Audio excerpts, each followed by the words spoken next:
Well, good morning, good evening. We've got an audience and speakers and hosts joining us from all around the world today. My name is Jesse, and I'm one of the two-man team along with Jose helping coordinate this Nature for All Love Fest. This is the signature wrap-up event. My Nature Love Story is the signature wrap-up event of the Nature for All Love Fest. If you haven't had the chance to check out the Love Fest website, there's so much that's been on the go, so many amazing organizations working towards a future with abundance of biodiversity, of life, of optimism, in nature. And so I really encourage you to check that out. We've been doing so much over the last couple of weeks, and we wanted to wrap it up with an incredible series of programs. Almost 50 speakers joining us from, I think, 30 countries around the globe, over 48 hours of broadcast.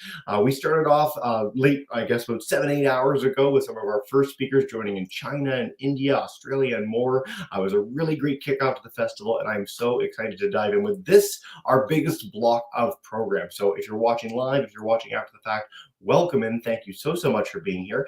And I'm going to introduce our host, who's going to introduce our speaker and keep the train going. We've got some really exciting stuff to kick off with today. And so Sophia is joining us as the head of Conservation Optimism, one of my very favorite organizations I've ever had the pleasure of partnering with in my career in science and conservation. And so Sophia, welcome to the Love Fest. Welcome to my Nature Love Story. And it's so exciting to have you here today.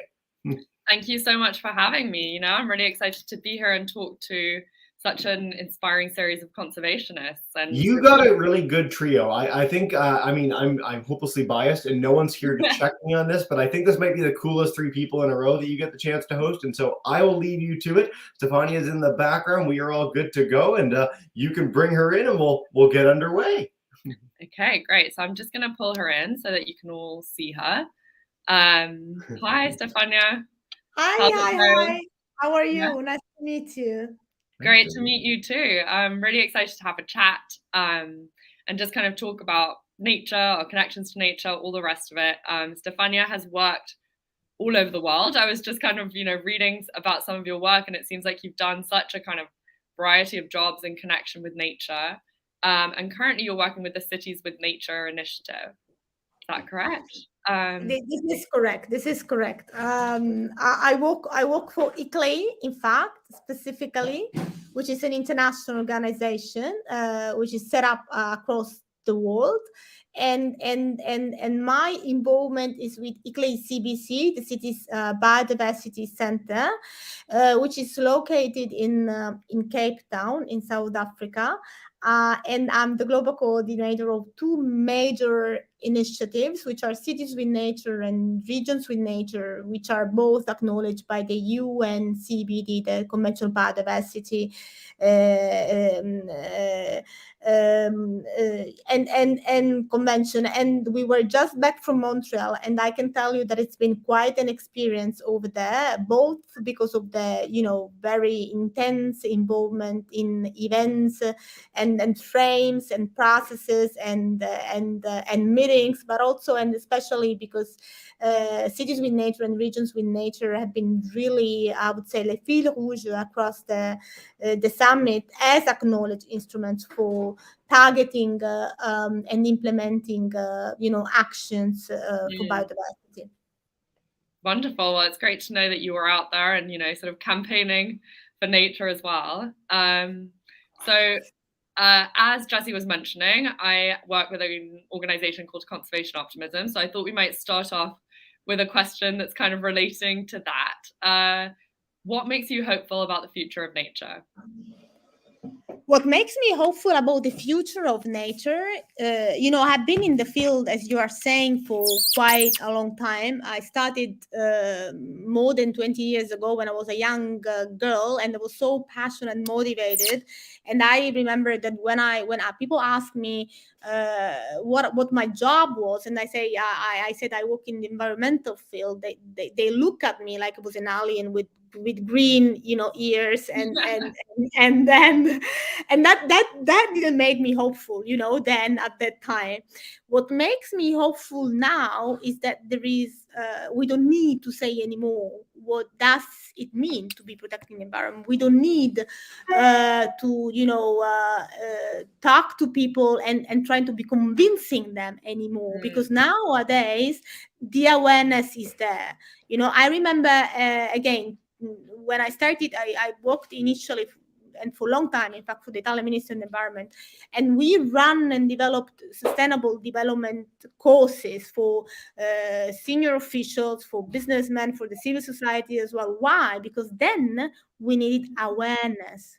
Nowadays the awareness is there. What we need is the implementation. And why? And this is the reason why I'm so hopeful, because if anything, I was in Montreal, and better than me that in COP27 in Sharm el-Sheikh, there were specific packages that were discussed about climate change, like loss and damage, finally is there as a topic. But in Montreal, the framework was really extremely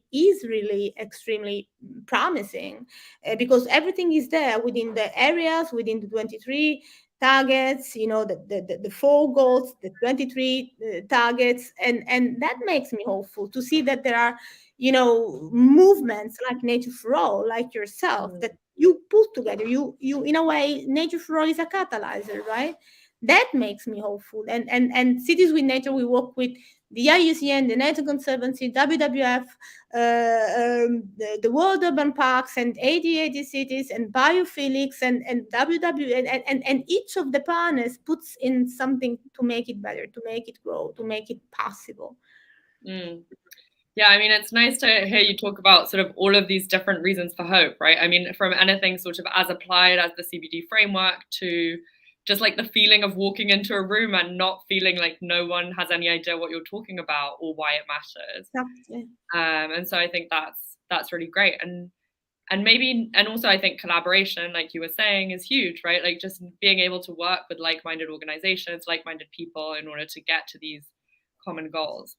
So if we maybe can just wind it back a little bit and talk about sort of what first inspired you to care about nature that much, right? To kind of start campaigning and being involved in the environmental movement at a time when maybe not so many other people were seeing it as a priority.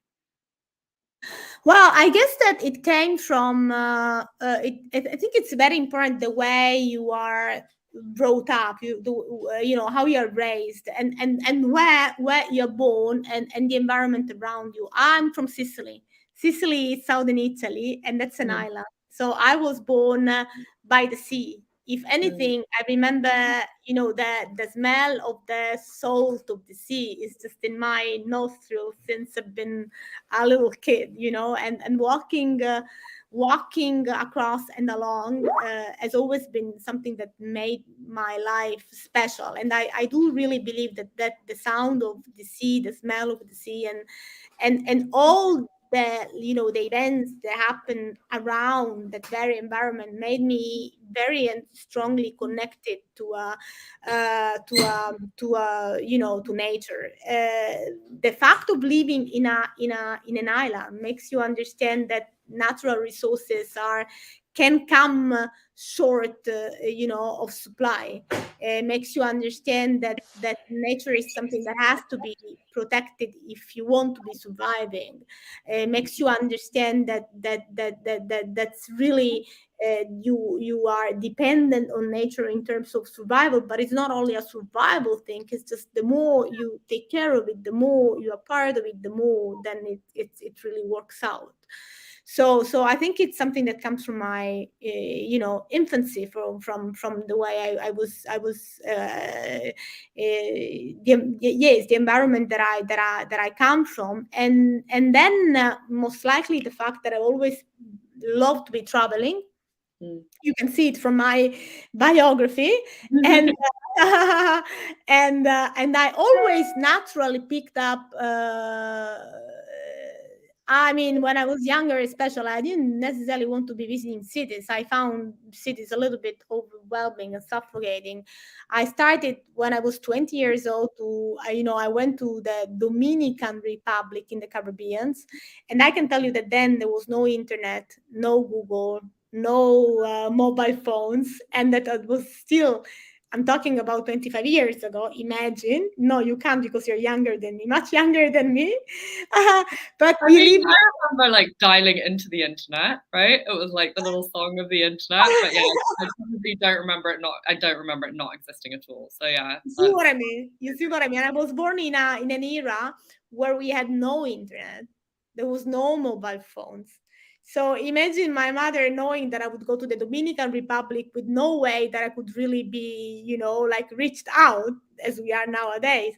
But I can tell you that I was totally, totally, conquered, and the nature then was so virgin. I just will never forget the happiness of just walking through or driving with these very old cars which had no necessarily safety whatever mechanism, but we were just crossing across the country, and it was just so luxury in terms of nature, and that gave me happiness.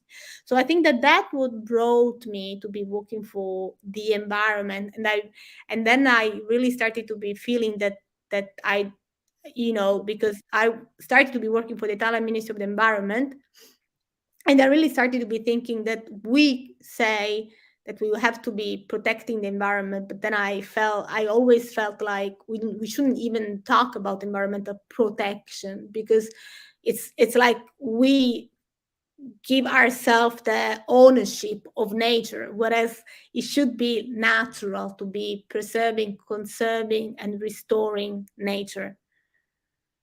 Yeah, I mean, so in some ways you're saying, like, why is this such an effort, right? Like such a kind of directed thing that we need to be doing right now. I mean, yeah, so I'm a marine biologist by training, so I definitely feel your kind of connection to the sea and to all of that, and the fact that, yeah, on islands things can be kind of limited in terms of resources. So that makes sense in terms of a framework to grow up in and then go exploring and kind of be perceiving nature in so many ways. Could you tell us about one of your favorite places in nature? I love sailing, the sea. This is another thing that gives you the immensity of the everything. Like when you sail and there is nobody, no other human beings around you, and you're just yourself with the sea around you, with the power and the threat that it can come across, because it happened that storms can come across quite violently and quite unexpectedly, but you feel the power, the magnificence of nature, and you deal with it, and you understand that you are just a little thingy in the universe, and you don't count except when you relate it to nature. So that's very intense, I think. Yeah, I would agree. That's a very powerful image. I think that can be something quite like overwhelming about being in the middle of the sea and you're just floating there and you're like, what? No one else around, unless whoever's on the boat with you, obviously. But yeah, so maybe now we could talk a little bit about your work. Would you like to tell us a little bit about what you're kind of doing day to day, some of the main projects that you're working on at the moment to really sort of promote that inspiration and also that practical side of protecting nature? Yes, I'm very proud and very enthusiastic about working for these two initiatives, which are cities with nature and regions with nature. Why? Because as much as we can love being in nature in places which are quite deserted, then we also have to be realistic about how do we make it better in those places which are urban places and which need to be going towards healthier directions. And that's where cities with nature comes in. Cities with nature comes in because increasingly in this urbanized world, people are living in cities. So if you really want to be making lifestyle of human beings better, the work has to be done in cities. So they're transforming the urban settlements in the more as much as we can in natural environment. So bringing in like green rooftops on the top of the buildings, and caring about water and fountains and the parks around the cities, and then capacitating local governments in implementing biodiversity planning in within their own constituencies. So that's the reason why I love cities with nature, because it really empowers, enables, and capacitates and impacts. Cities with nature has a number of tools, instruments, functionalities which help cities to be able to be working within their biodiversity, plans, and make them practical to the needs of their citizens. And one of the major instruments that I have to be, calling up is the action platform. The action platform is the place which is endorsed by the UN Convention of Biodiversity, where cities can really set a baseline of where they are in different, areas and the target, and we monitor and they can monitor and report all across. So it's really a useful, instrument. As I was saying at the very beginning, Cities with Nature is much bigger than ICLEI. It's all the partnerships that are part of it, and we have 26 partners, in fact, all around the world, and we have more than 260 cities all around the world, and it's growing. Only, in Montreal, we got San Francisco on board, 6 Chinese cities on board, Nagoya on board, Paris on board, Marseille on board. So it's and if anything, when we came back from Montreal and we just checked with our regional offices, they replied back to us, cities are so energized. They felt the energy in Montreal. So Cities with Nature is about cities, it's about partnerships, it's about urban planning and biodiversity plans implementation. Regions with Nature is the sister initiative that builds on Cities with Nature, and that concerns and focuses on provinces, regions, that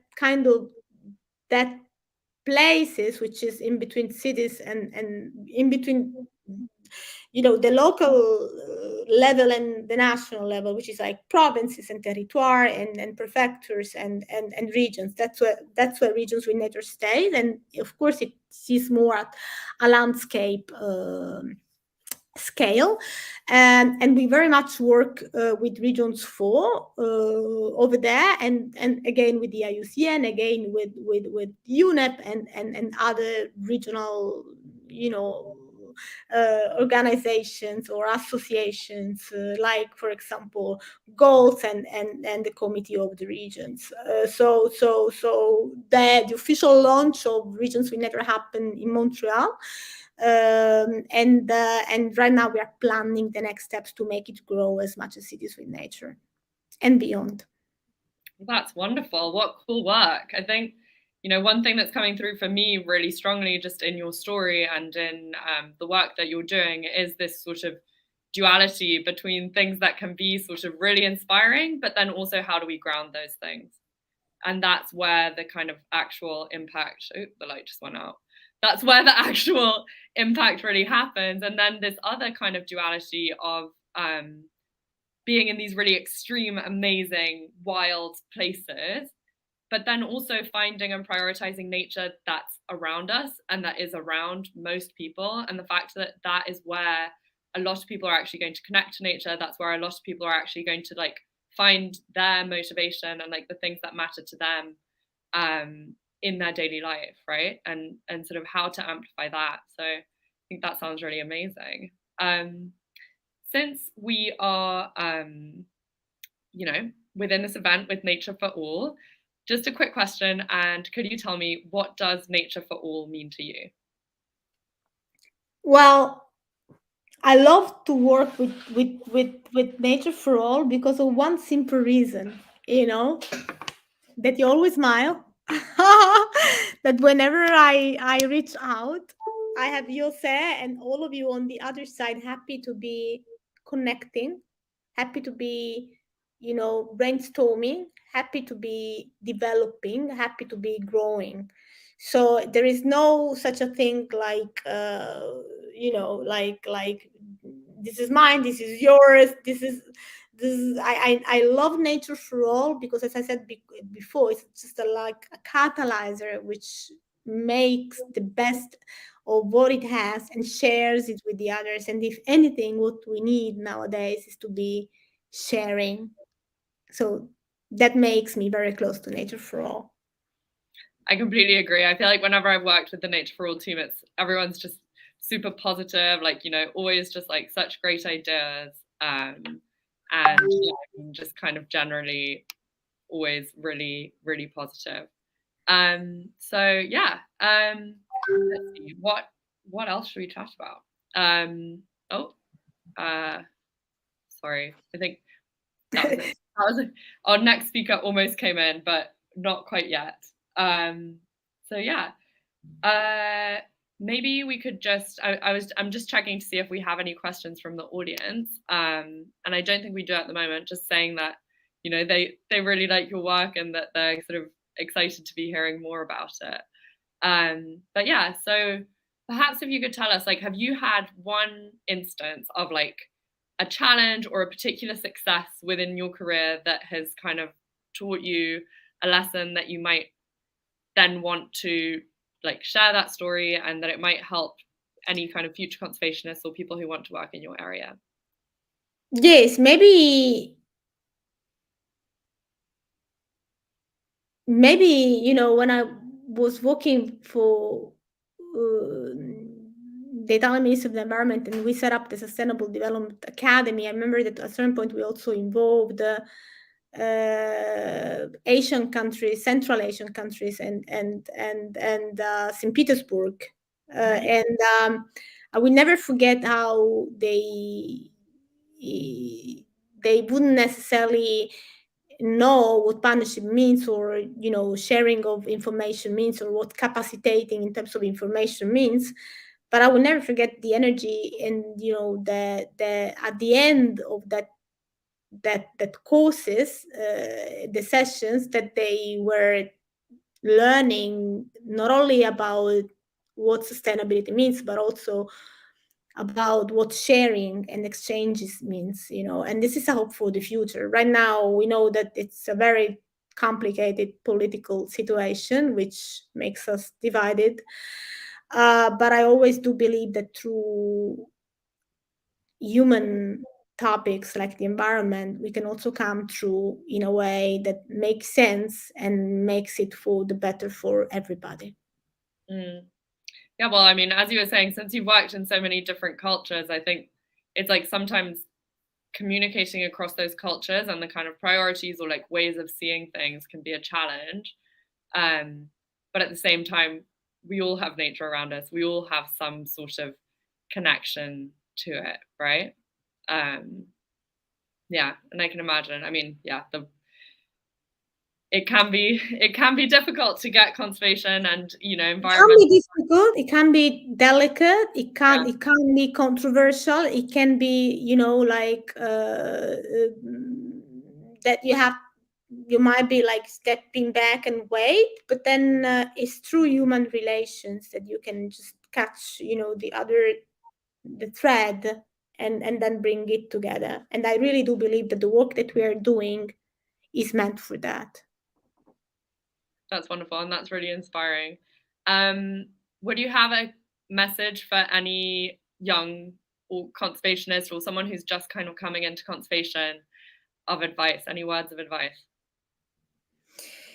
Maybe, yes. I was the other day at an art exhibition which involved artificial intelligence, and I was just raising a little bit my concerns to the art curators. They were very young, and they came from Argentina, and at a certain point, I while discussing with them, I was like, art is an important channel, for important messages like environment. And if anything, we should be careful about as much as technology is makes our life easier. We should never forget that what really matters is the human side of what we bring in. So my message to the young generation, and that Argentinian girl was so keen to be, because I told her about my work in Cities with Nature and ICLEI, and she was so keen in learning more, and she was fully aware that her job with art is in fact interlinked with the environment, you know. So listening to her, and I was inspired by I was energized myself by her enthusiasm. So if anything, my message to the young generation is that we need them to feel that energy. We need youth to be exchanging to a certain extent, where we take from them and they take from us, and we make it happen together. I think that's a lovely place to end, is just the sort of relationships that can come up within the community of people who care about nature, and the fact that, you know, we're not out here doing it alone. It's not a kind of solitary endeavor where we're solo kayaking the Pacific, right? It's like we're all here. We can all kind of inspire each other, share ideas, share the work, and yeah, get all of us to a better place, sort of, you know, in all contexts, really. So thank you so much for your time and for speaking with us.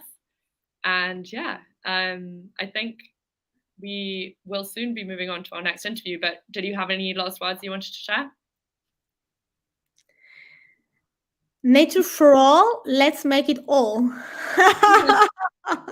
Together. Togetherness is the key. Togetherness is the key. Wonderful. Well, thank you so much, Stefania. And yeah, hope to run into you again sometime soon. Thank you so much for being invited here and share with you. Talk to you soon. Bye. Have a good rest of the week. You too.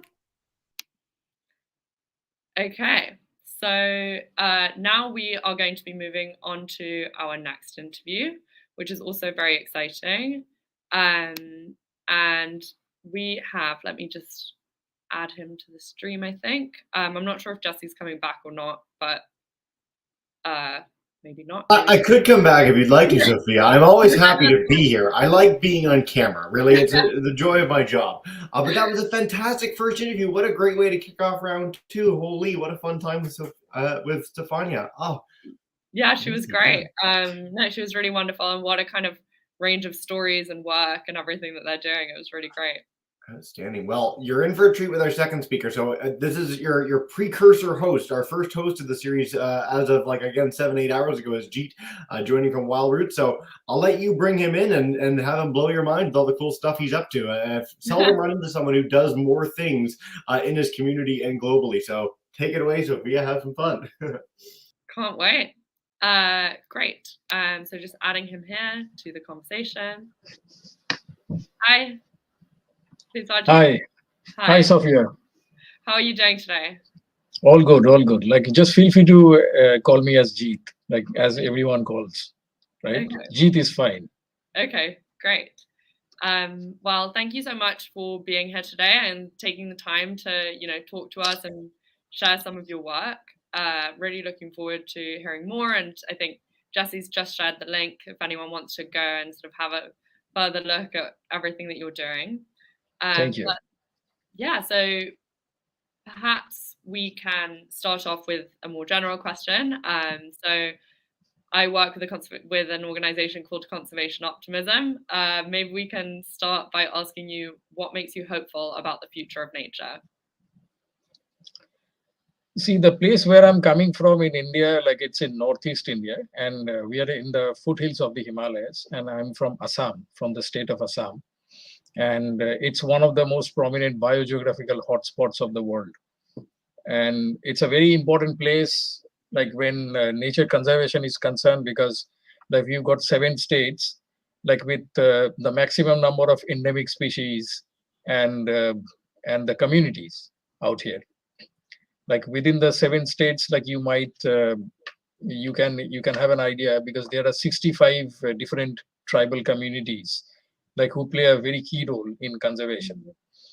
So I'm from the city of Guwahati, and right in my backyard, I have a wildlife sanctuary, and there's a waterfall. So like when you ask me like where my inspiration or the ideas of conservation comes into play, so this is where I'm cradled over the past 25 years. I've been staying over here, and I take it upon myself that it's a responsibility to kind of try to save and conserve the pristine habitats that like I have been introduced to 25 years back, like when I moved to Assam, like for my job. And that's how everything began. Like that's how like my little organization began, my connection with the communities began. So that's what I started. Amazing. And is there anything in your work that makes you sort of, I mean, because conservation can be tough sometimes, right? Like it can be sort of hard sometimes to see. And so do you find kind of having that privilege and just being around these really beautiful places, do you find that very inspiring? Do you find that gives you hope? Definitely, because I think the place where a person comes from, like that defines like how he or she is in his life, and that manifests in not only like your behavioral change and also your well-being, but also it manifests somewhat in your career choices in your life. Like I started my career in design, and I was there like working in a design studio, hardcore design studio, but like this is where like I've been scooped up. So some like I call it some nature divine intervention, like that had scooped me up from the city of Mumbai, right from the urban space, and has dropped me and deployed like a soldier being deployed like a parachute. And I've been dropped into this biogeographic region, like to make some difference. So I don't know whether I'll be able to do a lot of bring about a lot of difference, but definitely like we have been trying to do some really small things over the past few years where nature conservation is concerned. Okay. And so when you moved to Assam for this job, was it a conservation related job or was it a design related job, an art related? No, I began my early career in Assam like in education. So Okay. I started working with the schools out here in the urban space. Mm-hmm. And like I started working with one school, and gradually like the network grew, and the span of my job was changed to like 5 to 10 schools also, like when I became a part of the Central Board of Secondary Education in Northeast India. And slowly and gradually like the network had spread like over the past few years. And like a few years back, like we thought of that, why not connect with some of the rural schools and some of the village schools as well, and connect with some of the community schools which are close to the forests, like where people of the forests, like they send their children for education. So that's how we began. Like it started with a few urban schools, but now like we've got a like huge network of more than 200 schools from the village, forest, and urban schools. Okay, that's wonderful. And what do you find? So, in terms of working with adults or children and their connection with nature, what are the differences there? See, definitely uh, in the communities that I work with, the adults are much more connected with nature, right? So, like they are in some of the communities are directly dependent on the forest resources, while some of them are indirectly dependent. And it so happens that like it's the adults in the community where the connection with the forest and nature is much more strong than the students, because here the students, the young community, that's why like I started my work with the young people, the children rather, like where I thought that the connection with the children and nature is somewhat not that prominent out here in the communities. So we feel that when people are coming from the forest, they are invariably they'll be knowing a lot of about the forest. They know all about the endangered animals and everything. But not it's not the case. Like there has been a vast gap between the forest itself and the people. So that's where we step in. We are trying to create small bridges, like which could connect even the students and the children with nature. Okay. And so, what are some of the techniques that you use to get them invested? I can share a few photographs maybe, like let me just try to.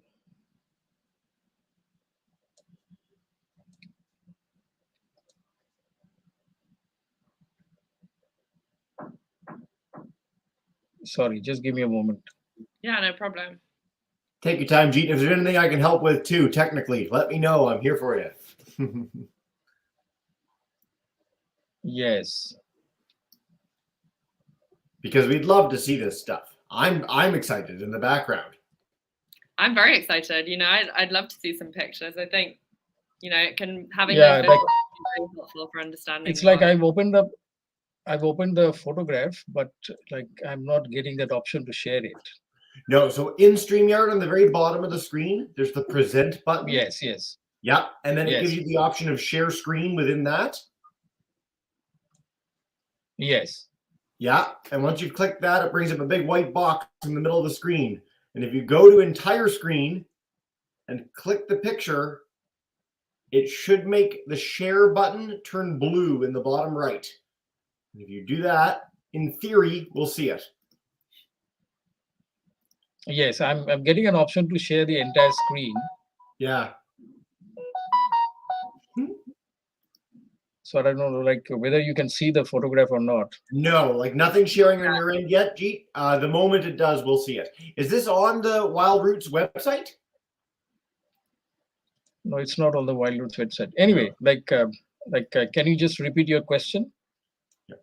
I was just sort of asking, when you are doing conservation work and sort of working with children and adults, and since particularly you were talking about children, what are some of the techniques that and kind of activities that you can use to get them invested or interested in nature if they initially kind of don't seem like that's a priority for them?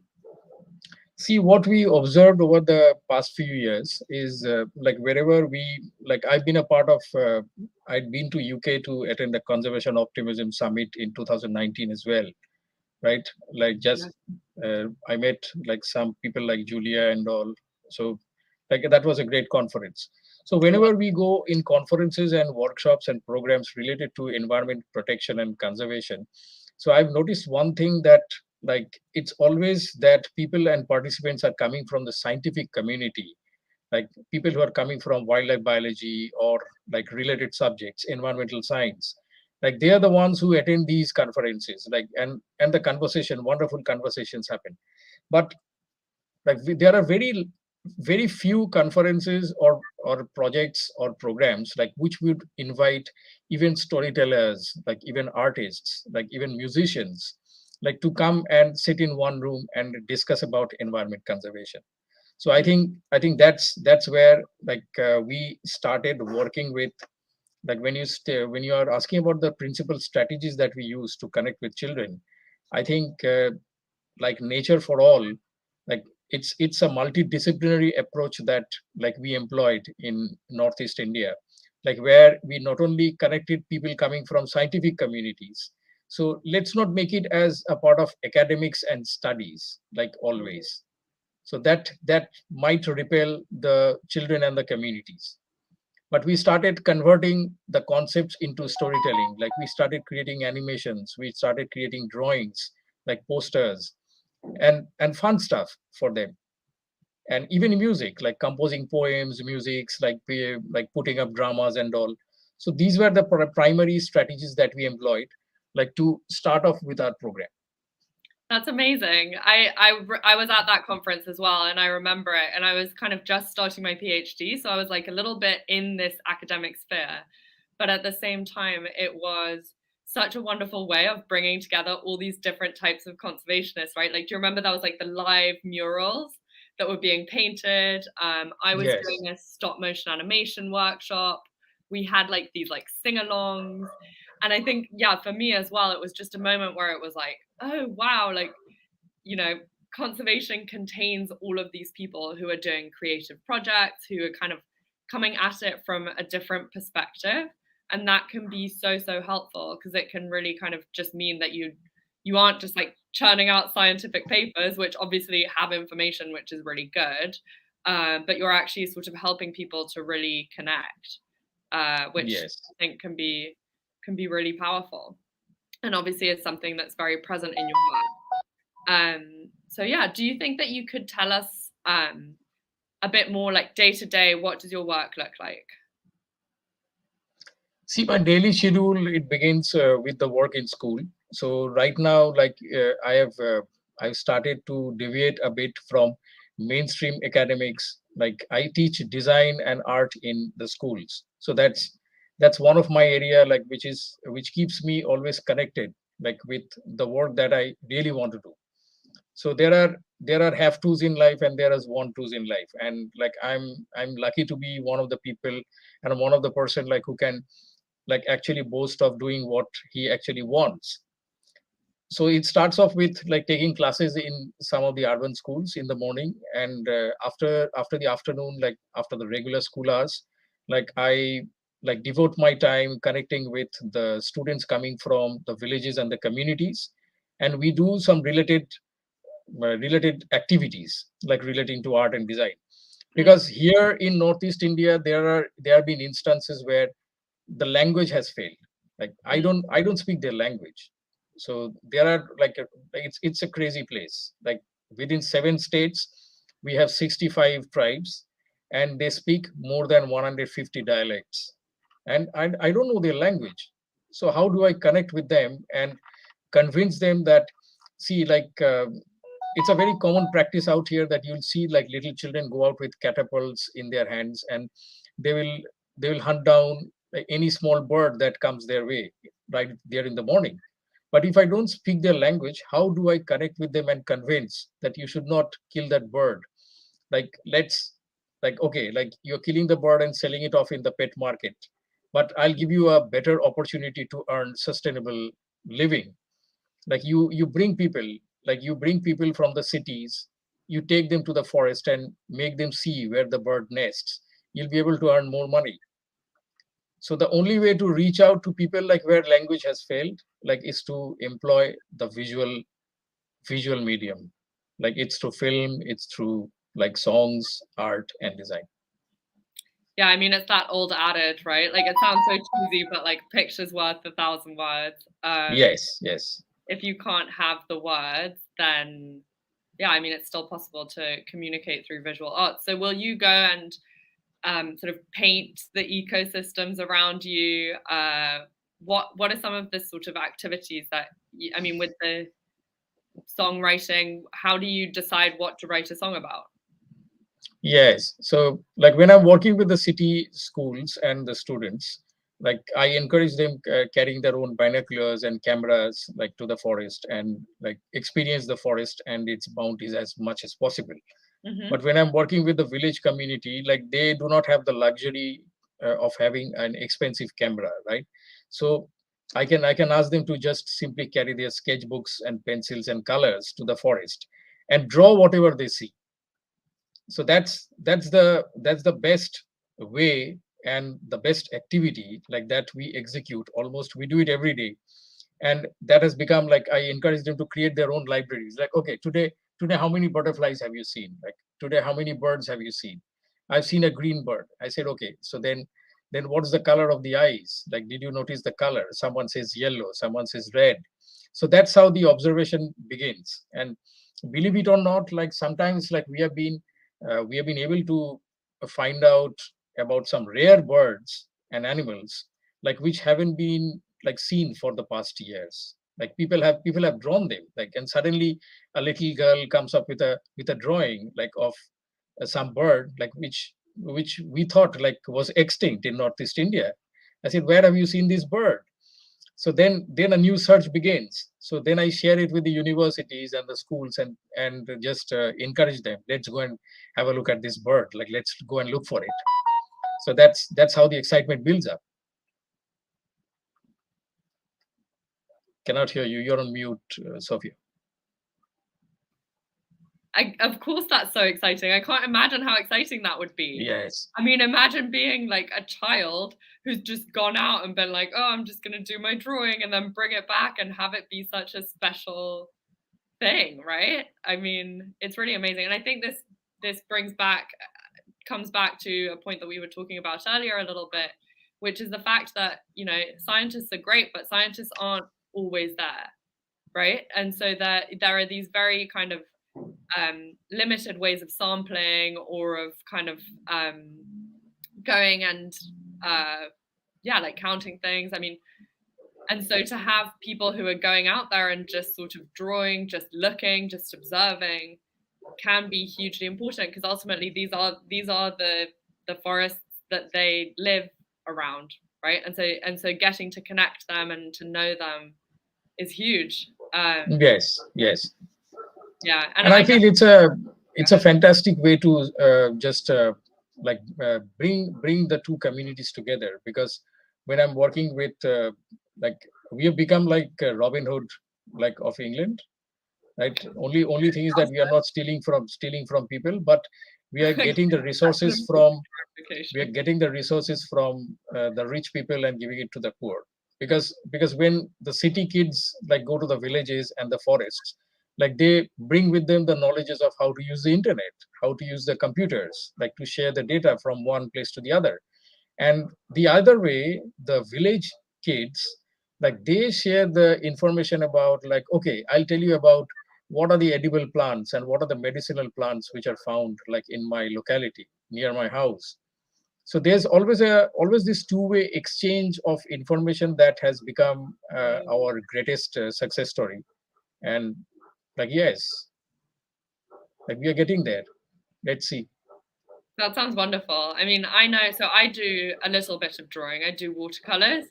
And what I tend to find is that if I'm on a trip or just kind of like in a place that I like and have some spare time, I'll kind of take my paints and just sit down and paint the scene in front of me. And then, I mean, not that it ends up being the best painting in the world, but when I go back and look at it, I have a sense of the place, and like it reminds me of the place in a way that a photograph doesn't, because I've had to really sort of look at everything in front of me and really think about what it is that I'm drawing, what I'm writing. And then there's also, I mean, just through the process of painting or of doing visual art, something of you ends up in that paper, you know, in a way that maybe a photo is, I mean, photos are wonderful and obviously their own kind of art medium, but there's something about just sitting down and little bit by little bit putting together an image and a sort of drawing that I think just requires a different type of attention. Would you agree? Yes, definitely. And like, I totally agree with you. Like, when I've had a look at things with my own eyes and I'm making my sketches, like, I remember things much more vividly.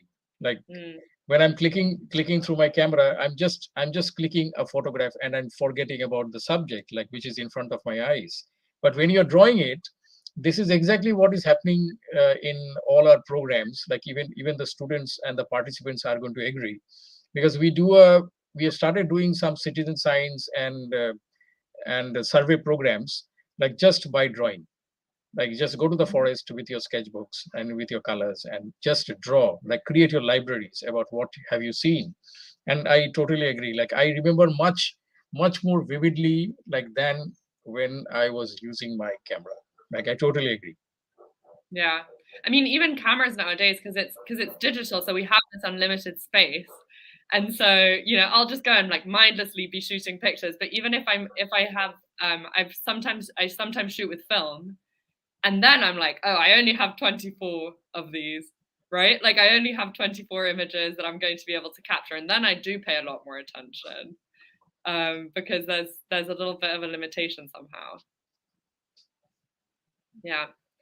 And I think IUCN and Nature for All. Sorry, like, I think IUCN and Nature for All had been really great help, like, over the past few years, because the kind of support that we've received, like, you cannot always support people like through like monetary resources, right? But like, the kind of guidelines that we have received, and I think like that has upscaled like our programs and like to transform them into truly global programs, like, from the more regional ones, right? And this art conservation, like, I've shared my link before. Thanks for sharing the link on this platform. And if you go to that page, like you'll be able to see like all the wonderful artworks that the students are doing in the villages and also the city, the people from the city. Wow, that sounds amazing. I'd love to see some of those. I'll definitely go and have a look, because I'd love to see everything that people are putting together. It sounds really great. So do you think you could tell us about one of your favorite places where you take, just that inspired you to become connected with nature?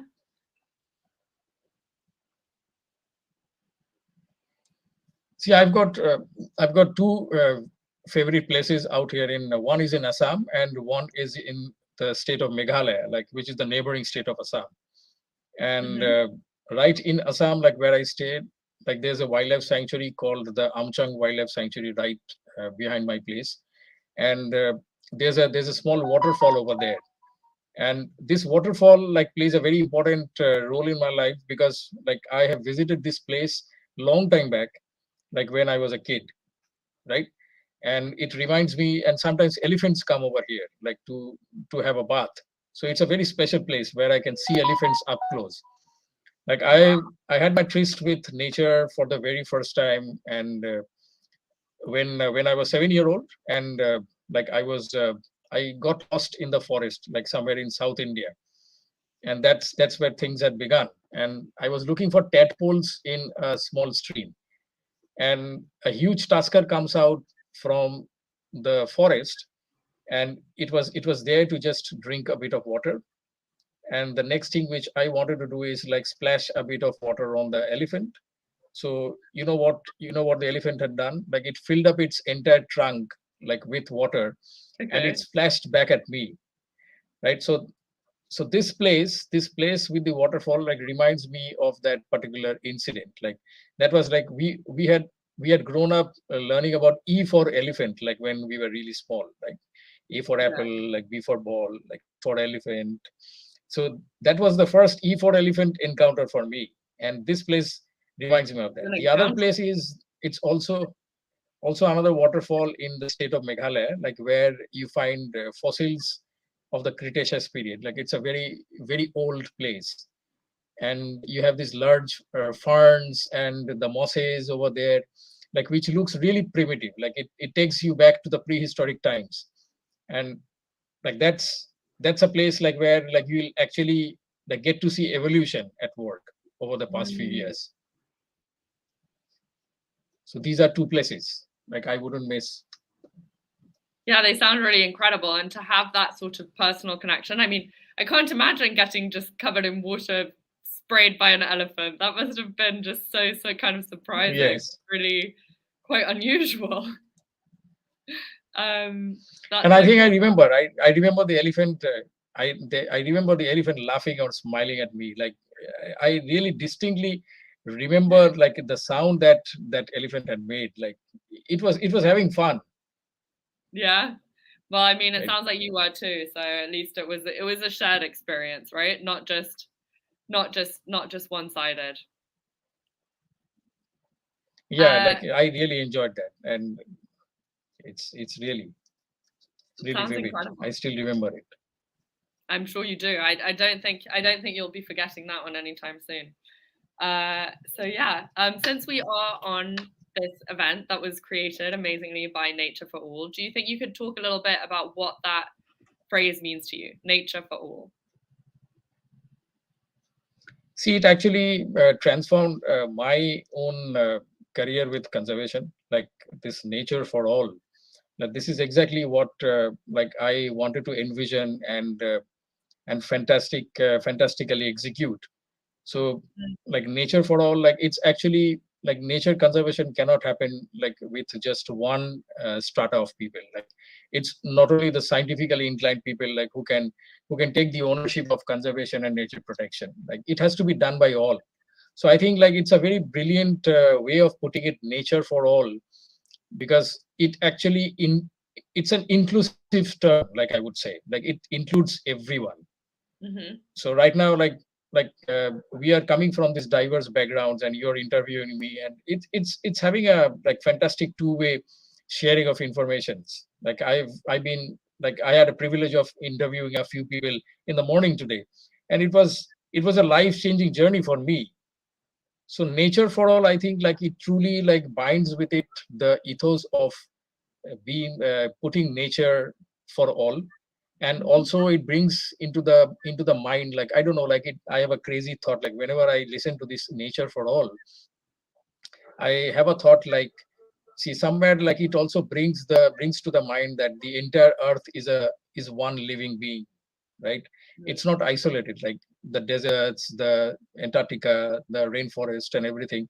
Once we start thinking of the earth as one single entity, like through nature for all, I think wonderful things will happen. That's a Right. lovely I'm so holistic privileged. way of thinking about it and approaching this concept. I think that's really, really lovely and wonderful. Was there anything else that you wanted to say to our audience before heading off?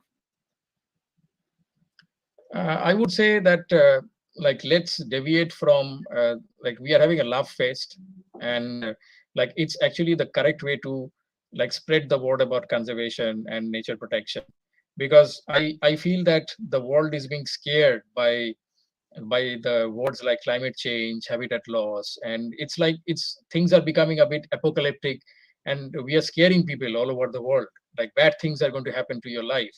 So instead, like why don't we shift to like an approach where we are approaching the environmental conservation with love and spread the positive messages, like instead of scaring everyone. So there's a lot of hope, like there's a lot of things to do, like once we get together, once we bring nature for all and create a global community and orchestrate some kind of sharing, like great many things can happen.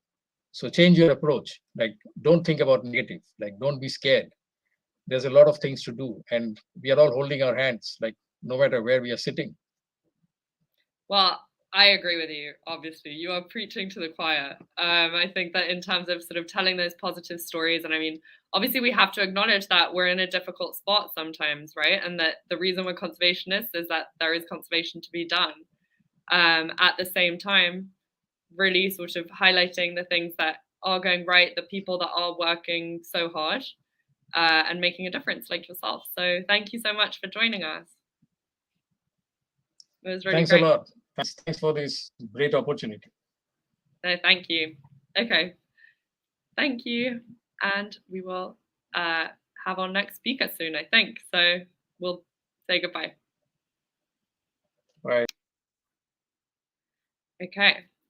So now we are moving on. We have one more speaker who I will just quickly add now. Hi. Hi, Jay. Hi. How are you doing? I'm fine. Thank you. How are you doing, Sophia? Yeah, very well. I am very pleased to be talking to you today and to be having this interview and just this chance to connect, across a distance. The internet is a wonderful thing. My pleasure too. I'm Yeah. really excited. Wonderful. Well, we were just, perhaps I'll start off. So I'm currently the director for an organization called Conservation Optimism. We were talking a little bit about these sort of hopeful side of things just now, but for you, where does the hope come from? What makes you hopeful about the future of nature? I think it's the awareness. The more awareness we create, and there are a lot of positive stories happening. There are a lot of positive things happening, and with the advancement of social media and the technology, I think if we can bring across to the common public, for whom it does matter a lot, that we belong to nature and we are dependent on nature more than nature depending on us. So that's the positive sign for me. So I'm trying to create awareness among students, communities, schools, colleges, families. My students are from 5 years to 75 years of age. So it's like that. I'm using the mass media and the mass communication method, and to reach out to maximum people. What a range. I mean, 5 to 75. Do you find that you use different ways of speaking and connecting with your different audiences of different ages? And how do you choose those? Yeah, of course. I do use a lot of various methods, and maybe the topics are same. Maybe the topic on leaf or tiger is same when I talk to a 5-year-old or a college student. But then the in-depth, the differentiation happens when we go in depth. The knowledge or the subtopics change, and then we need to modify our talks based on the audience age and the maturity level. So if for a 5-year-old tiger, just a sketching or a drawing or a small video will excite him and make him interested. That's how my journey started. And Really? How did your journey start? Tell us about it. oh, it's really nice. So it's always exciting to tell about that. I think I was about 6 years old, and my dad was in army, so he used to take us for army camps and all. And one of these trainings, I was, as usual, Tarzan from childhood. I tried climbing a tree, and I was sitting about 10 feet high, and that's what that was a lot of height at that age. And suddenly I heard some distant roar coming in, and roar from a distance, and then somebody said it's a tiger roar, because that was a dam near Gwalior, Ramawa Dam, and it was of course a jungle. And then when I realized it again, that call came, so I jumped from the tree, and first I twisted my ankle, had a very minor fracture, was given 2 slaps, that why did you jump, then was taken to hospital. But I was crying, I want to see the tiger, I want to see the tiger. And got night. Since that day I decided I have to see tiger, I have to chase tigers. And now it's the other way around, tigers are chasing me. So Oh my God. So when did it finally happen? When was the first time that you did see that tiger after you got, annoyingly whisked off to hospital? Honestly, we in school used to go on a lot of treks. I've grown up in multiple cities because dad was in a transferable job. But luckily for me, he was in Bhopal, Madhya Pradesh, which is a tiger state. And 10 kilometers this side was forest, 10 kilometers this side was forest. So we were surrounded by forest. So we had the best bunking job. Or whenever we used to get bored, go to forest. Get depressed, go to forest. Happy, go to forest. So that was our friend circle. And 8th, 9th class, we used to go. And again, some incident happened that we were lying. If you permit, I'll just show you a few photos and a few PPTs on that, and then talk on those stories. So can I just put on sharing? Of course. Yeah. Well, no, we'd love to see that. Thank you.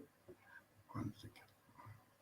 So I think there's a button that says present. And so if you click on that, then you should be able to do that. Yeah, I'm just going to my entire screen right now.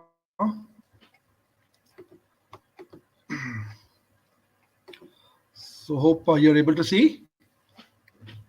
Let's see. Yes, I think so. Okay, right. So we used to go to this forest called Keri Mahadev and Kerwa Dam. So these are my photos, say about 30-35 years back, and when I was in school, and then I came to college. And once we were lying down like this after getting tired, and suddenly again I heard some growl, and I said, "There's a tiger." So my friends teased me. They taunted me, "Yeah, you're a fool. Your ears are working beyond something, and you are listening some weird sounds." But I was determined that no, I heard a tiger growl. And believe me, after 5 minutes, herdsman walks to me and said, "Ki, sir, my buffalo has been killed by a tiger. Please don't go that side." We just ran from there because we were young. I think 9th or 10th class, 8th or 9th class that time. And then yes, so that was my first hearing from up close. And we started trekking in this forest for about 5, 6, 7 years. This is a place called Bhimbetka, which you must have heard. It's on the archaeological map of the world.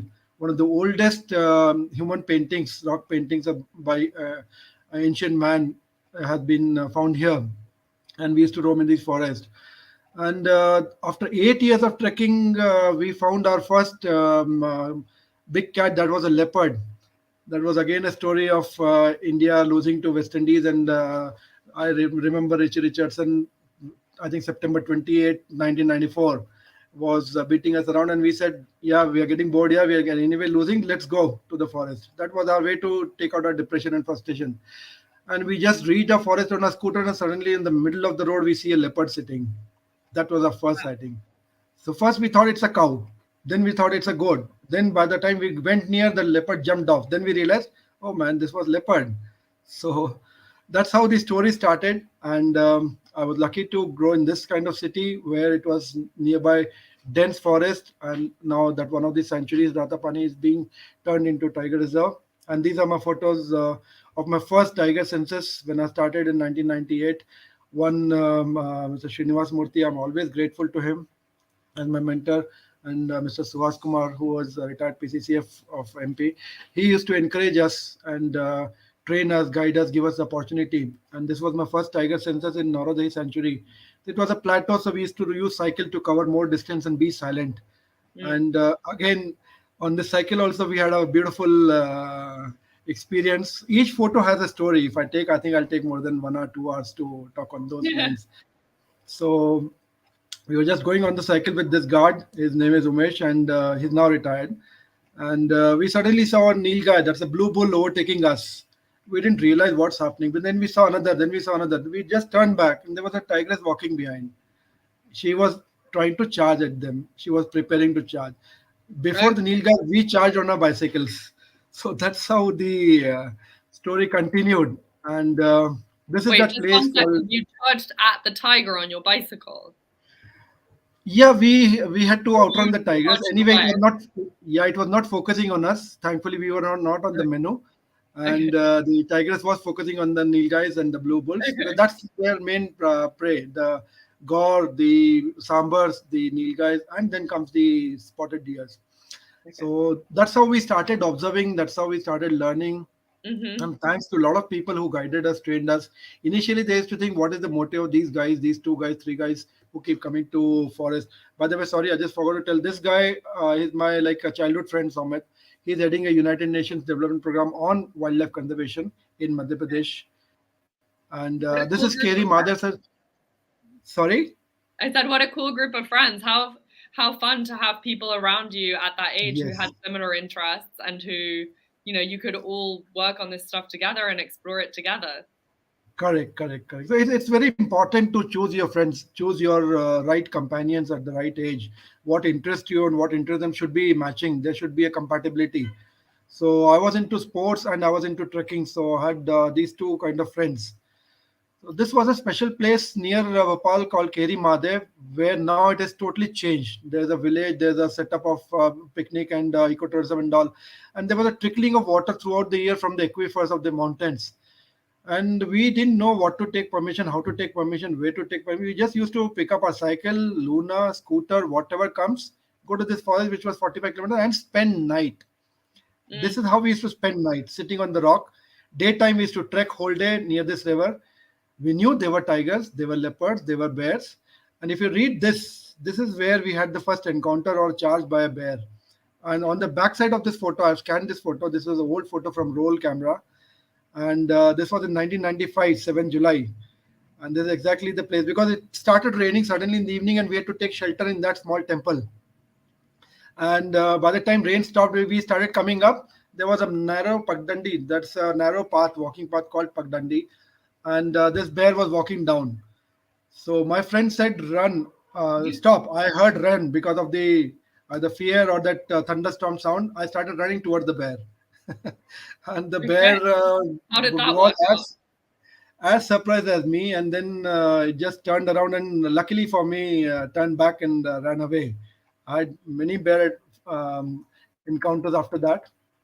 And these were the growing stage. By this time, I had started conducting some small camps for friends, school students, my juniors and all. All these guys are now avidly following their passion into wildlife, or as a hobby, they're still in touch. This is Satpura Tiger Reserve, where I used to again go from 1990s to 1998. And this is a recent photo. If you read the date, this is last week. It was nostalgic feeling for me to go back to this forest after almost 28 years. So with my son. So this deliberately I put in this image because this was the forest we used to trek 80-100 kilometers with our rucksack in 1 week. And thankful again to the forest department to support. Now this trail is called as Forsyth Trail, which is very famous amongst the tourists. So from there, the passion.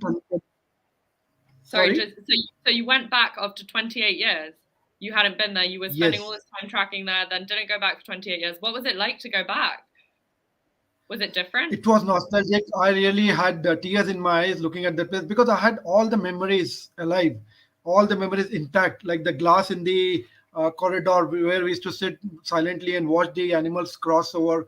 Because there was a D line, differential line, so they used to demarcate the ranges and all, and so there was a small clearing of the patch. So we used to spot animals from there, especially during full moon nights or early mornings and all, without disturbing them. And so this was like purely thrill for me, and the delight I had, I can't express that. So going to the same place where we used to trek and all, and telling my son that this is the place we used to trek, this is the place we have seen six bear, this was the place we encountered a tiger. And there was a road roller which is kept there, still preserved there, which was built by Tata Marshall in 1785. So more than 200, 250-year-old road roller, which had built the roads during the British time. So all those memories were still as fresh as any other memory. So the hard disk has still not gone wrong. What a special experience, and to share it with your son as well. Cool. Thank you. So these are the places I call jungle as my home. And this is the leopard we spotted in Satpura right near the rest house on the same day around 3 o'clock in the afternoon. So if time permits, I'll definitely show a small video on this because he was sent marking. So that was again a good observation my son had on how they track the females or understand if any other leopard or tiger is there in the territory.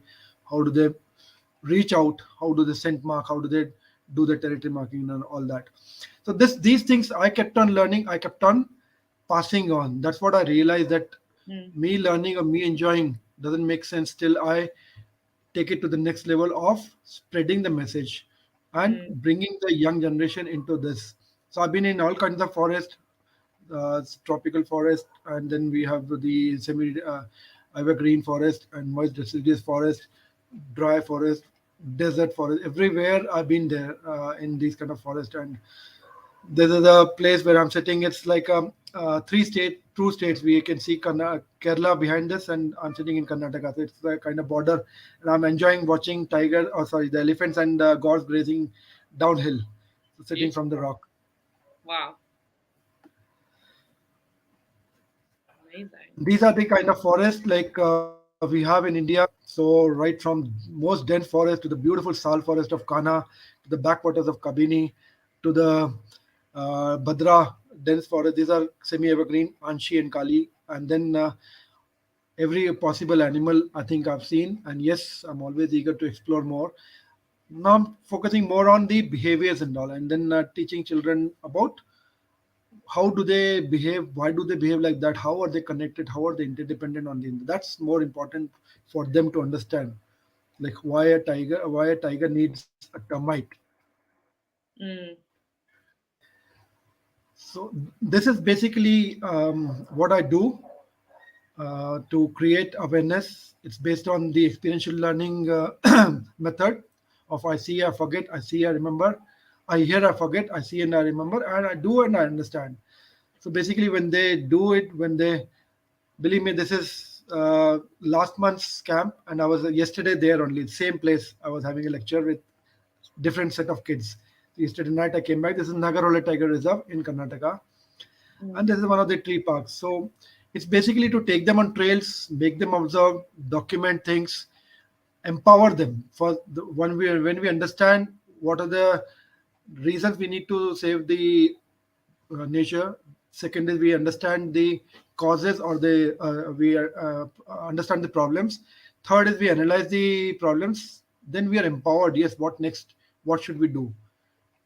Can we bring some change? Can we do something to create awareness? Can we bring some education?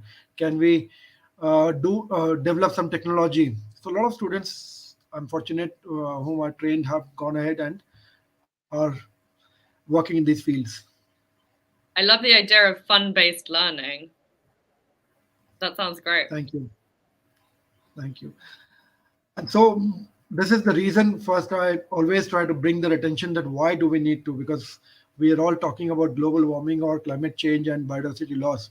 How does it affect us? That's more important for us to probably inculcate in their minds. Whether it's simple citizens, common man, housewives, retired people or people in the force or in the power where they can bring change, and the students who are the next generation citizens and responsible people.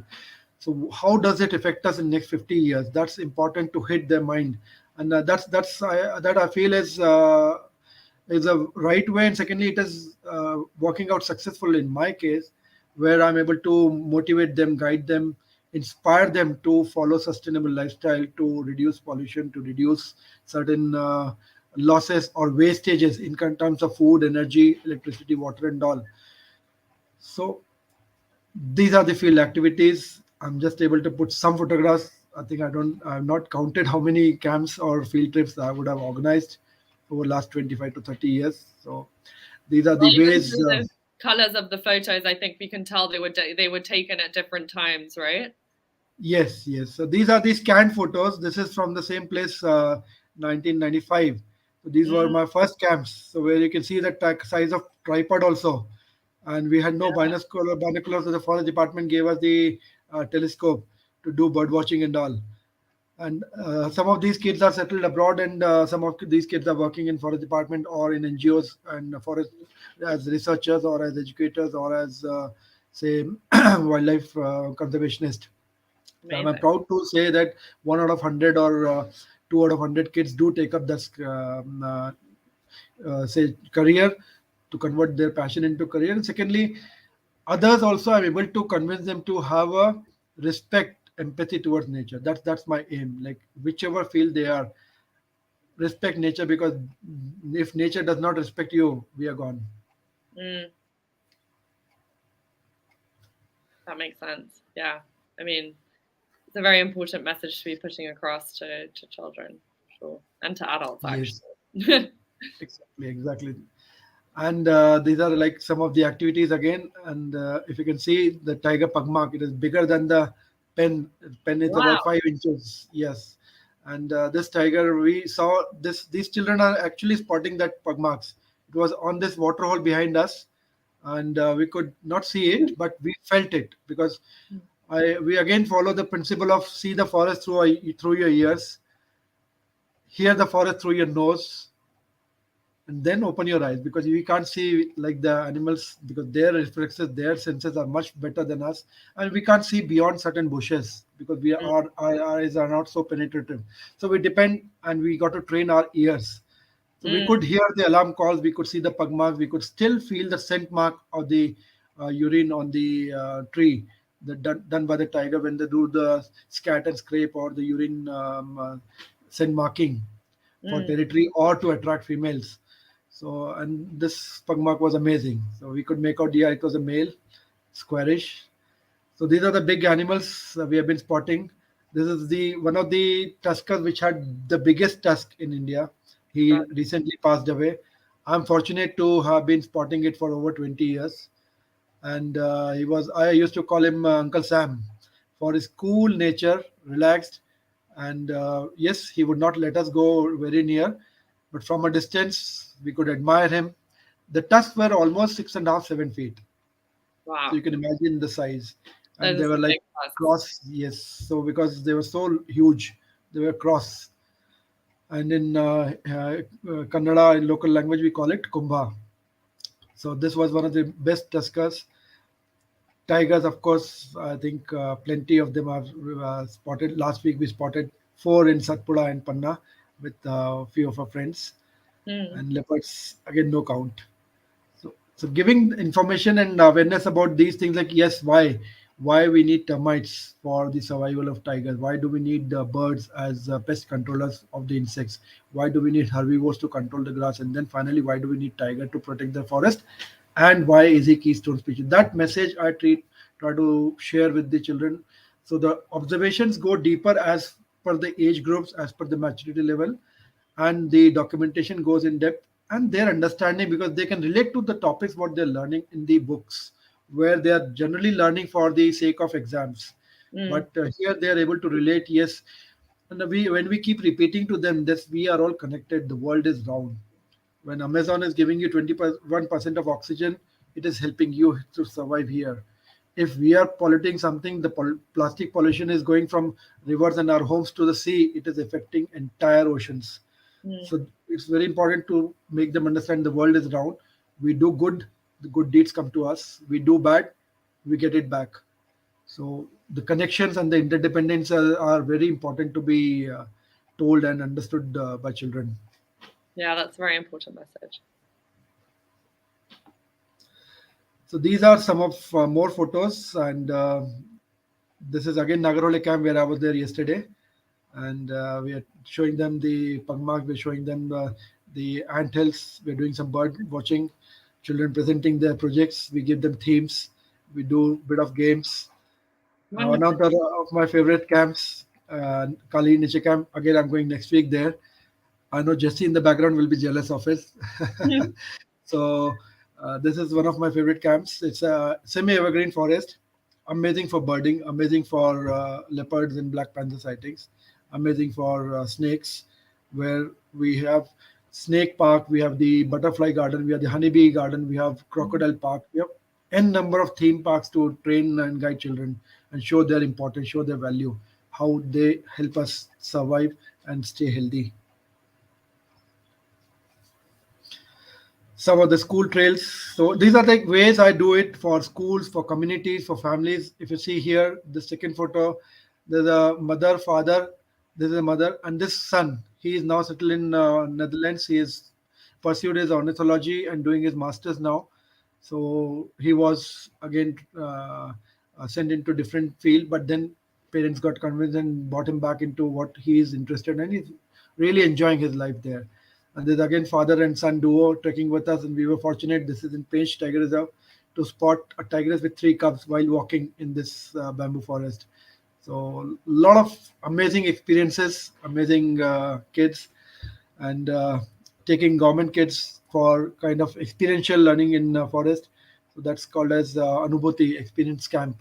So we take them for a day or 2 in the forest and then make them feel the forest, observe, note, document.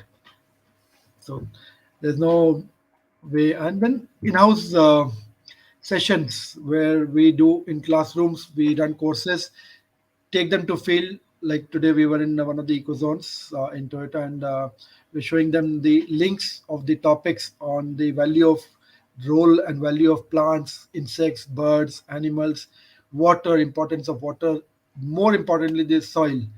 So this is on garden. I let children take the initiative, design, create the kind of garden they have in mind, and then go around it.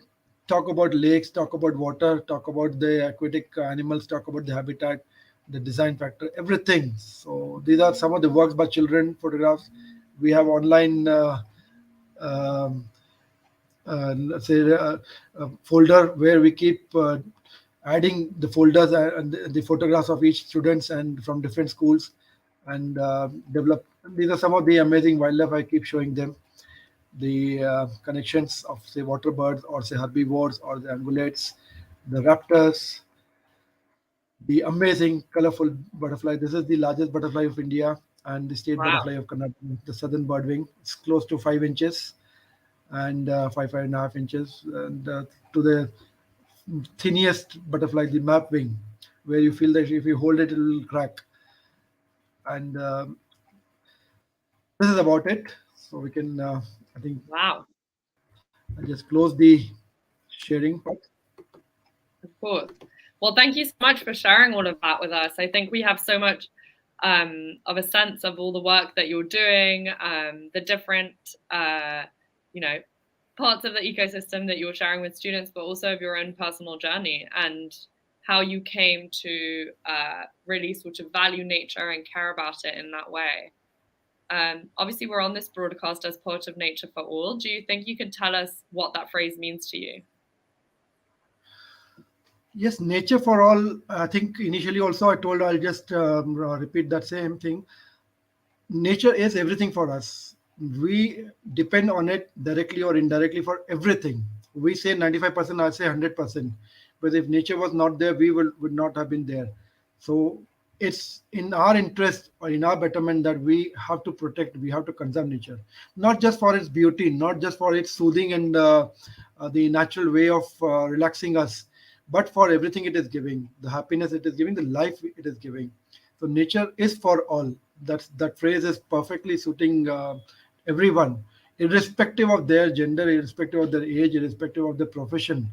They have to learn to respect that. So what you take, you got to give it back to nature. Even if people take, say, 100 things out of nature, you got to give back two things to nature. You got to give back some service to nature. You got to give back some lands. You got to give back some trees to nature. Some kind of way you can contribute back to nature. That's the thank service. It has to be thankless. It is not that we need to take credit for that, but that's our duty. That's our responsibility to give back to Mother Nature. Mother Nature. That's my very strong feeling and my very strong message I try to give to all.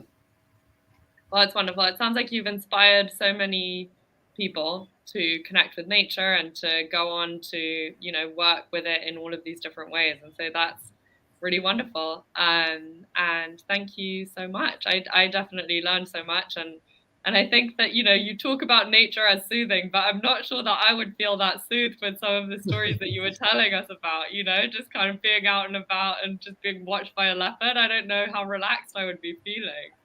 No, it takes a bit of time, but then when you know to respect them, you know to maintain the distance. I trust animals more than humans, to be very honest. So I can trust a behavior of a tiger more than a behavior of an unknown man in jungle. So that's how I can define it.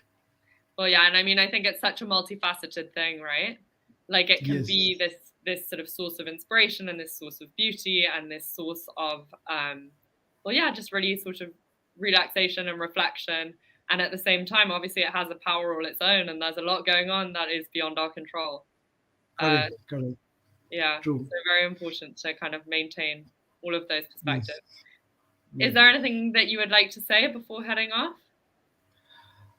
My message will be keep loving nature, make it a best hobby. It becomes a passion automatically. Because the first question when I take children or anybody to forest is, why did you come to forest? Why didn't you go to a mall? Why didn't you go to a resort? They said, we love watching nature. Okay, then why don't you love saving nature? So when you want to love something, when you love something, when you like something, you got to take care of it. You got to be more responsible towards your actions, towards your way of dealing or maybe behaving. So it's if you want to enjoy it for long time, you got to protect it. That's the simple message. So that's for everyone. I think that's a great message. And, in the end, the other one that I'm taking away is choose your friends carefully. Make sure you have friends who also like nature, who you can go out and do fun things fun things with in nature, and kind of get to explore that whole side of the world. In fact, you won't believe. Yeah. In fact, there are few friends who still keep telling me, we want to go with you. Their habits don't suit me, and I know they will not suit in jungle. So I'm going to lose my control and lose my patience. So I don't take them. I give excuses and avoid them. So if they're hearing, I'm sorry for them. Yes. To admit. So yeah. So it's not for commercial reason that I do, or it's not for, say, just for fun reason. People have to be responsible with their behavior and with their discipline in the forest. Of course. Well, thank you so much. I think it's our time is pretty much up, but it was so wonderful to talk with you. Thank you. And Sophia, since I know you're switching over to Kaluki, who's in the background as well, we're doing this like host extravaganza changeover. I just wanted to pop in and say, Jai, like every time I get the chance to hear you, I'm grinning ear to ear the entire time. And I like that early image of you with all the muscles in the forest when you're young. I haven't seen those pictures before. It's very exciting. I still have muscles. Yes. I don't show off now. Yeah. That time I was 112, so I had to show off. Oh, that's funny. Well, thank you so much, Jai. Honestly, such a huge pleasure. I encourage our whole audience, check out jainaturalist.com if you want to find out more about his incredible work to inspire kids, inspire people of all ages around the world. I'll be putting that in the YouTube chat as well. And just thank you so much for joining us as part of the My Nature Love Story today. It's been a real pleasure having you. Thank you. It was my pleasure. And thanks for the opportunity. Awesome, thanks, man. Jai. It was great to meet you in chat. Have a wonderful day, Jai. Sophia, you're speaking of wonderful to meet and hang out. We've sent Jai away. No, don't take it personally, Jai.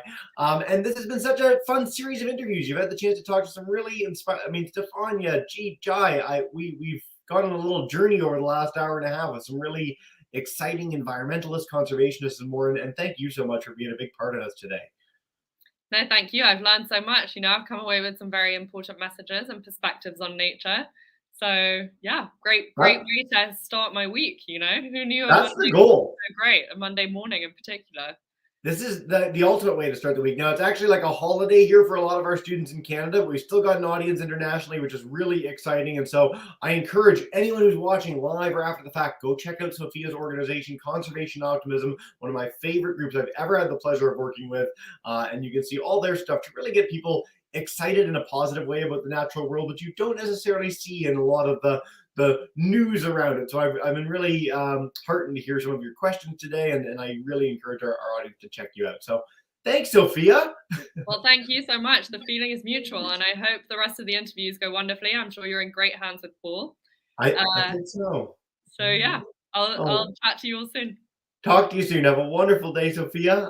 We'll say farewell to you, and we'll keep the train going. Before I introduce Kaluki Paul, I'm going to just highlight again, this is the biggest part of our Nature for All Storytelling Festival, our Love Fest. Over the last couple of weeks, we've had the chance to do a bevy of events. You can check them all out on the website below, basically featuring some of the amazing work that our conservation and education partners at the Nature for All Network have done to inspire kids, to inspire the world about the natural world. And today, of course, we are in our main drag, our finale event, My Nature Love Story. We've got almost 50 programs featuring some of the world's leading conservationists, educators, environmentalists, and more, sharing their story, their personal connections to nature, why they're so optimistic about the natural world, what they feel about Nature for All as a concept. So it's been a really exciting journey over the last few hours. We did 4 interviews, which you can check out on the YouTube channel, both for us at Exploring by the Seat of Your Pants and for the Nature for All YouTube channel. See all the interviews there. We're going to make up a nice playlist and make sure that all our audience gets the chance to see those after the broadcast as well. But we are right in the midst of our biggest block. It's like the most programs in a row that we've done the entire time. I think we've got 12, 15 straight events today, which is really, really exciting before some other blocks later. Now, we're lacking our interviewee right now in Sabello, who should be joining us sometime soon. But I'm going to welcome in Kaluki Paul. He's going to join me, and we're going to have a little chat together while we're waiting for Sabello. We've got a series of great interviews in the weeks and the hours to come. So, Kaluki, welcome in, man. If you want to unmute your mic, you are good to go. Youth for Nature. I'd love to hear you. Hi, man. Hi, just I want to be sure that you can hear me. Can you hear me? We can hear you. You are like you look good, and you got the brightest white teeth. You are the smiliest guy that we've had the entire Nature for All festival so far. It's very exciting. Thank you. And you're the guy with a lot of energy, which makes Monday the best, not Monday blues. Right. I try to have this is me when I'm really tired. So this is we'll see how the day progresses. I'll get even more energy. The more coffee that I get will be better. Amazing. So we're in theory waiting for Sabello still. We've actually got our next interviewee after. Matt's in the background already, which is great. So Matt, I'm going to come chat with you in the chat in just a second, and we'll sort some stuff out together. But Kaluki Paul, I want to just highlight Youth for Nature. Could you explain a little bit about what it's all about to our audience that might not be aware of what's going on? Definitely. Hi, everyone. Again, really glad that you were able to join from across the world and celebrating our wonderful nature. So, full name is Kaluki Paul. I'm the Africa Director at Youth for Nature. And Youth for Nature is a global youth-led organization that's working in the nexus of the climate and the biodiversity crisis, and therefore bringing together youth from across the world to discuss these issues on 3 key pillars of operation. One of them is on knowledge sharing, capacity building, and storytelling. And for me, I think the storytelling pillar makes the cut for me, that we're able to actually tell our stories. We're able to bring newer stories to the global perspective and really empowering young people from across the world to own these stories and tell it as it is, especially when it comes to issues of landscape restoration, community resilience, climate action, and the very key aspect of advocacy, youth-led advocacy. And so these really give me the energy to keep going, that you can impact young people, you can empower them, and sort of give them the resources that they need to better protect and restore our environment. And so that makes Youth for Nature one of the few global organizations to go and work with while delivering impact directly to the youth. And I think it's more or less what Nature for All does, Jesse. Don't you agree? But this is the thing, is that Nature for All is just a network of amazing organizations like yours, and you've done such incredible work in all these fields to sort of get people excited, inspired. And so I'm curious, with the youth you work with, what is their mindset? This is something that we keep coming back to in these interviews. Are they optimistic? Are they hopeful? Are they scared? What is the general feeling that you get among the students and people that you work with? Good question, Jess. I think for me, youth have always been optimistic, and for me, it's because number one, we have the energy, we have the time, we have the creativity, and we've seen this most of the times when we're engaging through the webinars, through the on-the-ground projects that we deliver with them, but also through creating space for them to represent and lead in international spaces. For me, I think the optimism from young people, it's somehow born out of the fact that number one, most of us been born or brought up in a chaotic climate already. So with the climate crisis, then I think the best you can do is just be optimistic, because if you lose hope, then you've got nothing else. So we are optimistic about our future. We are optimistic about the struggles we're in, but also optimistic and hopeful that we can do one thing or the other to contribute to solving both the biodiversity and climate crisis at the same time. While at it, we also try to leverage on partnerships that really forge better engagement for young people across the world, engagements that open up the landscape for more resource acquisition and support to go not just to young people, but to indigenous communities, to farmers, and to grassroots custodians who are actually doing the work and who are really leaving the impact on the ground. And so that is the big about it. And I believe all of us through such engagements like Nature for All, we can always be optimistic. We can always root for nature, and we can always do our little thing that will inspire the world to continue being a positive space for all of us to contribute in while living a serene environment for future generations. It's rare that I get the chance to run into people that are as enthusiastic about anything as you are about the work that you do. So I love that your passion shines through in all these answers. I noticed on the Youth for Nature website, the one that I've had up on the screen for everybody, you do a lot of photo challenges. I'm really curious why you think photography is such a great tool for getting people interested in nature and to showcase it. Here's the thing. Number one, I believe the human species is a social species, and we are mostly shaped by our culture and history. And for me, as an African youth, I've seen our communities, especially our older people, grandparents, and mostly communicate to us through storytelling. And so storytelling is a very important component of shaping the fabric of our society and retelling the stories as it is. And also it helps to, preserve that content that we got in a way that should anything change, then future generations still have the chance to see it. So for us, the photo challenge in Africa is actually born out of the idea that, you see, at times we've let the African communities been defined. The question to me was then, how do we center African voices? How do we tell our own stories in a different way? So we were able to run the photo challenge in the African region last year at Youth for Nature, and really to showcase that when you hear about Africa, it's not just about chaos, it's not about famine, it's not about conflicts. It's a lot more about what resilience African communities are building, and see how you are restoring your landscapes, how you are building a story of hope when it comes to food security, how communities in Africa are actually protecting their watersheds and trying to do the little things that they can to make a better world for them.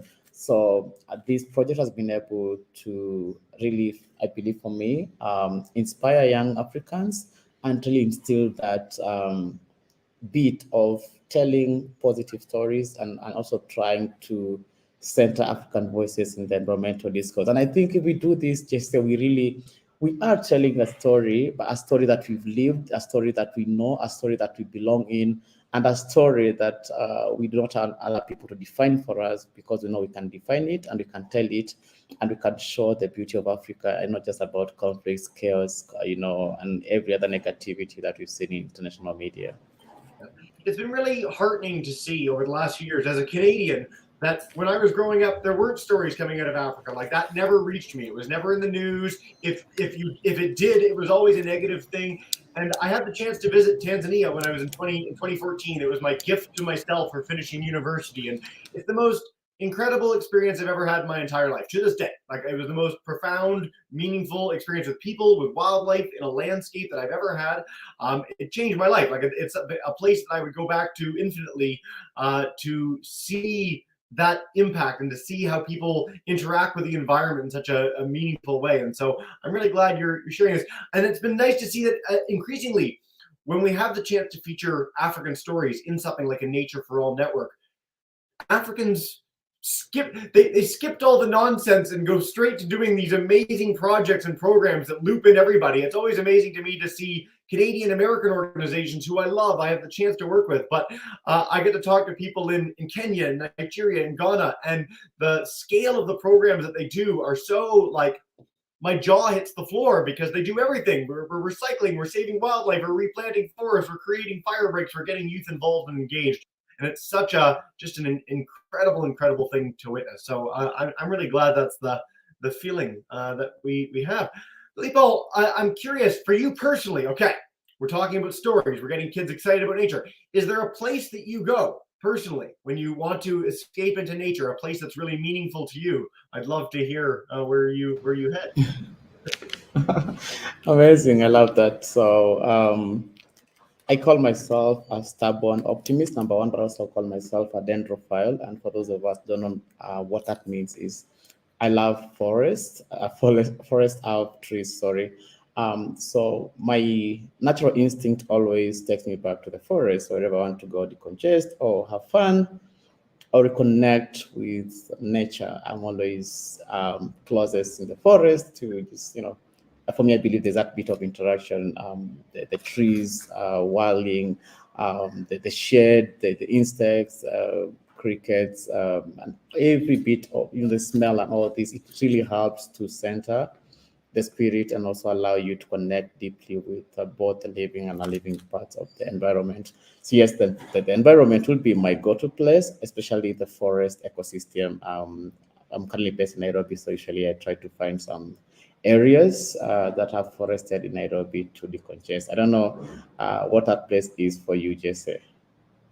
For me, you know what? I recently moved to the east coast of Canada on an island called Newfoundland. And so we're in this beautiful area that's surrounded by forests. We're in mountains. We've got the ocean right there. It's really like a natural, wonderful spot. And I get the chance to walk every day. I leave my front door, and 2 minutes away is a forest. And I can walk beside little waterfalls and by streams. And it's just, I love doing broadcasts, as you can tell. I'm very energetic about this thing. To hear stories like yours is what gives me life.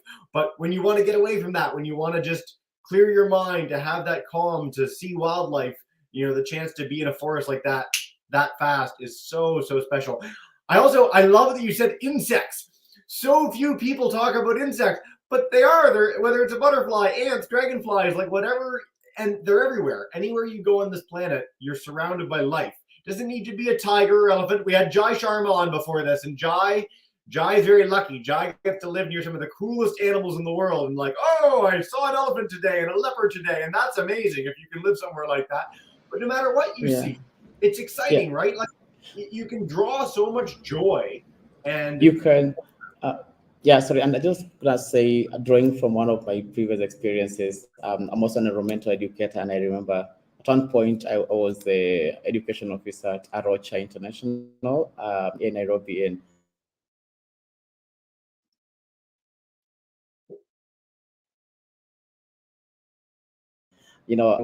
and this one time they brought children who are, I think anything.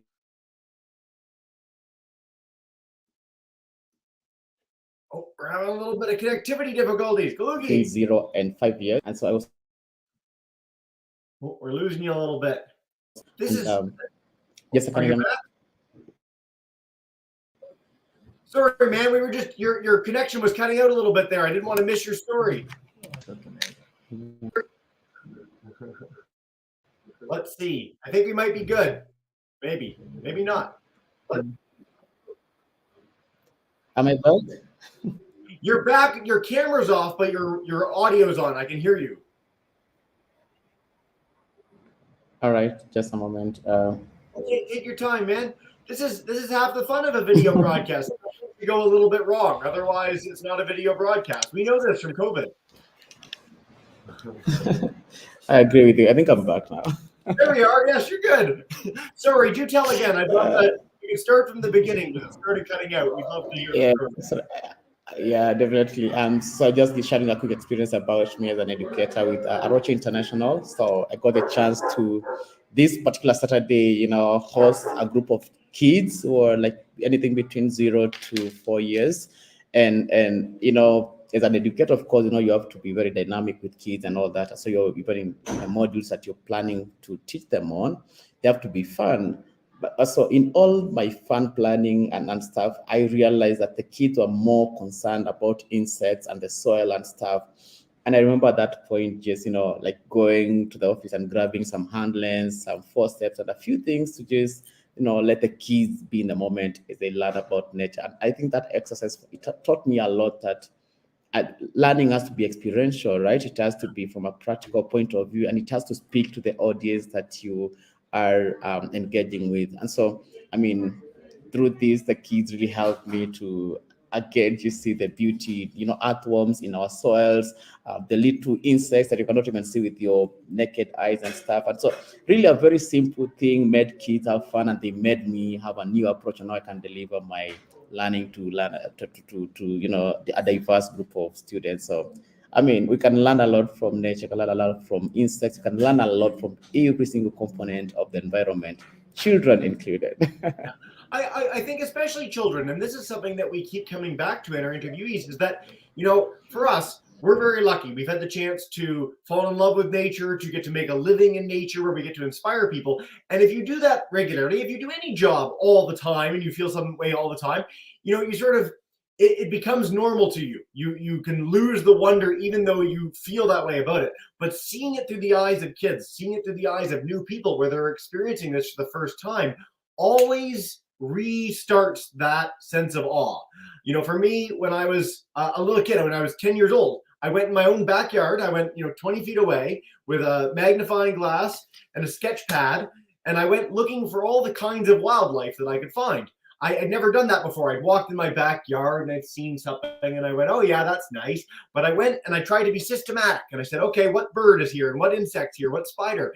And I found 72 species in 2 hours. 72 different kinds of animal in 2 hours. And that was profound to me. That was a highlight, a showcase of the fact that there's so much life nearby. And I tell that story to kids. I say, look, you can go out and explore. And if you just take the time to look, to pay attention, you'll be amazed what you can find. There's, whether you're in Kenya, whether you're in Newfoundland, whether you're in somewhere in the middle of the desert, there's wildlife around you. That's sort of the joy of planet Earth.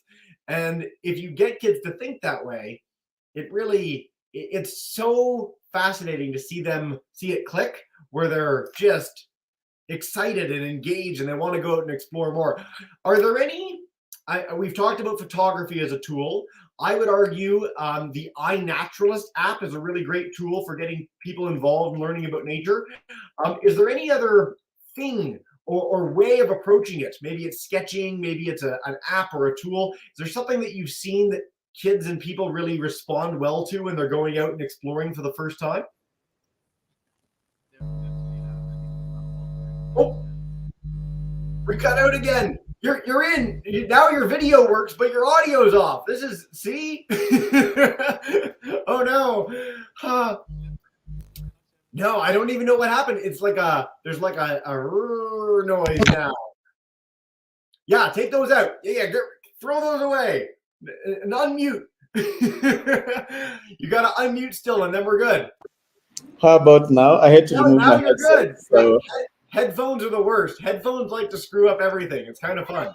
I'm sorry, but they're better to hear it. But sorry, do tell, man.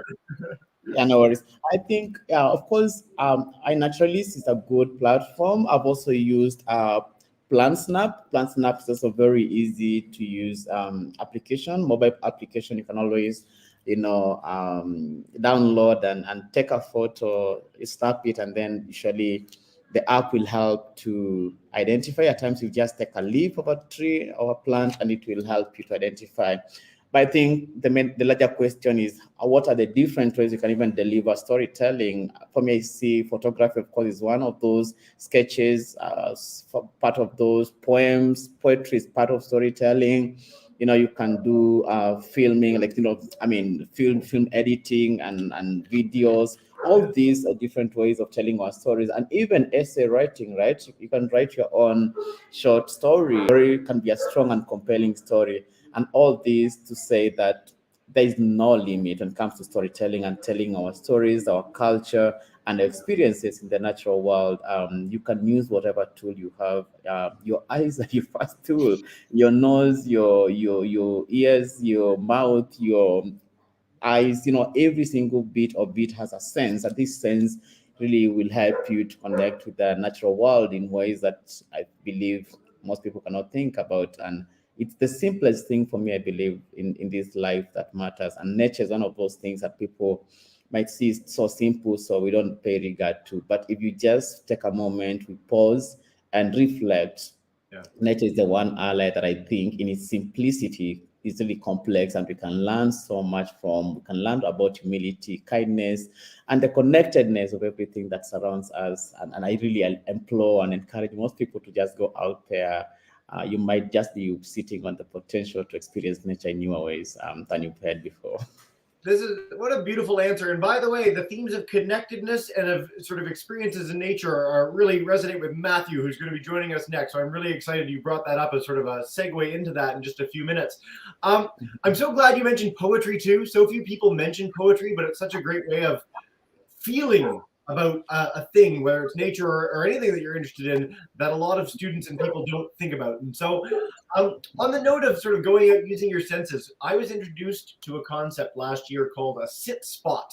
So for kids, they love this. The idea that you go out and you don't go with a plan in mind. You literally take a seat and you write down or you draw what you're seeing, what you're hearing, what you're smelling, all this sensory input that you're taking in of a individual area. You can go back to that same spot and experience it again and see how it changes. And I really love that idea, to center people in a space, to get them where they're thinking more on a longer time scale about an area or a region or spot close to home.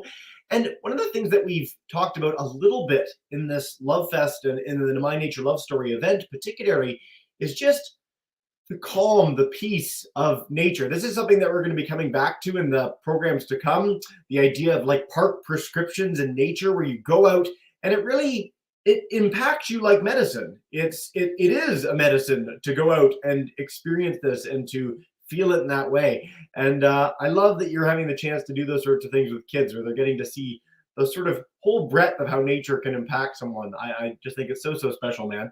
I'm curious. Okay, we're going to bring in Matthew in just a couple minutes. I'm going to step back and let you be the interviewer, because this is like our bonus interview for all the people in the Love Fest today. For people that want to learn more about Youth for Nature and get involved, I know you guys are an international organization. I've already brought up the Africa listing. How would students get involved? Someone who's watching this program, what can they go do now? How can they be a part of the stuff that you're doing? Amazing, thanks, Jesse. And what a way to help me or give me the chance to market the organization. Actually, if you want to learn more about Youth for Nature, just click or type www.youthfornature.org. It will lead you to our landing website, and from there you can see our programs, our team, and information about how to join us. But also specifically, what I encourage people is, while you're writing to us, just indicate areas that you want to support us or engage with us on. One of the ways is through a global ambassador. We have a global program called Global Ambassadors, where young people from across the world can volunteer or engage with us and really contribute to the organizational growth as they are getting skills on storytelling, knowledge, sharing, and capacity building. At the same time, we also do occasionally run regional forums across the 6 UN regions. So through this, if you engage in a particular region, then you are able to, connect with peers, participate in these regional conferences, and really help co-lead and tell a new story about nature conservation, your communities, and every other theme that is of interest to you. And the final one is, of course, through our global storytelling program, where any young person aged 18 years to, I believe, 30 or 35 years can actually contribute and share your stories, the unique stories that, are shaping your action, local action on nature restoration and climate action. So just checking out our storytelling program on our Youth for Nature website will really allow you to, number one, experience the myriad of stories that young people from across the world are telling, but also give you the space to tell us your own stories in your own ways, in your own platforms that we are going to put on our global storytelling map. And then anyone from across the world can read your story, they can connect with you and really get inspired by the action that you're doing in your local area. So check us out and let's see how we can connect and continue these conversations. Head to youthfornature.org. It sounds like a great time. Man, if I was a kid and there were things like this, I would have done little else. And I will note, from the Nature for All perspective, we will feature these stories. So if Youth for Nature wants to get the stories to the Nature for All global website, the Storytelling Festival, we'd love to make sure that even more organizations and people around the world get the chance to see what you're sharing. Youth for Nature's got some really good stuff there, so do check that out. Kaluki Paul, this has been so much fun. Thank you so much for this impromptu, unexpected interview. I've had a real pleasure chatting with you.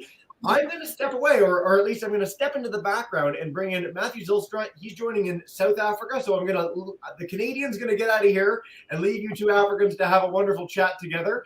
But thank you so much for this, and what a pleasure. It's been a pleasure. Thanks, Jesse. And I can't wait to host Matt and we talk about a love nature story. Well, let's bring him in. By the way, I want to note that as an aficionado of backgrounds, one of the three best backgrounds of any people I've ever seen. I've got the blue, you got the nice green, Matthew's got this fancy plant behind him. We're like killing it on the background game. So I'll leave you to it. Kaluki, thank you so much. And Matthew, welcome to the broadcast. Thanks very much, Jesse. Hi, Kaluki. Nice to see you. And I want to be sure I'm correctly pronouncing it Zylstra, or how do you pronounce it? Yeah, that's correct. That's All correct. Right, well done. Yeah, nice to have you, and nice to know that you're also in South Africa. I'm pretty much in Kenya, so Swahili is my favorite. I know you have your other big languages, but what a pleasure to host you. And I really want to hear more about Matthew, his love for nature, what your love story is. Maybe we start by telling us who is Matt. Who is Matt? Sure, it's a big question to begin with. Yeah, I guess without getting too philosophical too quickly, but I mean, who is Matt? I think is really embedded in this real African philosophy of Ubuntu, in that I feel that I am very much a product of my relationships, and those relationships are, of course, with people, but they're very much with my relationship with Earth and the nature around me. So, yeah, I mean, of course, there is this little inward thing called Matt that likes to think he's in control and has a sense of ego and identity. And I guess that's a lot of what my outward expressions are in the world, in terms of trying to give nature a voice and work on nature connection. But who am I in the deepest sense is really a product of my experiences, and we might speak about some of those experiences in this interview, but it's very much been a life of just hoping to engage with nature in a particular kind of way. Yeah.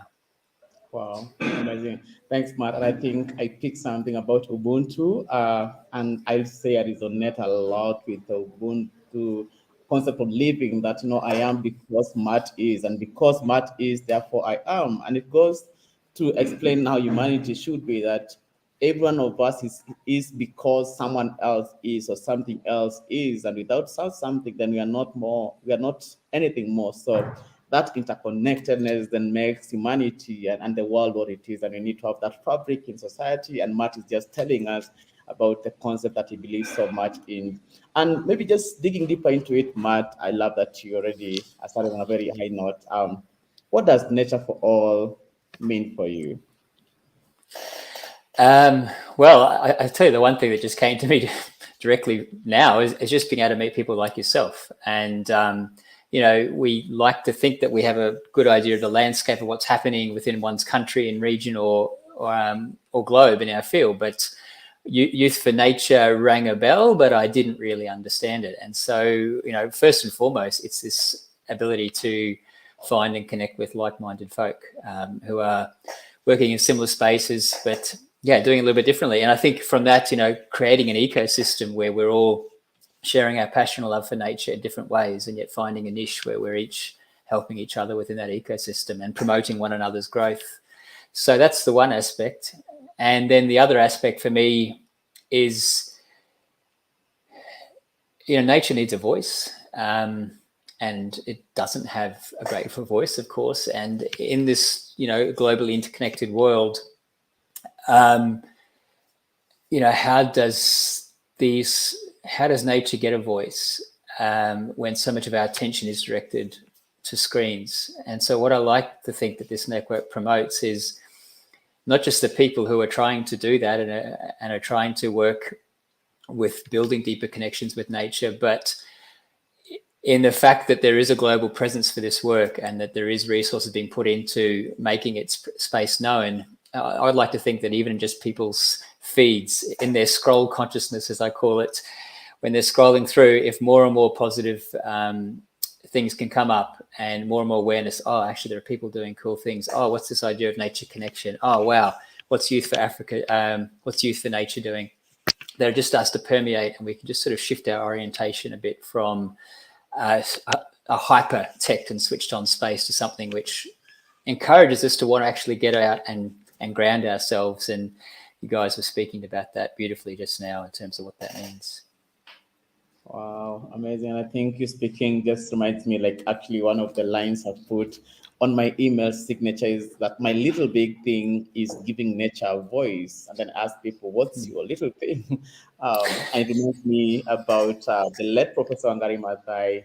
You know, she says the little things that citizens do, that is what makes the, you know, the largest impact. And I like how you're connecting this, that actually nature is this being that we all depend on, that is linking us and bringing us together. So just recognizing that and allowing that connectedness to cascade across us then makes nature this central place that we can always derive energy from, that we can always learn from, and really help to build a bigger, better society based on values, justice, and equity for everyone, for every insect, for every tree, and every species that we have. So, Matt, what a way to get it. And I want to quickly maybe move into a more or less connected question to this. I know we all have our favorite places to go when you're tired, when we want to unwind and everything. But I'm just curious to you, Matt, what's your favorite go-to place in nature, and why that place? Yeah, I guess I'm supposed to give the one big answer, but I am going to kind of give two, because I think it's an important distinction. So on my bio pic for this festival, my backdrop was an ocean or a coastline, which is from an area here called Robberg Peninsula. And it's a beautiful nature reserve, and many people in this area would say it's their favorite place. It's got a long cultural history. There are caves there showing the various layers of the middle Stone Age diets and uses in that area. You can see an abundance of wildlife, seals, great white sharks, whales, dolphins in season, and it's just stunning. And so really that is a very special power place for me. But the answer I really want to give is actually another place in our area called Kerbon's Estuary, and it's not the huge eye catcher. It's not necessarily the place you'd want to think would be your favorite space. And I mean, I can go from a biology perspective, all the reasons why it's important, but at least why it's important to me. But what it's shown to me over the last sort of 10 years or more that I've been engaging with it is this importance of connection. And you guys spoke about this wonderful concept of sit spot. And I guess I've tried to do that with this space as well, but taking it underwater.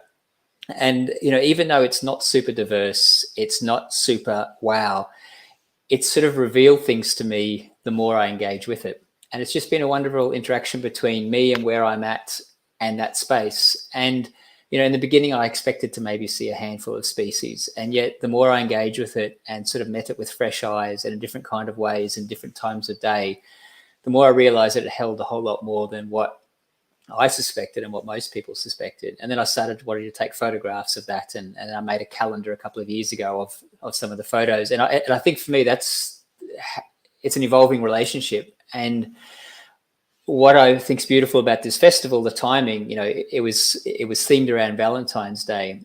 And I do like to think of our relationship with nature, with Mother Nature, but as a relationship with a loving partner. And it takes us, you know, for that to deepen, it takes communication, it takes listening, it takes attention, it takes a frequency of contact, it takes sensory experience, it takes so many things to develop a human relationship. And the other thing with human relationships is we might meet somebody briefly at a social engagement and we go, yeah, I don't know if that person's got much for me. You know, like this is sort of sense of, you know, what's that person got in it for me? I'm not sure if we really connect, but then you meet them again and you have a bit longer conversation. You're like, oh, yeah, you know, this, you know, and then you meet again, and all of a sudden you find you're hanging out, and there's a whole different layers, you know, start to come out that you hadn't expected, that your first filters didn't allow for. And so, yeah, for me, that's been with the estuary, that it's deepened for me as a living organism. Yeah. Amazing.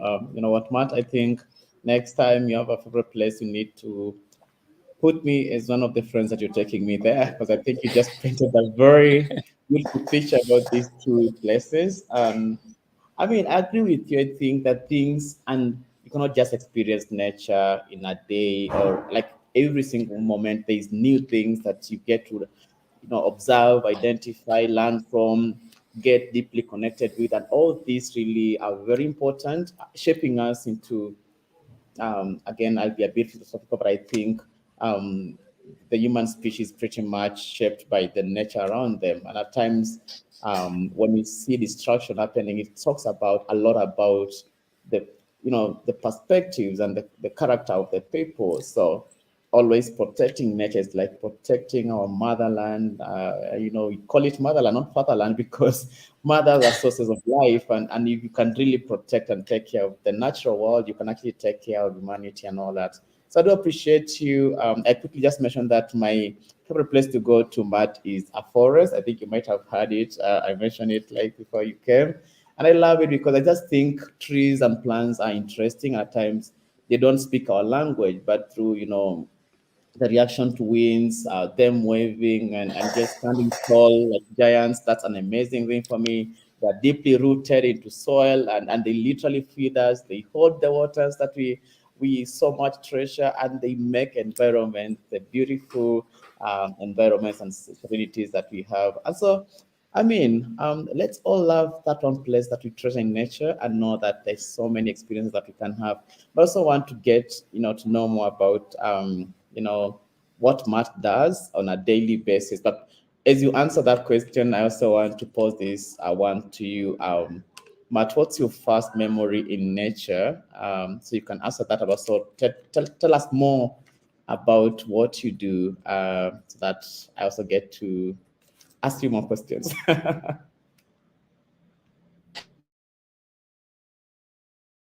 About what I do.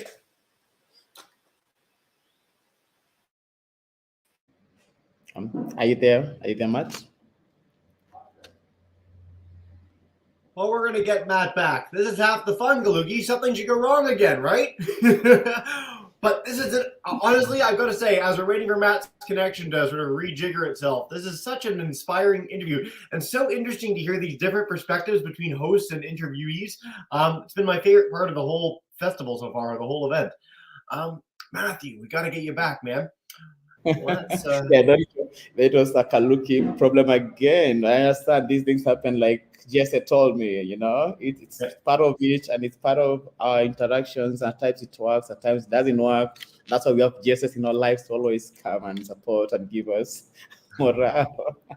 Fingers crossed. Well, he's gone for now. We're going to see if he gets back in a second. We'll send him a quick email and make sure he's in as soon as we possibly can.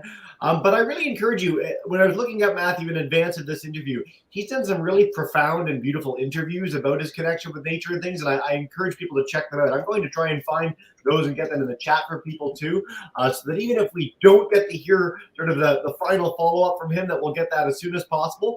And I will note too that after this is done, we've got the chance to hear from Prashant Mohesh, one of my favorite conservationists in the world. I'm so excited to hear the two of you banter together, because he's the two of you are sort of people that, like, you think an idea and then you just do it and it's done, and then you share it with the whole world and then everyone gets on board, and it's really rare to see that kind of passion and enthusiasm and sort of go-getting. So I'm very keen to check on that in just a little bit.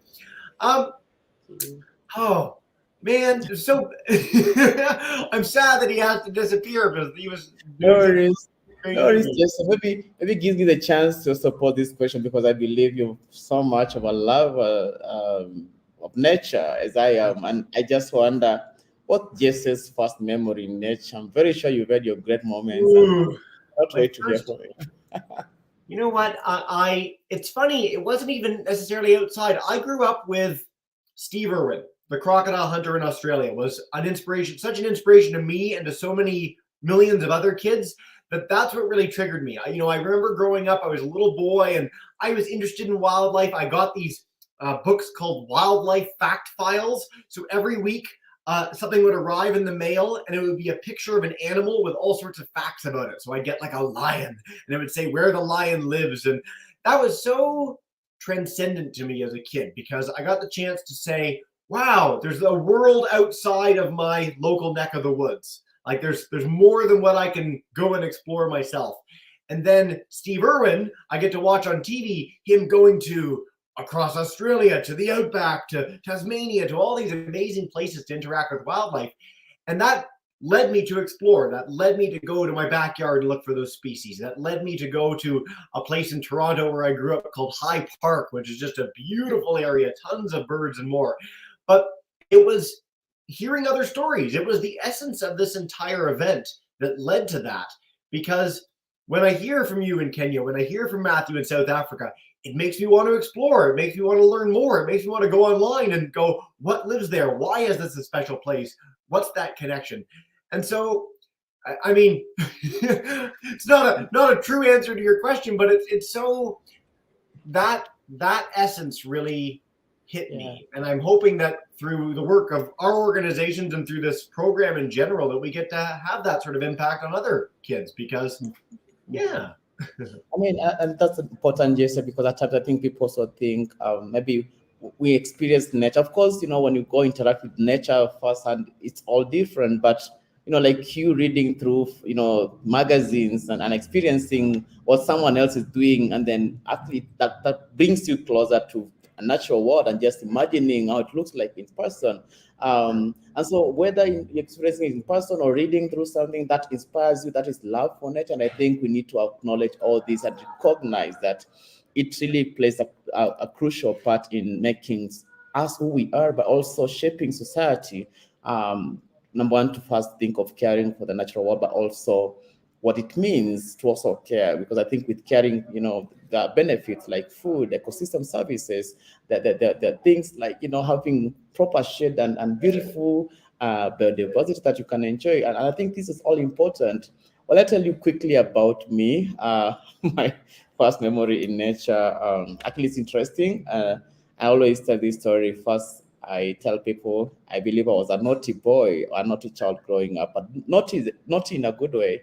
So every time, every time my grandpa would go to the forest, usually it was around the rainy seasons, because we do have areas in the country that really have some harsh environmental conditions. So the only way you can plant, or the only time you can plant or grow trees, is when it's raining and stuff. So my grandpa would always, get a bunch of trees and carry them to go plant in his small forest, a family forest. And my simple job was to just follow him. I remember I was dressed in these shorts and gumboots, and at times I would just go and throw those gumboots away And then I just walk bare feet and jump in the mud, in the holes he was digging to plant the trees.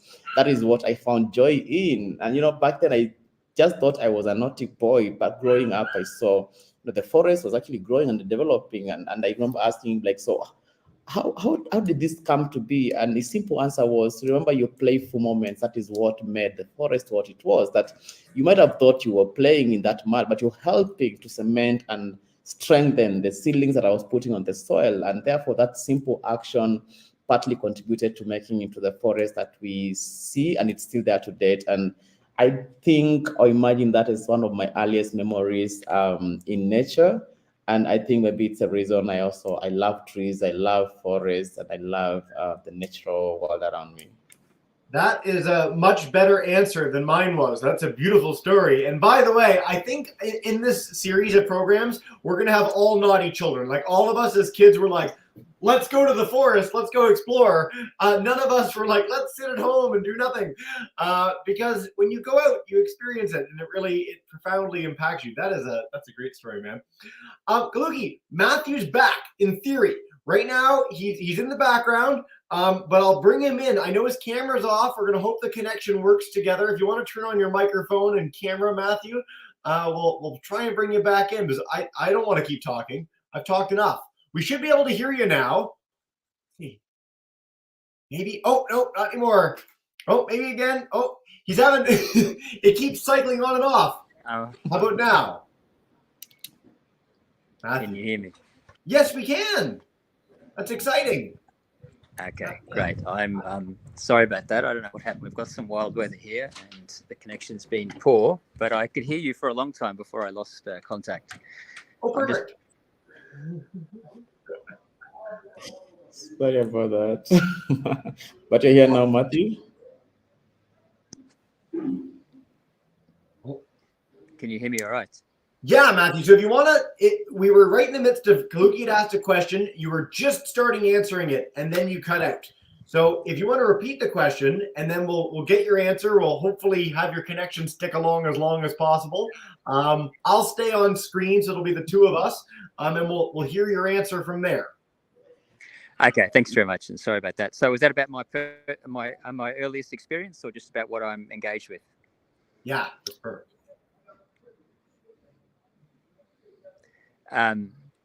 So, well, I guess if it's just about my sort of formative experiences with nature, I guess the earliest, the one that earliest sticks with me, I probably must have been 3 or 4 years old. And I don't know, I just remember seeing a stick insect for the first time on a pipe at our house. And I don't know what it was about that moment, but it's never left me. Maybe I'd never looked at something that closely at that age yet, because I was less than 4.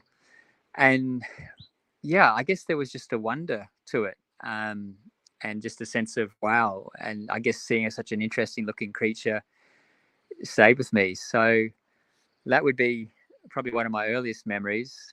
And then there were just a couple of moments during my teenage years, which I think were very powerful, that oriented me toward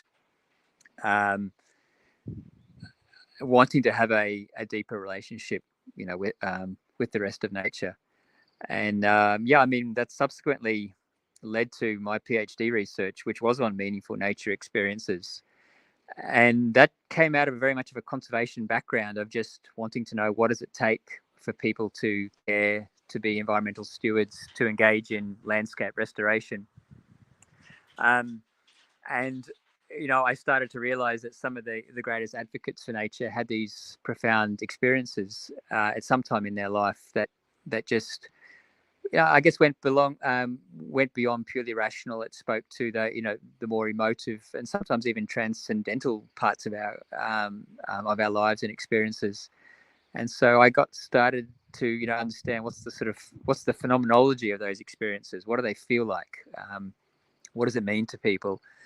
And that was a wonderful journey, basically, in really understanding that. And that took me to this point of getting into nature connection, because there seemed to be no point in wanting to just pursue these peak experiences. Well, I mean, there's a point to that, but I realized that wasn't sort of many fingers point to the moon, but but woe to those who focus on the finger and not the moon. And I think the moon really was about connection, deepening connection with all life. And I thought that a focus just on these profound wow experiences was just one avenue, and they may not always come on cue. You can't necessarily manufacture them.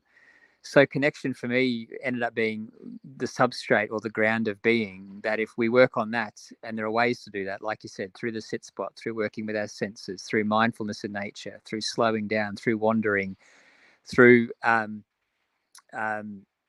through finding meaning and symbolism in nature. If we work on that side of our connection, then the meaningful experiences may come. And if they don't come, that's not bad either, because connection really sort of is the fundament. So yeah, and I mean, that's taken me into what I do today, which is really, I mean, I came from this more of a conservation side of things. That was my a lot of my past career was very much on ecological restoration and conservation. But in the last 10 years now, it's been very much, there's been a lot of education. So I've been doing a lot of field-based teaching and lecturing, but increasingly it's been coming to understanding this nexus between nature and well-being, and more explicitly, nature, planetary health, and human health. They must go together. And yeah, so that manifests in various projects that I work on around the world. Wow, amazing. I think it strikes me in all good ways that, you're an environmental educator. And I think educators and teachers, I believe some of the knowledgeable and kind people in the world, that they can help drive ignorance out of society. And even better when they're driving ignorance using nature and the natural world. So congratulations, Matt, and I hope you can get going with the amazing work down there in South Africa and really impacting communities, as grounding people, the emotions, well-being, and really the connections, the environment there. And I know we're almost coming to the top of the session with you, but I also want to quickly hear more about you. Matt, I see you as a very, very positive person, hopeful, and all this. So I want to know from you, what makes you optimistic about conservation or about the natural world? Of course, based on out of what you've done, based out of your approach to life, and based out of your experiences as a human being, what makes you optimistic about conservation and nature?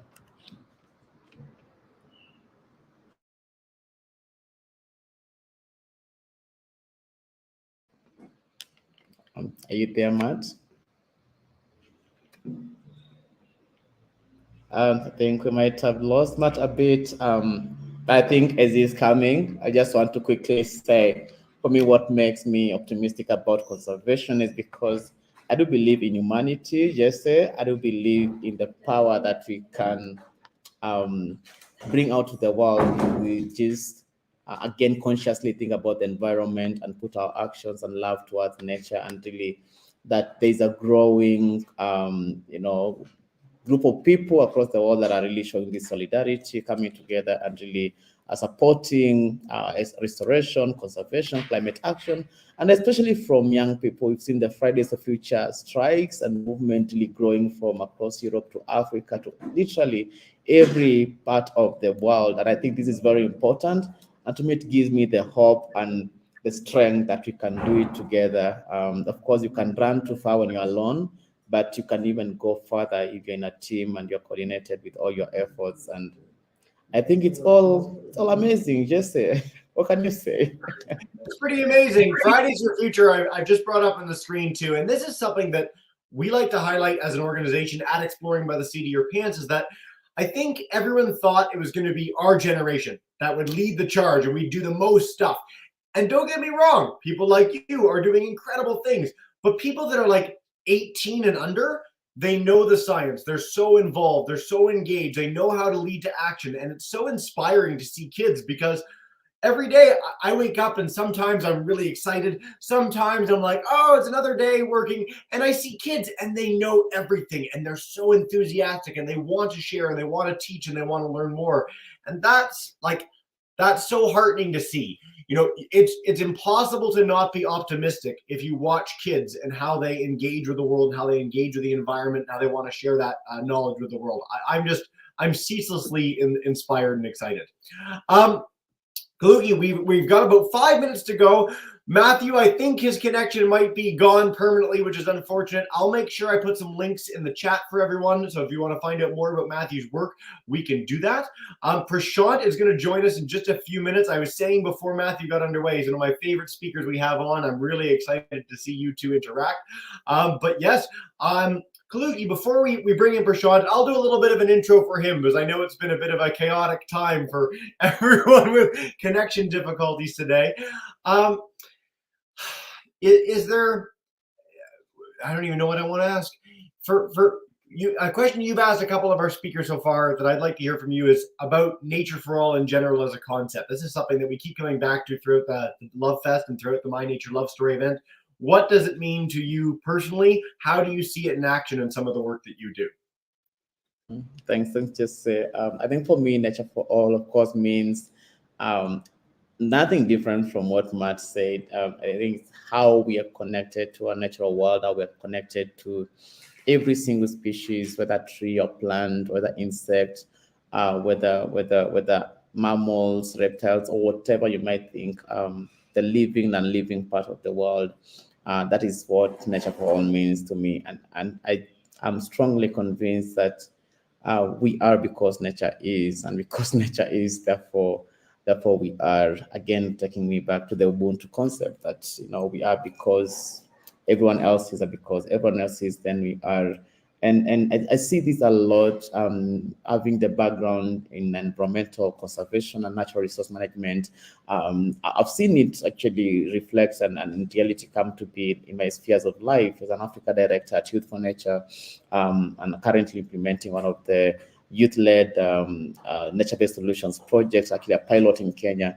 I see the need for us to really go back to nature, to see the power of nature in restoring our dignity, but also appreciating the connection that the natural world gives us. If only we can listen to it, if only we can allow ourselves to feel the depths of our love for nature.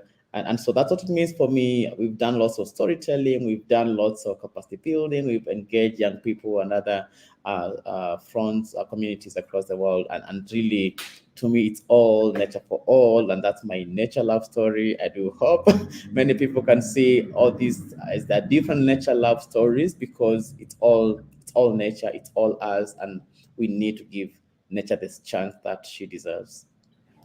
Kaluki, my job is to be a host, like literally in broadcast all the time. And I've almost never run into someone who's so articulate on the fly with an answer, especially in an interview that got canceled midway. So thank you for that. That was a beautiful answer. We're going to take that clip and just use it as the whole illustration of the entire event, I think. I'll talk to Jose. We'll make that happen.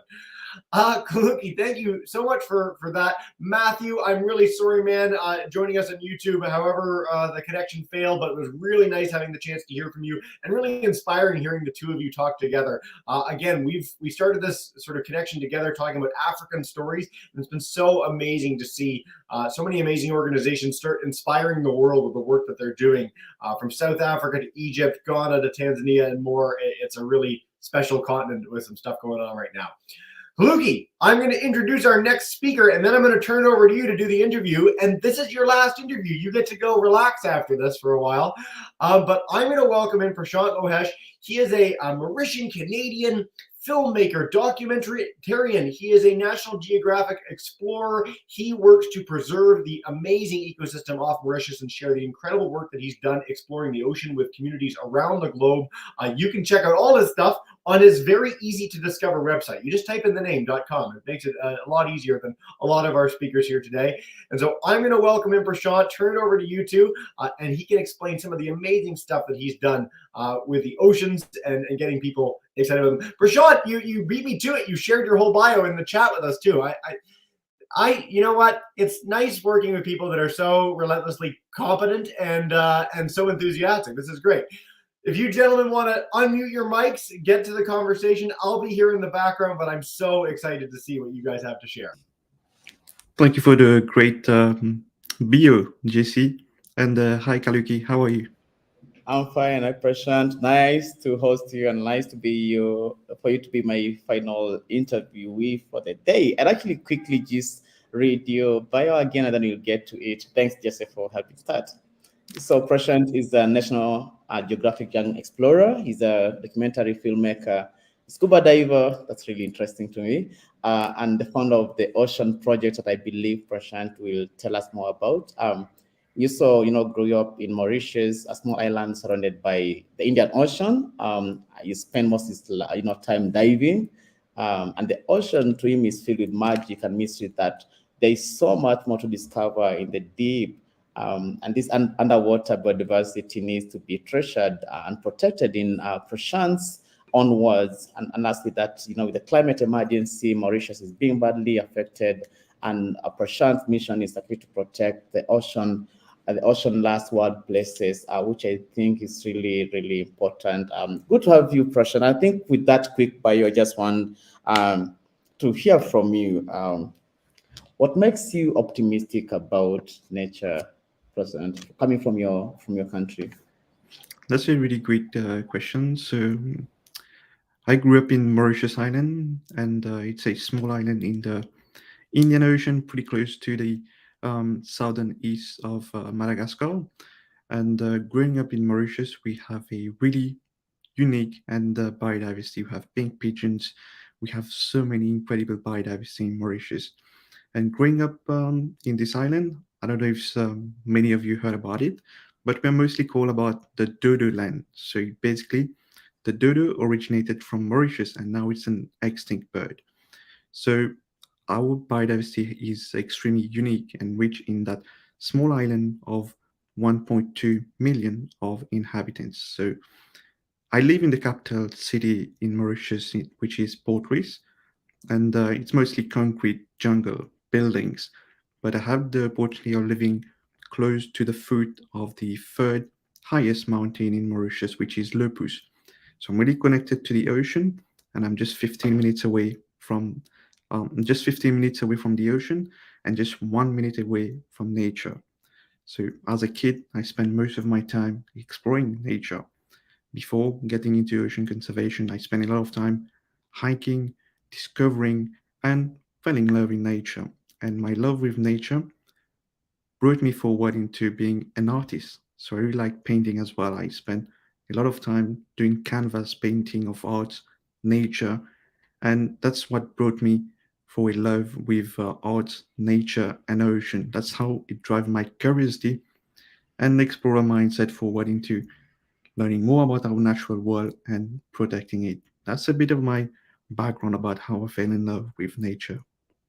Oh my goodness, that is amazing. And Prashant, I can assure you that Mauritius is a very famous country. In fact, coming from Kenya, wherever I'm traveling, I'm always meeting these magazines in the planes that always have Mauritius as a travel destination across Africa. And I can see the beautiful beaches, the beautiful mountains, the seascapes, the forest ecosystems, and really also amazing for me to learn that the dodo that we know is extinct actually originated or have its origins in Mauritius. And I mean, that's amazing. And in your bio, you also indicate about your earliest memories, diving. And to me, I remember last year was my first time diving, actually. We had gone to the climate conference in Egypt.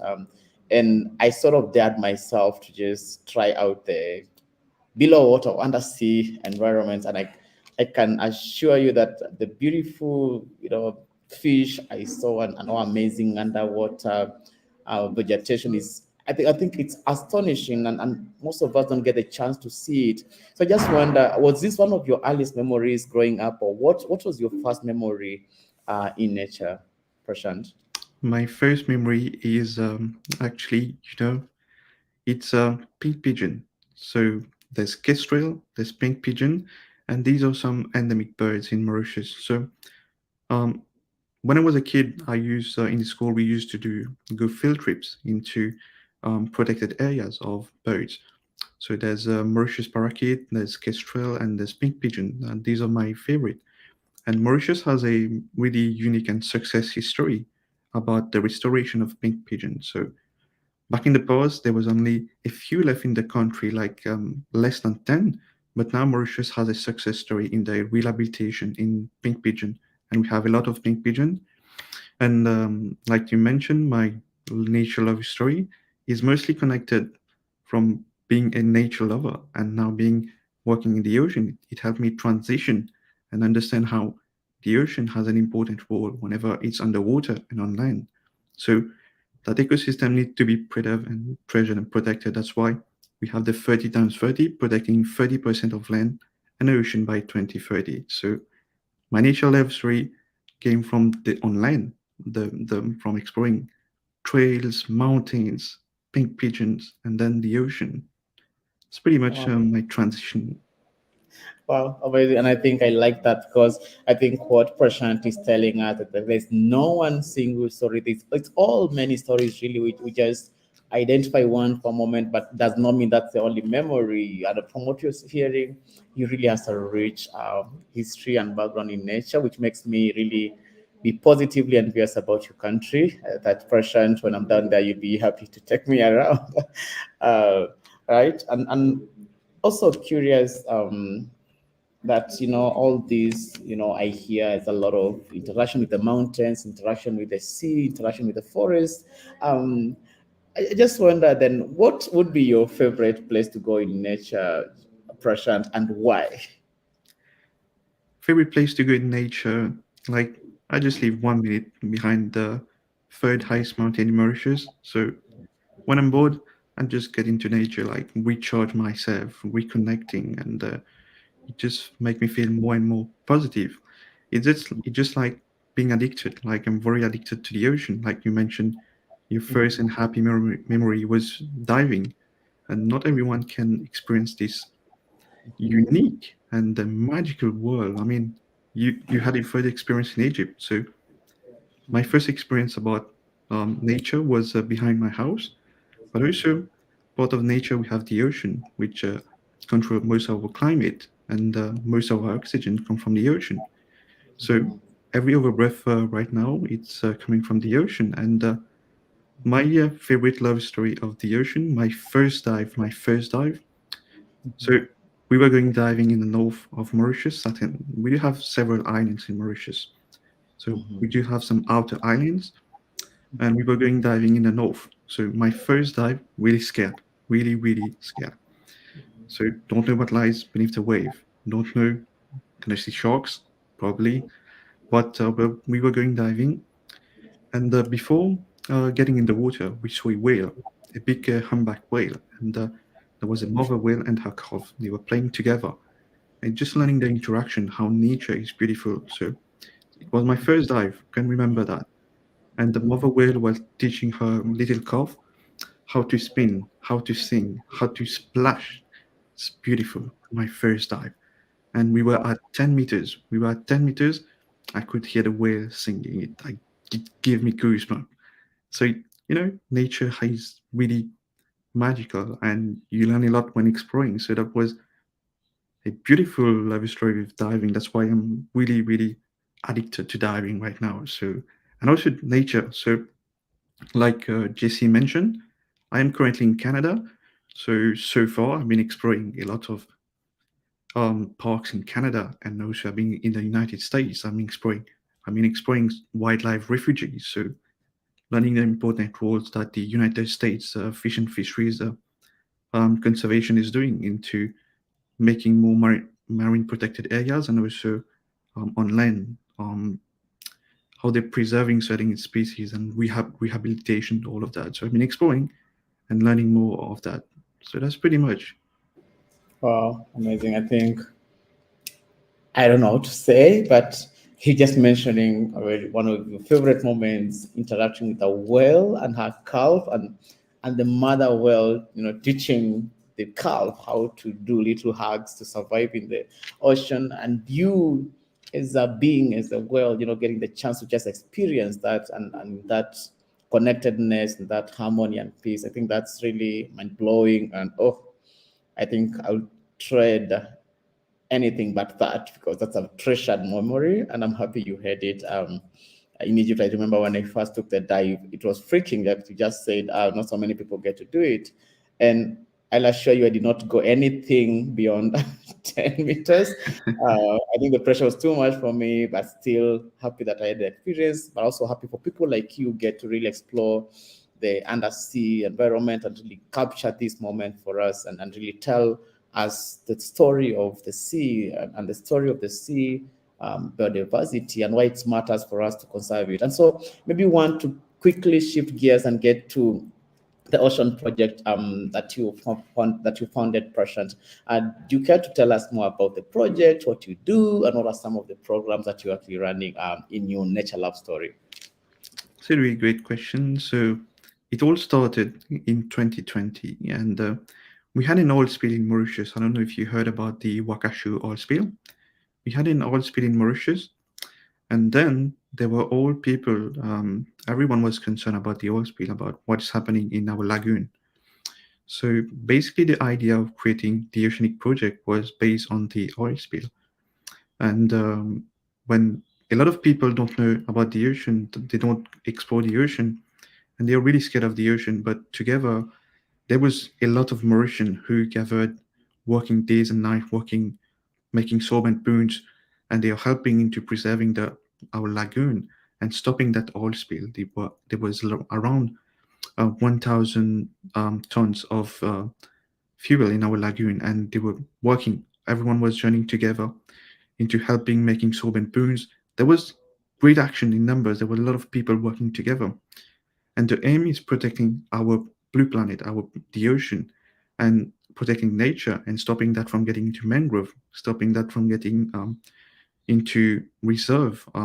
Like I mentioned, we do have a lot of outer islands which are protected into rehabilitation for pink pigeons, kestrel, Mauritius parakeet, mangrove, and stopping that getting into these islands. There was strength in numbers. So to carry that energy forward, a lot of people were working together. And to carry that energy forward, I created the Oceanic Project with the aim to educate the youth, and making more and more community action, because we have seen strengths in numbers, and now how can we integrate and engage an audience into being more planetary stewards? So I have worked with a great friend of mine, Daniel Zena, and we have developed an educational program which is called the Coral Squad. So basically, the Coral Squad is a creative, fun, and immersive program supported by National Geographic, the United States Embassy in Mauritius, and also Rogers Hospitality in Mauritius. And the program aims to engage youth 8 to 16 years old into exploring the ocean and learning how identifying certain corals and learning the threats and ways to preserve the ocean. So we started that as a pilot project. We did more evaluation, learning how we can engage the youth. And we do use National Geographic resources, which is amazing. We implement that. We develop it and into our way, because we speak French and Creole in Mauritius. So we develop it into our way so that our youth don't have any communication barrier, understand it really well.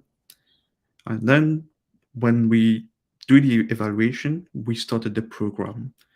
It was really amazing. We got a lot of youth involved. We bring young people exploring the ocean. So it's the first time exploring the ocean in the program. So the first time underwater, it's just, wow, amazing.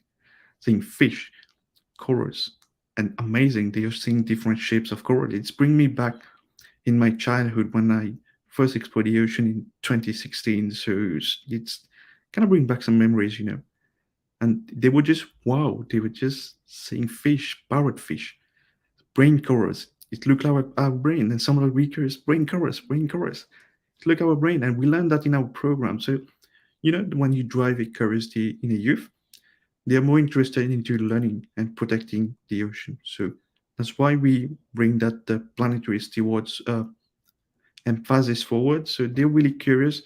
And at the end of the program, we do beach cleanup, creative art activities into raising community awareness. So when the people see that art has an important role into conservation, they are more interested what we are trying to express through arts.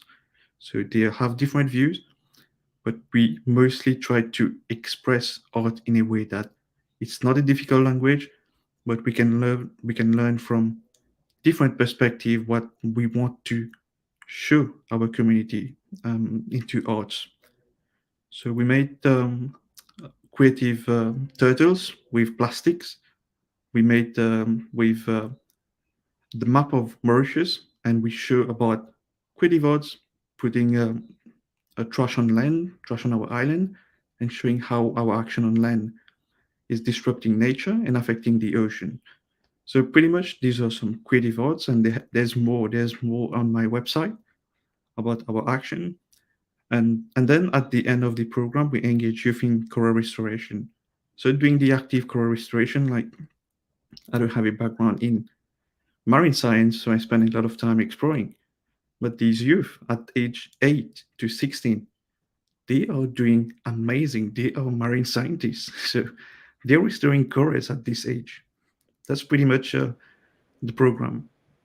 Wow, amazing. Thanks so much, Prashant. And I think one thing I love, I mean, I love all your story, but one thing that is standing out for me is how you transformed a problem into a solution, and a community-based solution from the oil spill that actually triggered lots of conversations and seriousness across the world. And that just I want to say, like, a young person somewhere in the planet saw the need to actually fight for our blue environment, right, and really safeguard our marine biodiversity. And also, I salute you and your colleague, and I salute you especially for the amazing program that you've been able to tailor for kids. Like you're saying, these youth are very young, they're very curious, and are ready to learn. So by really allowing them to explore our undersea environment, the beauty and the richness that there is, I think it allows us to create the new custodians of hope, new custodians of nature, and custodians to protect for and fight for the rights of the environment. And Sri, I do hope that you can really continue this, and because we share the Indian Ocean, Mauritius and Kenya and other African countries. I hope the movement can come to Kenya as a country, and we see how we can support each other. Of course, I think there's power in solidarity, like you've said, and there's more that we can really learn from each other. I know we almost just over half done with the session here, but Prashant, I think you also we introduced you as a filmmaker. I know when you talk about storytelling, there are all these different mediums and platforms and ways that we can tell our stories. And I just wonder what it takes for someone to be a filmmaker, and what your experience has been doing filmmaking and producing content to really resonate with the global community. Would you tell us a bit about your filmmaking and how the experience has been for you so far? Really great question. So I studied graphic design in university, so mostly advertising, all of that. So I'm very familiar with filmmaking. But when I was working in corporate as well, making good advertising, corporate advertising. But the thing that really intrigued me into going forward into more environmental filmmaking is because we see less of that media. We see less of climate issues on the press. The media communicate less on that. So I think storytelling has a really unique, powerful ways into communicating certain issues and educate people. So that's why it brought me forward into making my first documentary in Mauritius, which is Tomorrow the Race is On. And the reason why I made this documentary is because a lot of people don't know about Mauritius. They don't know about what is happening beneath the wave, what is happening about ecosystem restoration. And Mauritius has a really successful stories into conservation, and also with the threat of climate change. Like I'm speaking to you right now, there's a cyclone, one in class 3 in the Indian Ocean, which is passing through a big storm coming to the Indian Ocean. Right now, it's passing near Mauritius, and it's probably getting to Madagascar.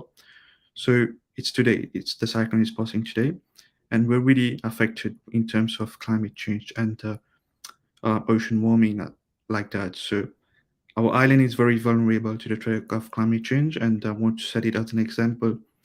and inspire others, leaders, to understand what is going on and how to limit our carbon footprint instead of making profits, how we should take the pledge for our planet.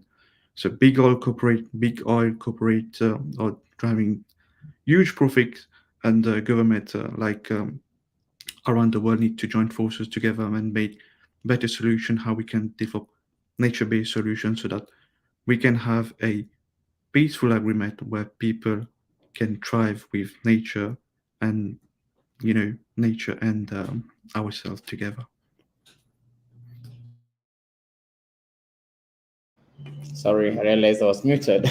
Wow, that's amazing. I think one thing, and I appreciate your feedback and comment on that, Prashant. I have some very basic knowledge on filmmaking and stuff, and I think, like you've said, telling a story is very important, and especially on one of the areas that we've talked about, nature-based solutions. Now it's becoming a widely used concept, and at times I think it sends this fear of being, tokenized, or for lack of a better word, I say the nature washing, right? That you don't really know which one is the best solution, which one is a natural or nature-based solution. And so really being able to even capture these experiences, the stories of restoration using nature-based solutions, and really giving very compelling video works is really like also a strong indicator and a strong contribution to voicing up for nature and really telling what it means to really actually restore, to actually conserve, and actually use nature to safeguard humanity. So I applaud you again for your filmmaking prowess, and I hope most of us can also learn from you, that we can watch the trailer, and please give him a follow. Let's engage and see how much we can learn more from each other, and especially the case from Mauritius through the Ocean Project, and most of the works that Prashant is doing over there. I asked you this question, and I know we have less than 8 minutes to go, but Prashant, I just want to hear again from you. What does nature for all mean to Prashant? So nature for all means, like in French it says nature pour tous, and nature for all in English. So basically, in a changing world, where in a changing climate, where we're advancing technology, AI is probably replacing a lot of jobs. Humans are staying at home, like our ancestors many years back, living in caves. They are connected to nature. Indigenous people who has done an incredible job, even in Canada, into protecting nature. They have the love and respect for that nature, because nature provides everything. We just need to respect it and protect it for the future generations. So nature for all means that, for me, in a changing world where we are all connected to, cell phones, technology, cell phones, take the time into going into nature, reconnect, understand, meditate.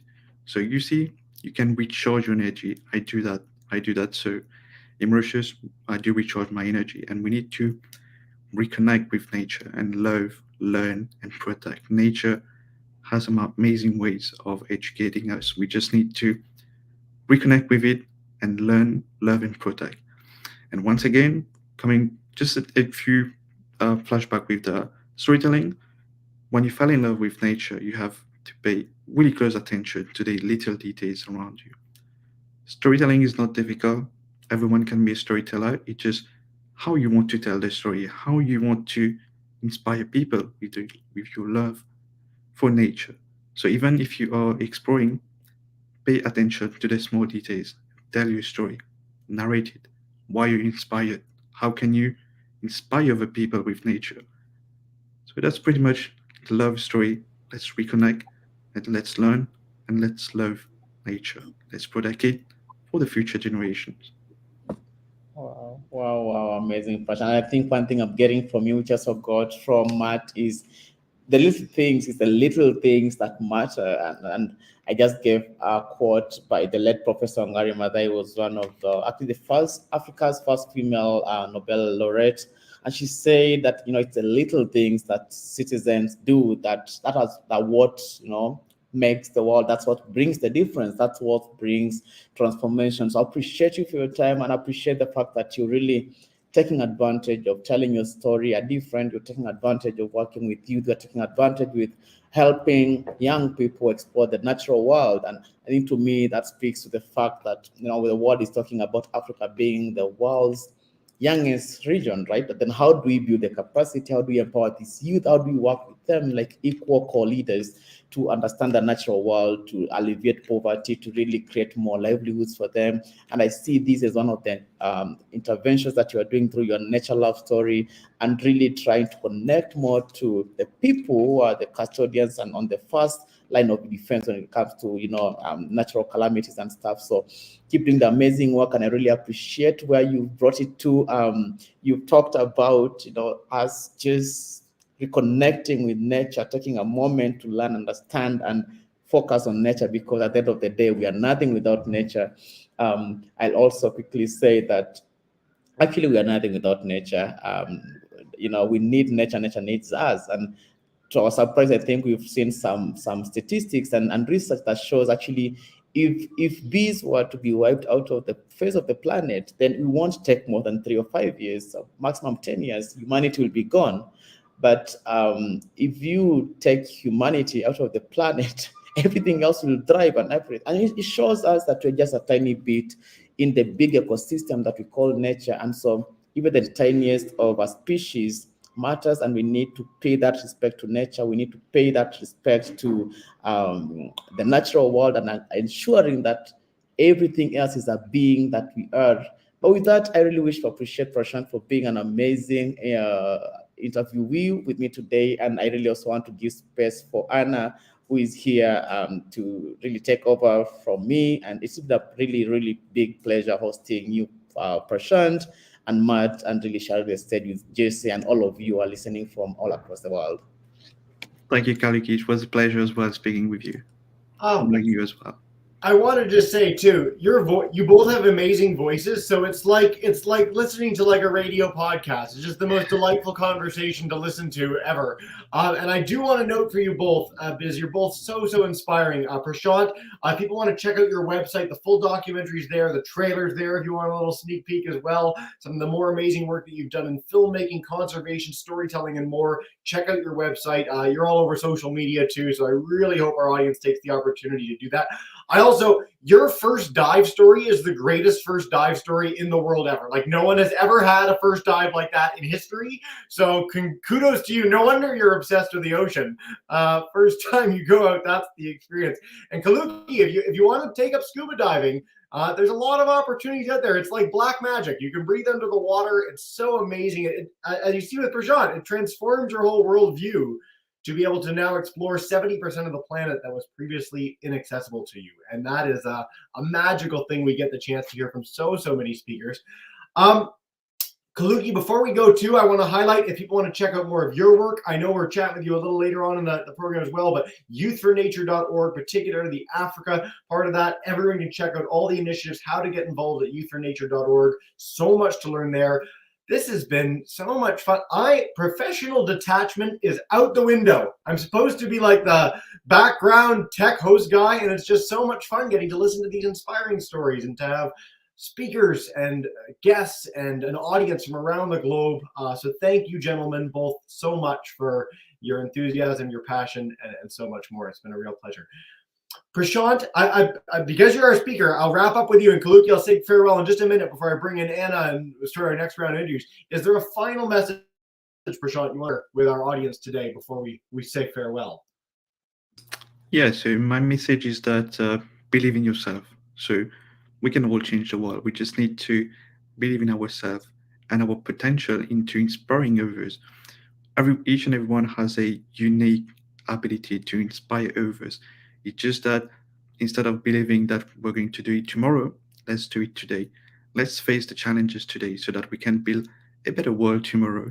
Let's inspire all the people today. If you have an idea, collaborate with the right people, and let's make the world a better place. Nothing is impossible when we work together. When the youth join together, we can make anything possible. So we are the leaders of tomorrow, and let's make the world a better place. Couldn't think of a better message to wrap up than that. Prashant, have a wonderful day. Keep up the amazing work, and I'm so very forward to having you back soon, man. We'll say goodbye for now. Again, people should check out prashantmohesh.com. Amazing stuff there to keep learning going. And he mentioned Danielle Zellen, some of the incredible work she's done with Mauritian kids. I've had the chance to partner with them. It's been so special over the last couple of years. Kalugi, thank you so much for being the best host ever. I do hosting for a living, and I should just quit and give it over to you, man. You are an inspiring guy, and truly the best smile of anyone we're going to have on this broadcast by a big measure. So it's so nice to have had you today, man. Have a wonderful time, and I hope you get the chance to tune into more programs over the days to come. Thanks, Jesse. Be sure to listen more, and I bet maybe I'm landing on the footsteps of people like you. And really, I think one thing I'll say is, we are one. Let's be one. Let's be one in nature. Hard to get a better message than that. Sort of the nature for all ethos. I'll say farewell, Kaluki. Thank you so much, man, for joining us today.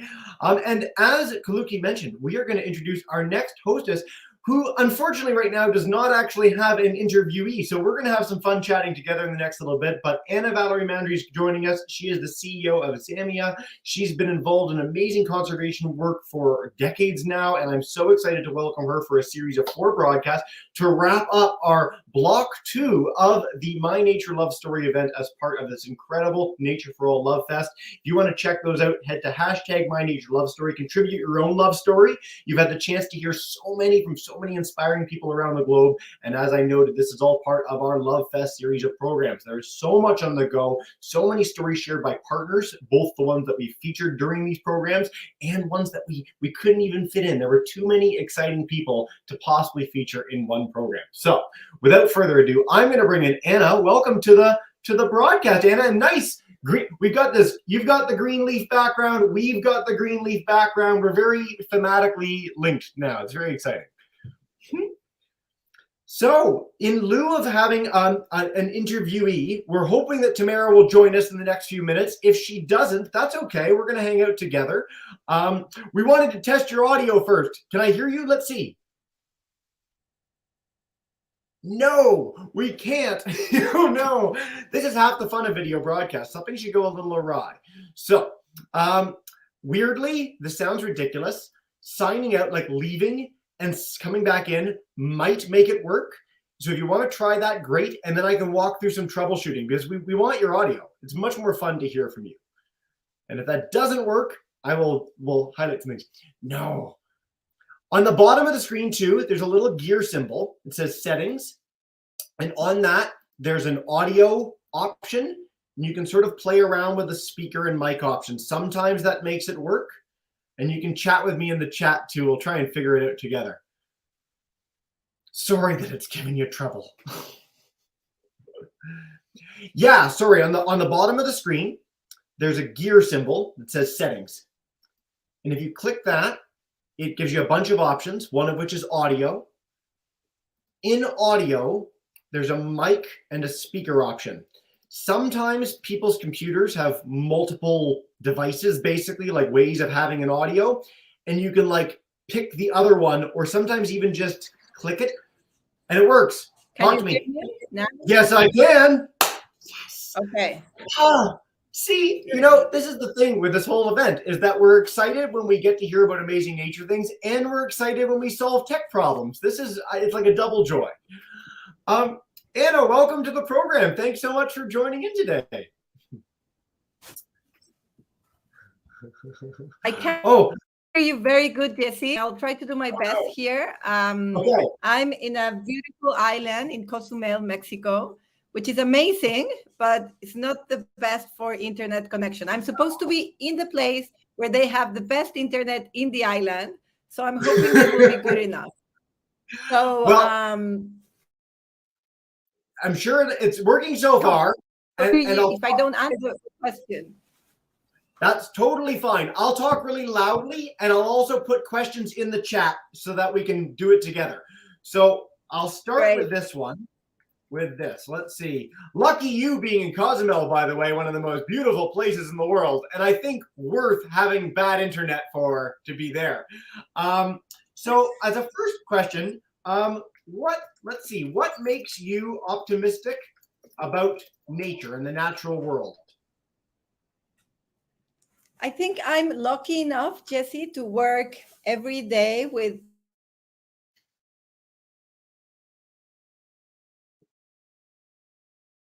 civil, and these kind of people are people that are very optimistic, like they are dedicating their life to make a difference in the world. So that's pretty inspiring. It's really nice to be surrounded by people that are always searching for the how to make things happen instead of just criticizing. So we live in a world where many people criticize and you can get very negative about it, but when you are surrounded by people that are all the time optimistic and willing to do something about it, then you kind of end every day. So that makes me feel optimism. Like all the people, like I've been checking all the love stories here, and these people are changing the world. So there's no more than be optimistic. If they're all doing what they say they're doing, it's like amazing. We're definitely going somewhere.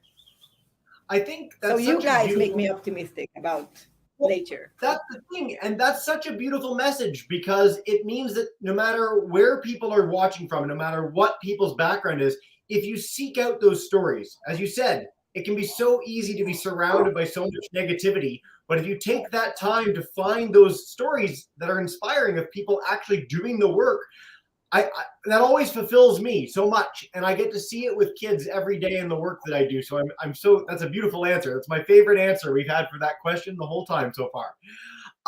Anna, oh my God. one of the things, I lost you. We lost each other. We'll get each other back. Good. You're good. Here, I'll put it in the chat too. Do you have a favorite spot in nature? A favorite place to go? So I've worked for 15 years in the magical cloud forest of El Triunfo in Chiapas.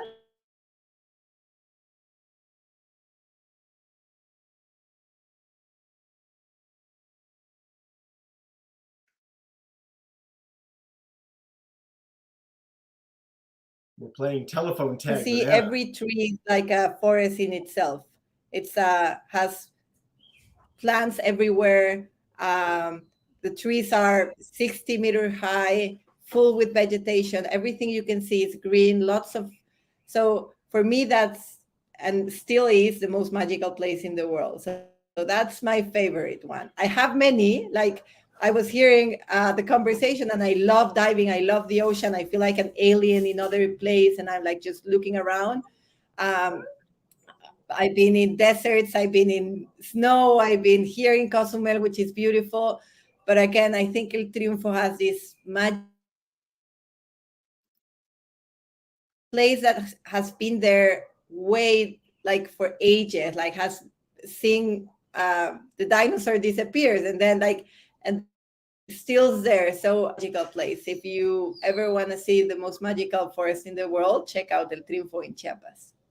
Oh, so I mean, just broadly speaking, when you look this up, it's like the most incredible looking place ever. And I can't believe it's like right in my backyard in North America. This is wild to even think about. I'll put that link in the chat for people so that they can check that out. But and again, if people want to check out your reserve, I'll put it more. Yeah.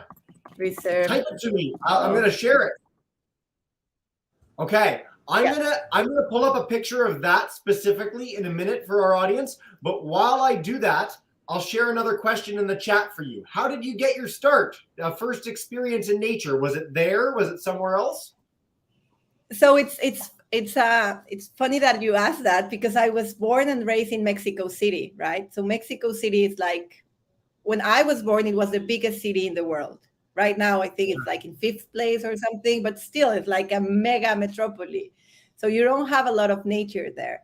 But my dad was a Boy Scout, so he likes to go on hikes, and he will take us. And I was the one that liked more nature, so he was taking me a lot to hike some of the mountains surrounding Mexico City.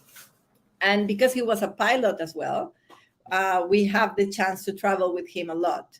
And everywhere we travel, for him was more about, let's see what's there, nature speaking, rather than going into the city or the mall or Like it was always looking for the nature spot wherever we went. So I think without knowing, that was the way I felt in love with nature. Even in the big metropolis of Mexico City. And I'm so happy you mentioned this, because I think when you're a kid, especially, when you think of nature, you think of the Amazon rainforest or the Serengeti or the Great Barrier Reef. And those are spectacular, amazing places. But it's amazing how much of a connection with nature you can build from inside the heart of a major city or right next door. This is something that we're starting to see more around the world. We started off today with Stefania Romano. She works with cities with nature to make cities have that green space, that ability for people to not get that disconnect from the natural world. And so I'm so happy we mentioned this. Mexico City is a very special place too. I hope many people get the chance to visit. It's a really beautiful, beautiful city in my opinion. This biosphere reserve. Everywhere you go, nature. Everywhere you go, you can find the nature. So it's just a matter of having this special lens to be able to admire what you have. I liked Kaluki was on before you hosting, and he talked about insects being really big for him. And we've had a few programs so far with Indians, and the Indians, they get to go out to the forest, and there's elephants and there's tigers and there's leopards, and it's very nice in India. A lot of us don't have that opportunity to see these big charismatic animals that we all know and love from TV, but no matter where you go on this planet, there's wildlife. Maybe it's a plant, maybe it's a dragonfly, maybe it's ants. And if you have that special lens, it is just as magical. It's such a profound experience to feel that way about nature. And I hope through some of these stories, we're giving people that chance. Anna, I've got up this picture of your biosphere reserve. And I mean, like, it's just, I want to go. I want to leave this broadcast right now and get on a plane. That means that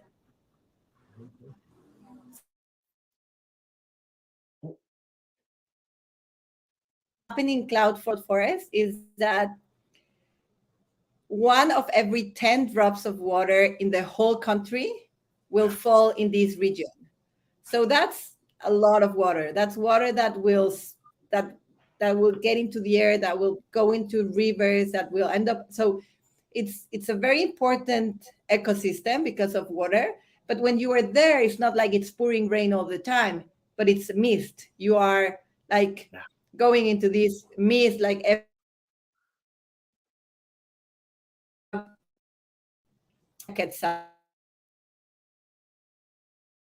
beautiful bird with a 2-meter long tail, and they fly. So if you go to the pyramids in Mexico, you have Quetzalcoatl, which is a flying serpent, and this was made because of the quetzal. So the quetzal, when it flies, it do like this. So the tail will go like if it's a snake. So all that culture, it's also in the indigenous, in many of the indigenous culture, not only one. We have like 60 or 70 presentation of quetzal and the flying serpent, which is the tail of the quetzal. When at the beginning, like if you, the Aztecs, for example, exactly, if you kill a quetzal,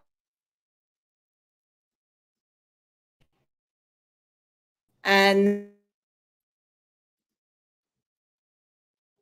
like these amazing hats, I don't know how to say it in English, with feathers. So every feather means more power, because the quetzal will throw its feather every year and then it will grow back.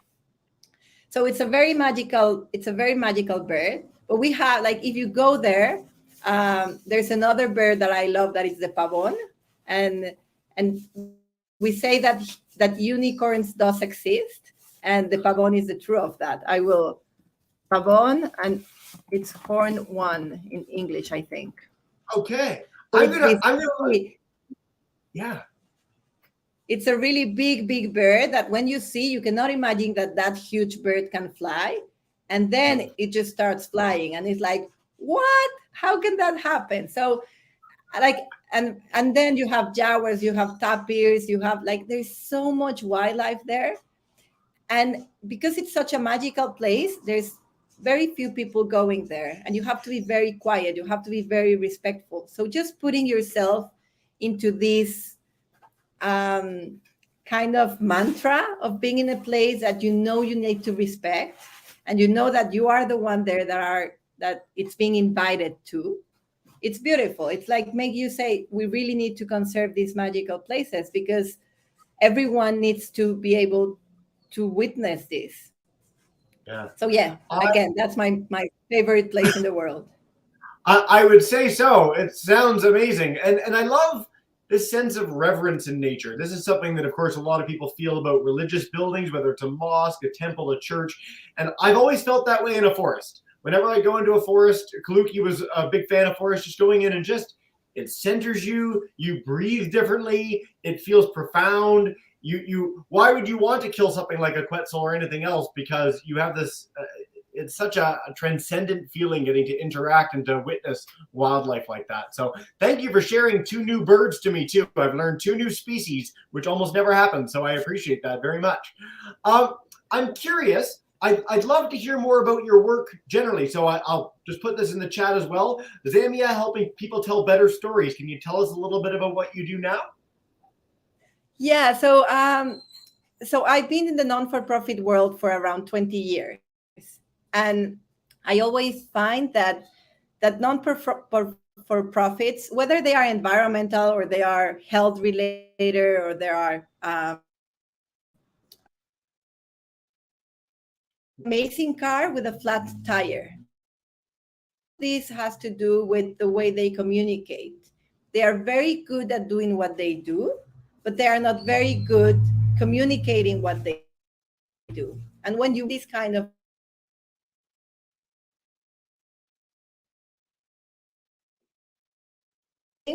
so that they can support. So 2 years ago, I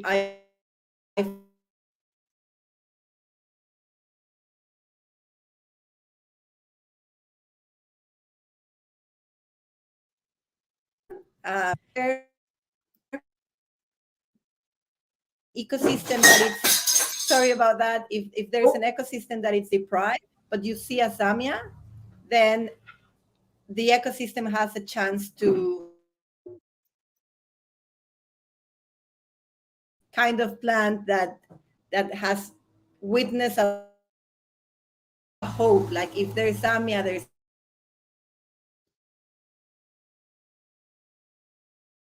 the leaders of social and environmental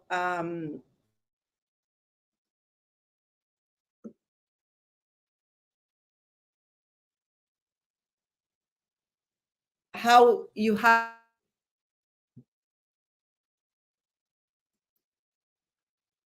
I'm losing you a little, Anna. I'm sorry. from many inner things, other external things. And the answer of it has been great. So, for example, we were hoping to have 10,000 members this year. It's February, and we have 7,000. So people are really looking into ways of knowing how to communicate their way better, their cause better. And when you communicate better, you can fundraise better, which is also kind of this flat tire that we're struggling because we always need money to keep on supporting what we're doing.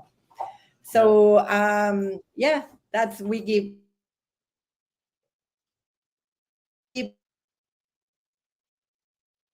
we have a cost, but we try to create this learning community around people that are changing the world. For me, they are superheroes, but we are giving them a little bit more power so that they can do better. Fantastic. I'm going to put a link for that up in the chat in a minute. Anna, unfortunately, the internet's cutting out quite a bit with you. I'm sorry that it's given such trouble today. But yes, I got that up for us. Media. Perfect. There we go. So we'll bring this up for everyone, and I'll put this in the YouTube chat for people too, if people want to check out more and learn more about the amazing work that your organization's up to. We're going to hope for the best that I can get these answers and hear from you, and it lasts, so fingers crossed. When you have the chance to work with youth or kids in any way, how do you find them feeling about nature? Do you find them optimistic and hopeful? Do you find them doom and gloom? Is there a happy medium in there somewhere? I always like hearing what people's interactions with kids are. Yeah. I'll put this in the chat for everyone. Sorry for the thing. Let's see. How do you find kids feel about environment? Work. There we go. Perfect. Positive. How do you find kids feel about the environmental? So I often see, well, I have 2 kids, and my kids, again, they are, they have like sad. So I think, again, when we surround these kids with good stories, that gives them the power to say, hey, if there's something I don't like, I'm going to change it. So for me, it's possible. And as people working in the environmental field, we need to keep on feeding the positivity instead of just the negative. We are facing a lot of challenges, and they're going to be here when we're gone. So we need to be able to have a generation that is positive about being able to do something. Very nice. I just put this in the chat again too. I've got one more question for you, and then we'll head on to our next interviewee in just a minute. Thank you for filling in this way. So how do you recommend for anyone looking to get as optimistic as you are about nature, resources, mindset? Well, just surround by people that are optimistic. For example, I do things like I do read news. I only read once in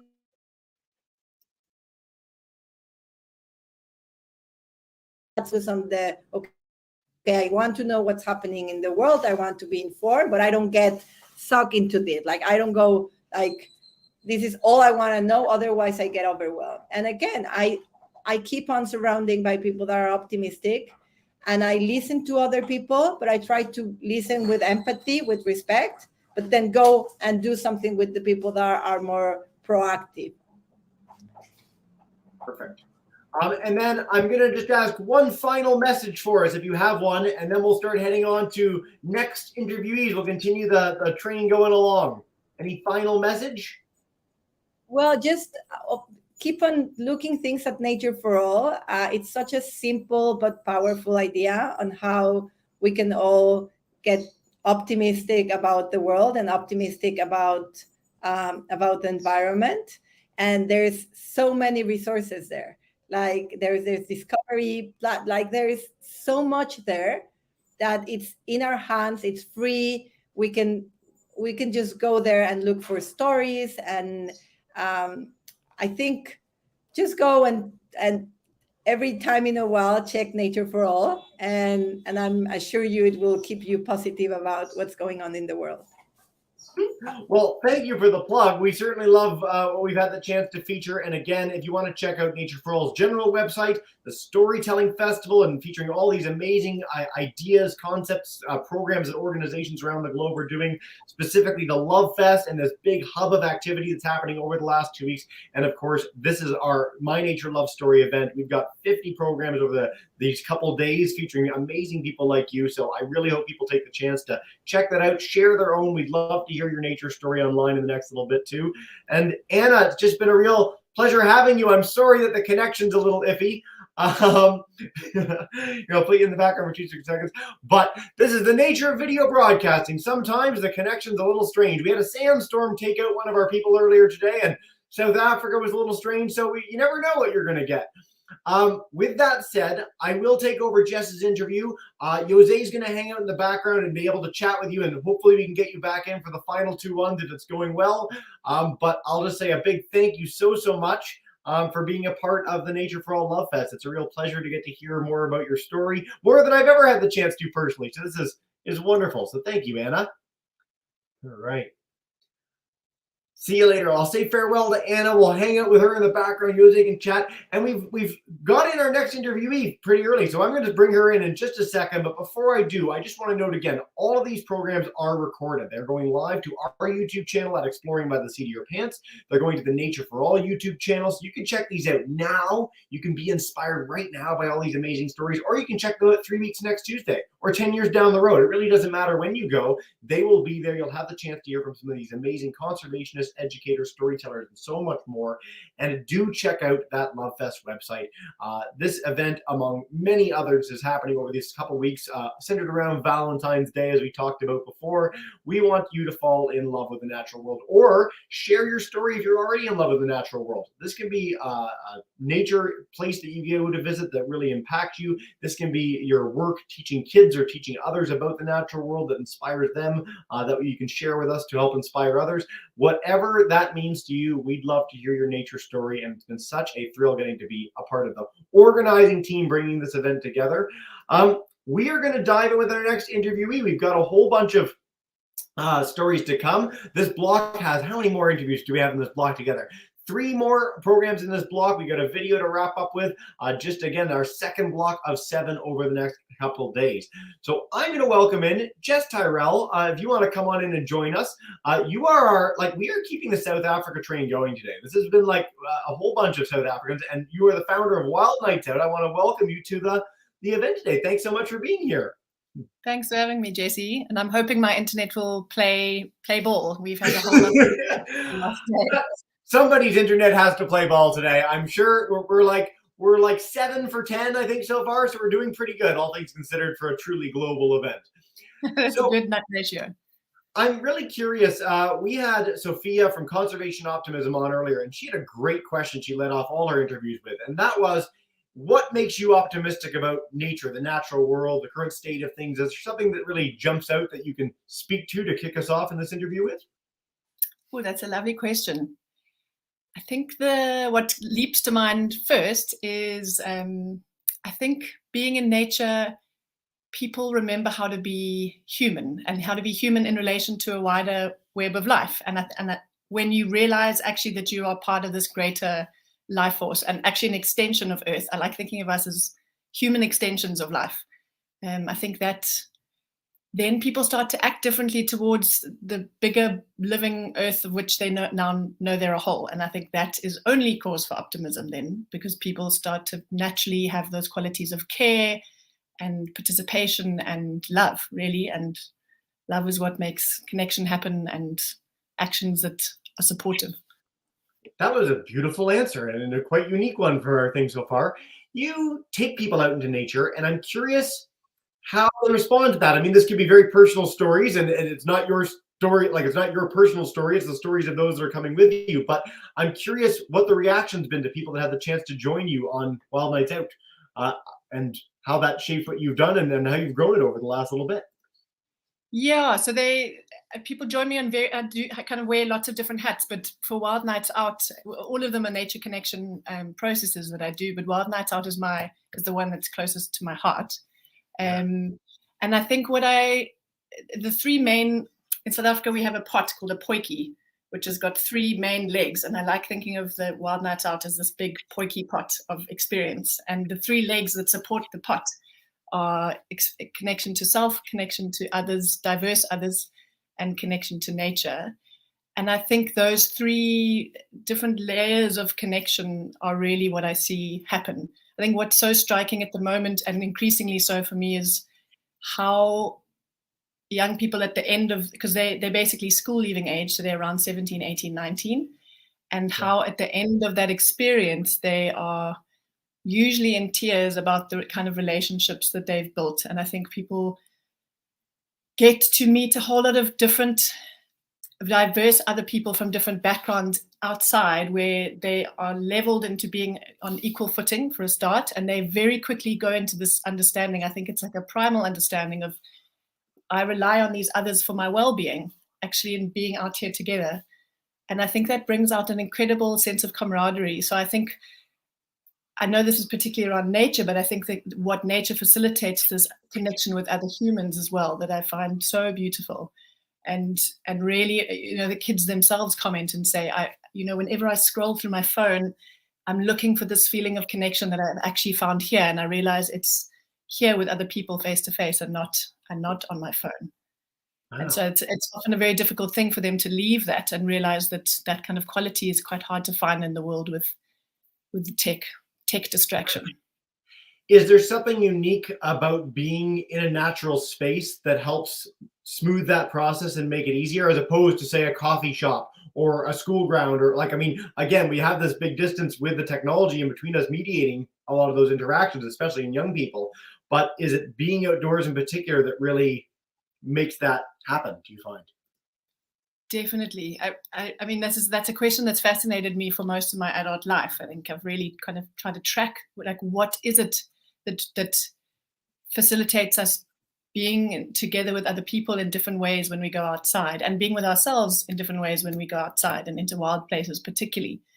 And I think I like to see it as, nature and everything else, everything in the natural world is utterly itself. There's that beautiful, I think it's John Young actually, who talks about, the songbird doesn't try to be a tree, and the tree doesn't want to look to be a rock.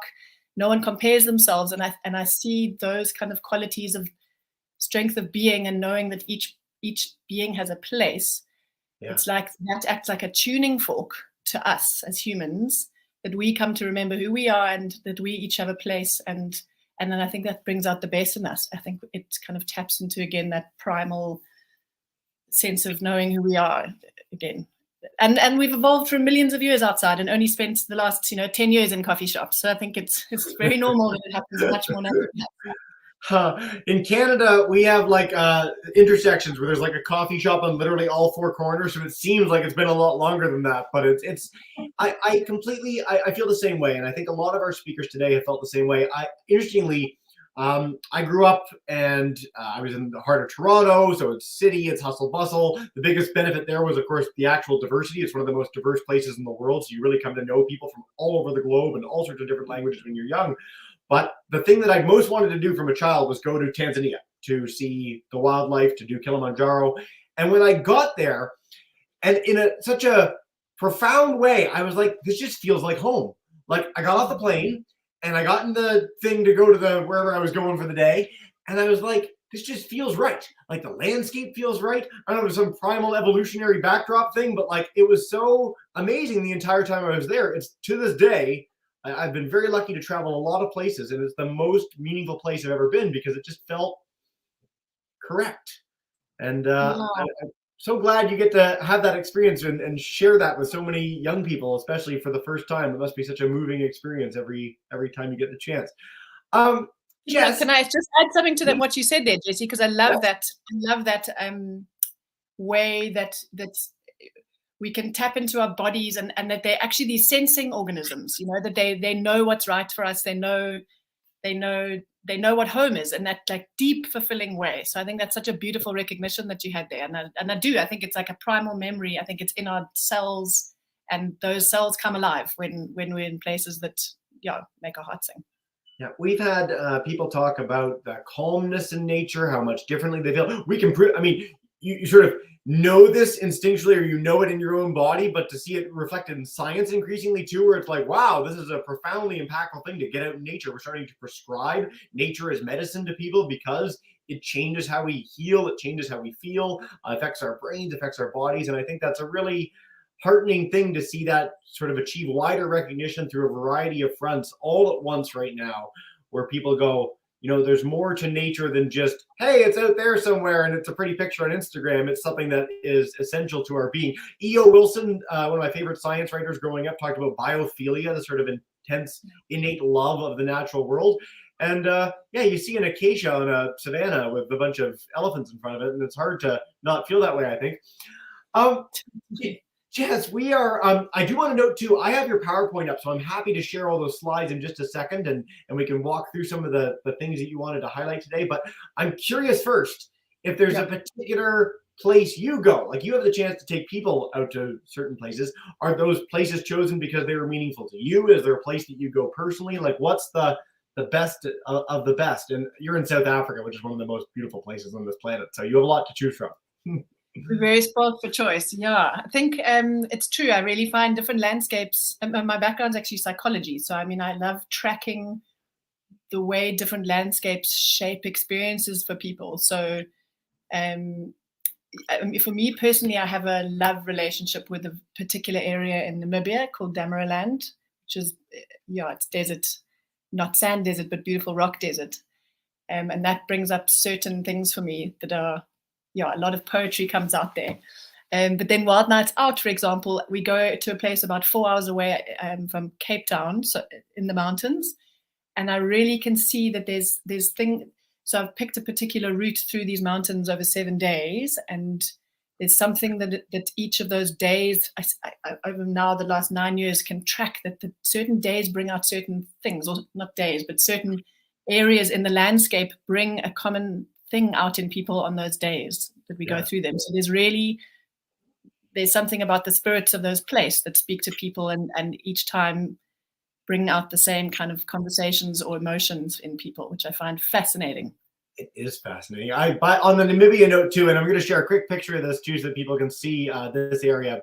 Deserts in general seem to be a place that really impacts people in this profound psychological way. But Namibia, I had the chance to go to Madagascar with a person who I'd been there many times, ran a nonprofit there, did travel and adventure all around the world. And I said, like, what is your favorite place? Like, what's the place that really speaks to you? And he mentioned that Namibia was like a spiritual destination. Like, it just feels, I mean, you could take that in many different directions, but I'm so glad you shared that. And that Southern Africa as a region is just such a special and unique part of this planet. That's fantastic. Jess, I'm going to bring up your screen share and we can walk through anything together. We'll save bandwidth. We'll protect it by having me play a slide deck. Okay, thank you. Yes. I think you can probably skip over a couple of the first few. And there's the one that says Wild Nights Out. Maybe we can go into that one. There we are. Perfect. Look at that. Oh, can I come? Yeah, it's a really magical experience. I think each year I feel so privileged to get to go out with these young people from all over South Africa. So kids basically apply for a scholarship and we fundraise every year to get them out. And a lot of, South Africa, as you've been saying, has got these incredible wild places, but the ability for a lot of people to actually access them is very hard and often has transport barriers or gear barriers where people don't have access to the right gear so that they can go camping or hiking in mountains safely, and otherwise prohibitive entrance fees for permits. So this is really just an opportunity for exposing these young people from around the country to their incredible natural heritage, which is really profound. So we spend a week out and then we difficultly choose 18 kids out of a couple of hundred applications. Yeah. And we go take them through this process of, it's really a living metaphor for walking into the unknown. So they walk into the mountains as this practice of how do you walk in the unknown of life and navigating from your heart. That's really the ethos of it. That is just such a beautiful thing. I love this message in your next slide too, about sort of having these rites of passage in these places. Here, I'll make it full screen. Sorry, we're covering it with our faces. There we are for people.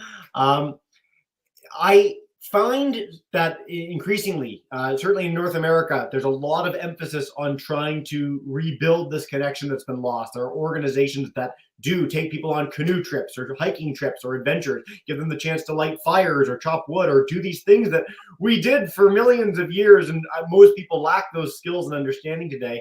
And I think there's something really meaningful and powerful about getting those chances to learn in that way physically and sort of outdoors. I'm really curious, Jess, how you choose the 18. And this might be something that's like top secret and you might not be able to tell me, but I'm curious if it's people that are the most removed from nature, if it's people that you feel will serve as maybe powerful leaders or mentors to other students in the thing. What helps you make that difficult choice? Yeah, it's a big combination. I think we choose the group so that there's a big representation of diversity and kind of to the demographic of South Africa, so that people are exposed to as much difference from their own backgrounds as possible. That's one of the criteria. Then the others are, they basically have to write a motivational letter and say why they feel like they should be given a place, or what they feel like it would give to them by having this opportunity. Nice. And then a combination of those from their letter, really, I think I just look for heartfulness or heartfeltness in their letters of how they share. And I mean, sometimes it's just a few lines, but you can just feel how people share sometimes they give, multiple pages of a life story.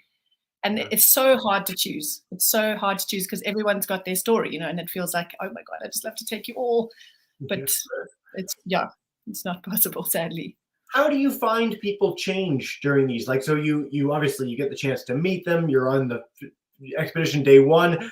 How do you hear back from people after the fact? Like, this is, I get to do virtual education. I get to do broadcasts with explorers, scientists, and kids. And it's so amazing. We've had teachers and kids reach out, years after we've done things, to say that, like, the chance that we gave them to talk with these amazing people was one of their most impactful school experiences in their lives.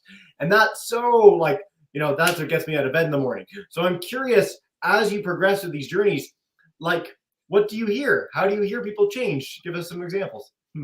Yeah, I think, and it's a very interesting question also, Jesse, because I think often we do impact assessments afterwards, and then we get a sense of how much it's, they're just beaming when they leave, and they're just so amped on life and connected to themselves and feel so positive, I think, about futures and nature, and just feel full of love, basically. And then they go back into life, and then, life has its way with them.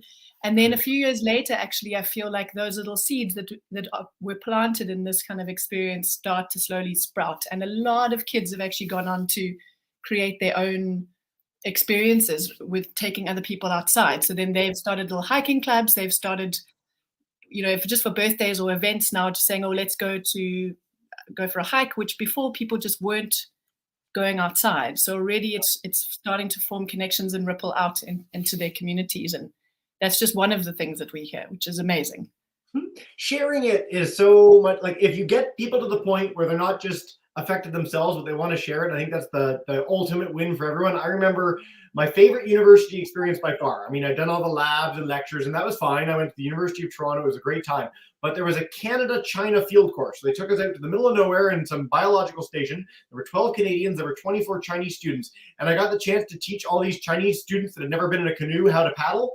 Not that I was any great shakes in it, but it was just so amazing to see them get in the boat, and it's rickety and it's weird, and we're paddling along, and they're like, oh, this feels too tippy. And by the end, they're like, come on, and they're bringing their friends, and they're paddling out, and it's just like, wow, what a nice experience that is. And lucky you getting to do it all the time. That's fantastic. Let's bring up Jesse, I'm actually wondering if I've invited Tinashe. I don't know if he has come online here. Not yet. No, if he pops on, I will absolutely bring him in as soon as I possibly can. I'm sorry that he's not here yet. But we got 15 more minutes, and lots of potential time for your colleague to come on and join us. You mentioned diversity a lot in this program, and I'm really curious what that actually looks like. Is it people of different ethnic backgrounds, or quote unquote class backgrounds, where you have people that would otherwise not interact in social circles and school and whatnot, getting the chance to interact? What's the breakdown? Yeah, good question. So, I mean, South Africa, most people are aware of South Africa's history of apartheid, and that's still, even though the legal part of apartheid have finished, there's still the systems still keep people very separate and isolated, and then economics continues to keep people very isolated, often in terms of where they live, or have limited access to places where they can kind of communally share space.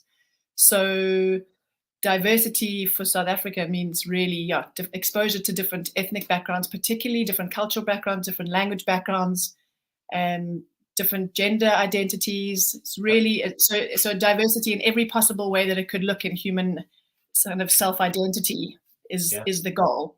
And just, I think the main point of that is then to just show that in the same way a healthy ecosystem is diverse, that we are also part of an ecosystem, and we need diversity. It's actually South Africa's motto on our coat of arms. It's in one of the Bushman languages called Kham.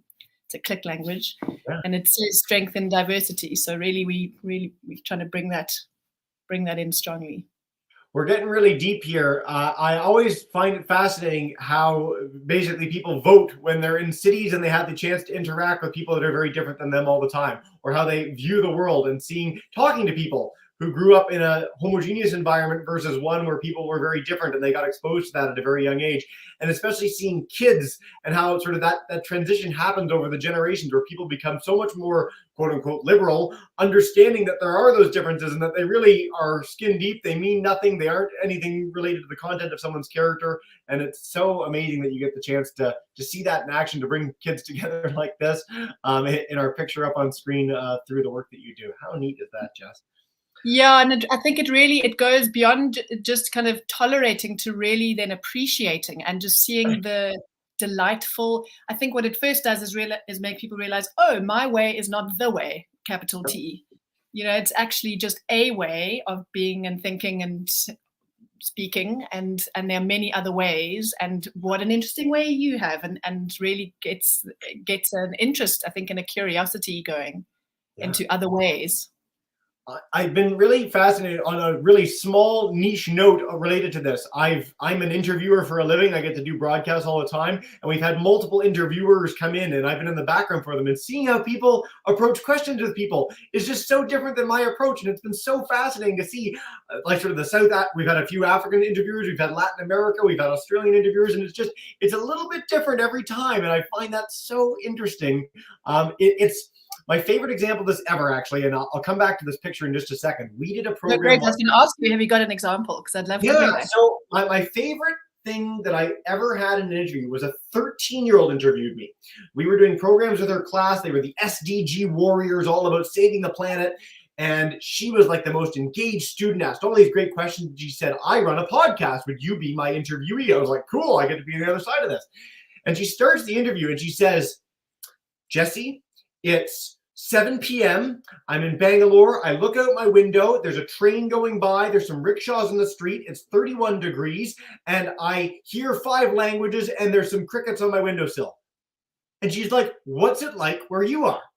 And I'd never started anything like that. And it was so interesting. And so I occasionally get the chance to do that, where it's just like, okay, I'm in Corner Brook, Newfoundland. There's a 7-foot snowdrift out my front door. There's a 10-foot icicle hanging off my neighbor's roof, but it's beautiful out and it's sunny, kind of cool, -3. And like, that's first of all, it's fun in and of itself. It's especially great the more international context that you get, but it's such a nice springboard to wanting to learn about a place, a people, a culture, a story, whatever.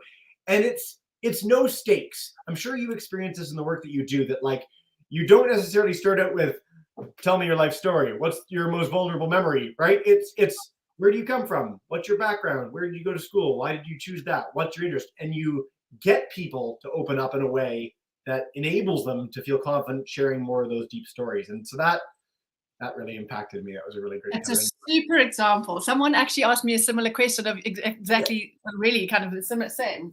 When you look outside, what's outside your window? And it's such a wonderful opportunity also to see what people notice, what they focus on. Yeah, it's a brilliant connector. I guess it was like a year after that, during the midst of COVID, there was like a big, I don't know, Instagram, some social media thing where it was literally just like pictures out people's windows. Like, what do you see? And I was like, I can see why that became popular. Like, I'm in, let's do it. Especially for stuck indoors. You have this great image here of just like almost a conversation circle. So what's the strategy? Like, what happens here at these things? Is this just a freewheeling conversation? Is it something that you structure in these programs? I love hearing how people set up these interactions and programs in nature. Yeah, so I don't know if you're familiar with the way of counsel, but it's really using the practices of counsel to encourage people to share. So we always sit in a circle so that everybody can see each other, that there's no one kind of parking off to one side, so you can see each person around you if you just turn to one side or the other. It keeps everyone's on the ground, so everyone's on the same level. And basically then the invitation is for people to just go around the circle. Sometimes we use a talking piece that then gives whoever's holding the talking piece the power to speak from their heart, and everyone else who's not holding the talking piece the power to listen from their hearts. And we pass that round. And it, for many people, they don't have an experience of someone truly listening to them without interrupting for even a minute. Yep. So just that practice of passing it around and having the floor, even if you choose not to speak, that's already a kind of an agency piece that you have the power to make the decision. Yeah. So there's so many layers to just offering the chance to speak and share as much or as little as you want, and then that goes around the circle, and that quality of listening really changes people. Yep. I'm going to massage my jaw as my face just hurts from smiling during your program. That's been my case for the last 25 minutes now. Tanashi just joined us, so I'm going to bring him in to say hello and welcome in as well. Hi, Tanashi. Hello, how are you? Hello, how are you? We're good. Yes, Hey, Tanashi. Nice to meet you. Hi, Jess. Hey, we got Anna back in with like the best connection ever too, so we're like all set now. The original interviewer, it's all coming together. We got people, new speakers coming in, we got hosts coming back. It's very exciting, Jess. Super. Well, you know what I'll do? I'm going to leave it to Anna to come back in. Hopefully the connection's all going really, really well. Jess and Tanashi, if you want to keep the interview going, we've got about 10 more minutes to chat. So Jess, if you could explain a little of Tanashi's story and Tanashi could explain a little about his own, that would be fantastic. And I'll leave you three to it and hang out in the back. Thanks, Jesse. So maybe I can just say hi, Tanashi. And the last time Tanashi and I saw each other, Anna, and hello, Anna. Hi. Hi. We were in the mountains in the Cedarburg together on Wild Nights Out. And I just thought it would be much better than me just talking about Wild Nights Out from a facilitator perspective to also invite one of the participants of Wild Nights Out to join and speak about nature and his love for nature and maybe his experience in Wild Nights Out if he wants to. So over to you, Tanashi. Do you want to introduce yourself? Hello, my name's Tanashi. I got the opportunity to go out with Wild Nights Out last year. We went to a beautiful place in Cedarburg. Jess and the other counselors there focused, like the whole camp hike focused mostly on us and how we felt and helping us integrate into the real world, considering we were just finishing off high school and like the whole hecticness of exams and all that.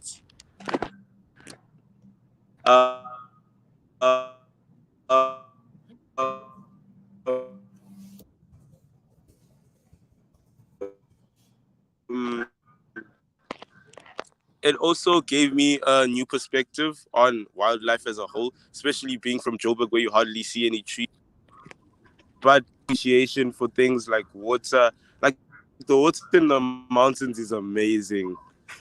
It is out of this world.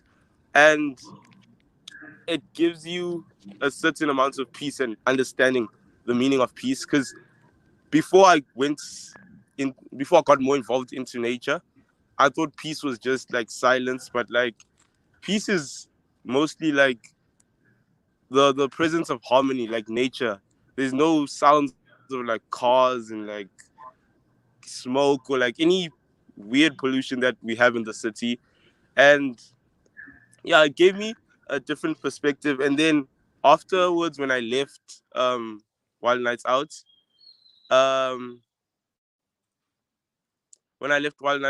I got the chance to continue working with nature and working with other campers and counselors like Jess and everyone who was with us. And right now I have been practicing training to be a counselor, like how Jess and the other counselors were with us. And yes, that's how nature has affected me so far. But yeah. Tanashi, I just want to say, Jess can jump in too. You are such an articulate, amazing speaker about this program. I want to come. Will you be my host? I'll fly to South Africa and join you. Holy, huh? Yeah. So in wanting to become a guide like this, a host like this, what does that entail? What skills do you need to gain or learn, or what are you looking forward to sharing with others most? You get to interact, first of all, people skills, You get to learn how to interact with people and communicate with people fluently, and like understand their feelings and how they are. And you also learn how to survive in harsh conditions, or like in the wild, without cell service, without phones, and like without things that people usually need in the city. And then the longer you practice and are surrounded with nature, you realize you don't really need the essentials we have in life. All you need is just nature. Mostly it's like our most important resource that we have. Yep. That is holy. We've done like 15 interviews so far. I think you're my favorite 10 minute. This whole thing has been my favorite one. Tanashi, you're absolutely right. I grew up in an era where everybody had phones, everyone had all the social media platforms, and I found that most of the time I felt more disconnected from people than together with them. You know, all this opportunity to, oh, I can text someone anytime, I can see what they're doing, I can see what they're saying. And I felt that was missing. I got rid of Facebook when I was 18.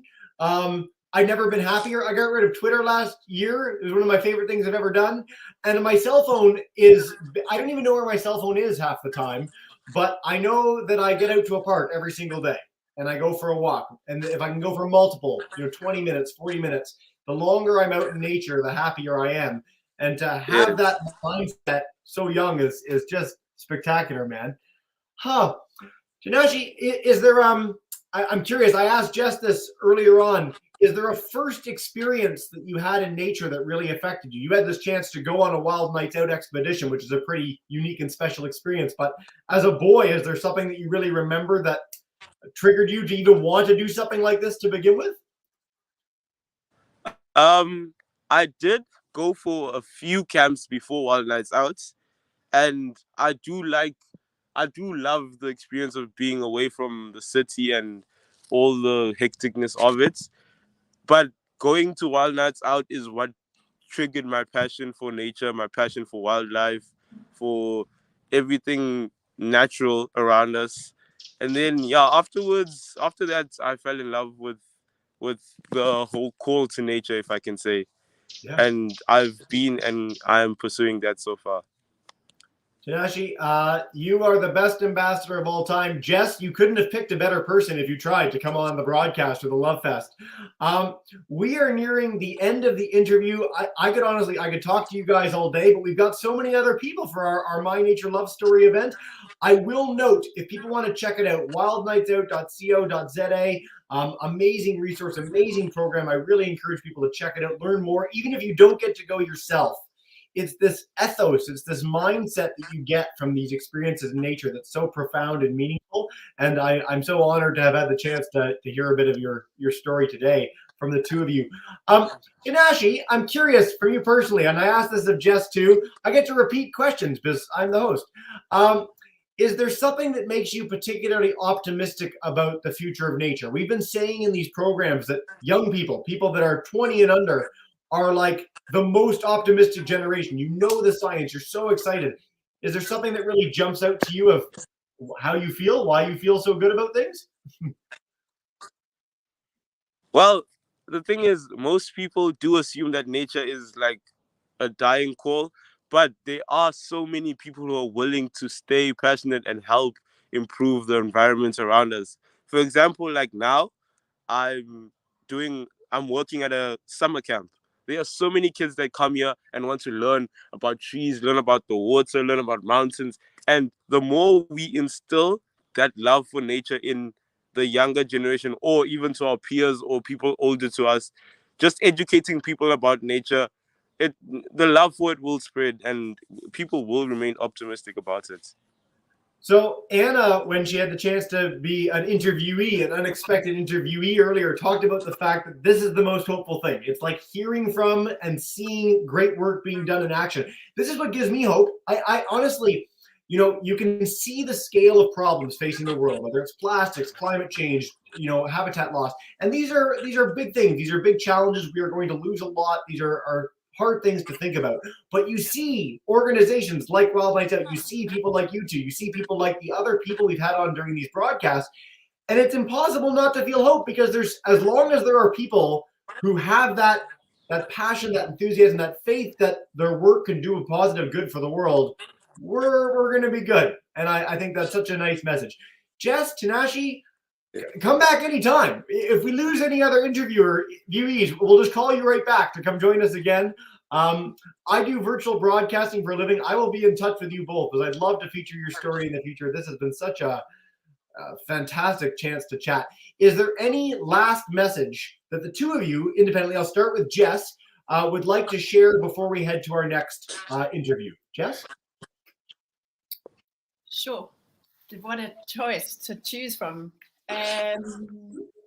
Yeah, I think just really people to go outside and remember, and it's a way to remember who you really are in relation to a wider web of life. And there's nothing that you have to do. Just go outside and the magic will find you. Yep. Tanashi, you? Yeah, just embrace and take that step and try and explore nature. Be in the wild and try it out. Don't be scared or like worry about it. Don't overthink it. It's more entertaining and life-changing than you can ever think of. Could not think of two better messages to wrap up your interview than those. Jess, Tanashi, what a pleasure having you today. Thank you so much for being a part of our event. This will be up on YouTube forever, so thousands more can be inspired by you in the years to come. Do check out the Love Fest and so much more. I'll say farewell from here in Canada to you in South Africa. Thank you both so much, and have a wonderful, wonderful rest of your day. Jess, see you soon. Tanashi, thanks again, man, for being the best ambassador of all time. And I am going to turn it back to our friends in the most exciting, like quasi-hosting, double host, what's going to happen, all the connectivity difficulties extravaganza of all time. I'm going to start by bringing back Jose. Welcome back in, man. Hey, Jesse.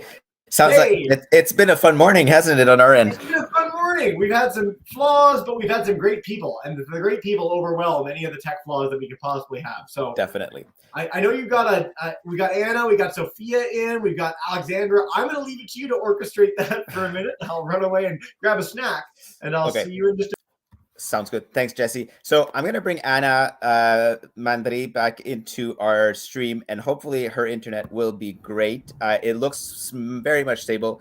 Hi, Anna. Hi, Jose. Yeah, I'm in another place. It's supposed to be less windy here. For the ones that are just joining, I'm in an island in the Caribbean, Cozumel. So sometimes the entire island the internet doesn't work. And apparently this was the day. But I just changed side. Hopefully this will get better. Sounds good. So at this point, I guess I'm going to send it over to you, because we're going to go into Spanish mode. Yes.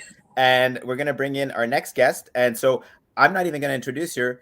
I will let you do that in Spanish, because I think that makes way more sense. So I'm going to disappear. And if you want to introduce, that'd be great. I'm going to do a quick shout out to Sophia, who was our one of our moderators this morning. I'm just going to bring her back in for a second. Sophia, thank you so much for stepping in, just in case we were having some technical issues. So muchas gracias. No problem at all. Very happy to help if needed, but also, I'm just excited to do the interview. So I'll just sit in the back and watch, and Awesome. Hopefully not be needed. All right, thanks. All right, Ana, all yours.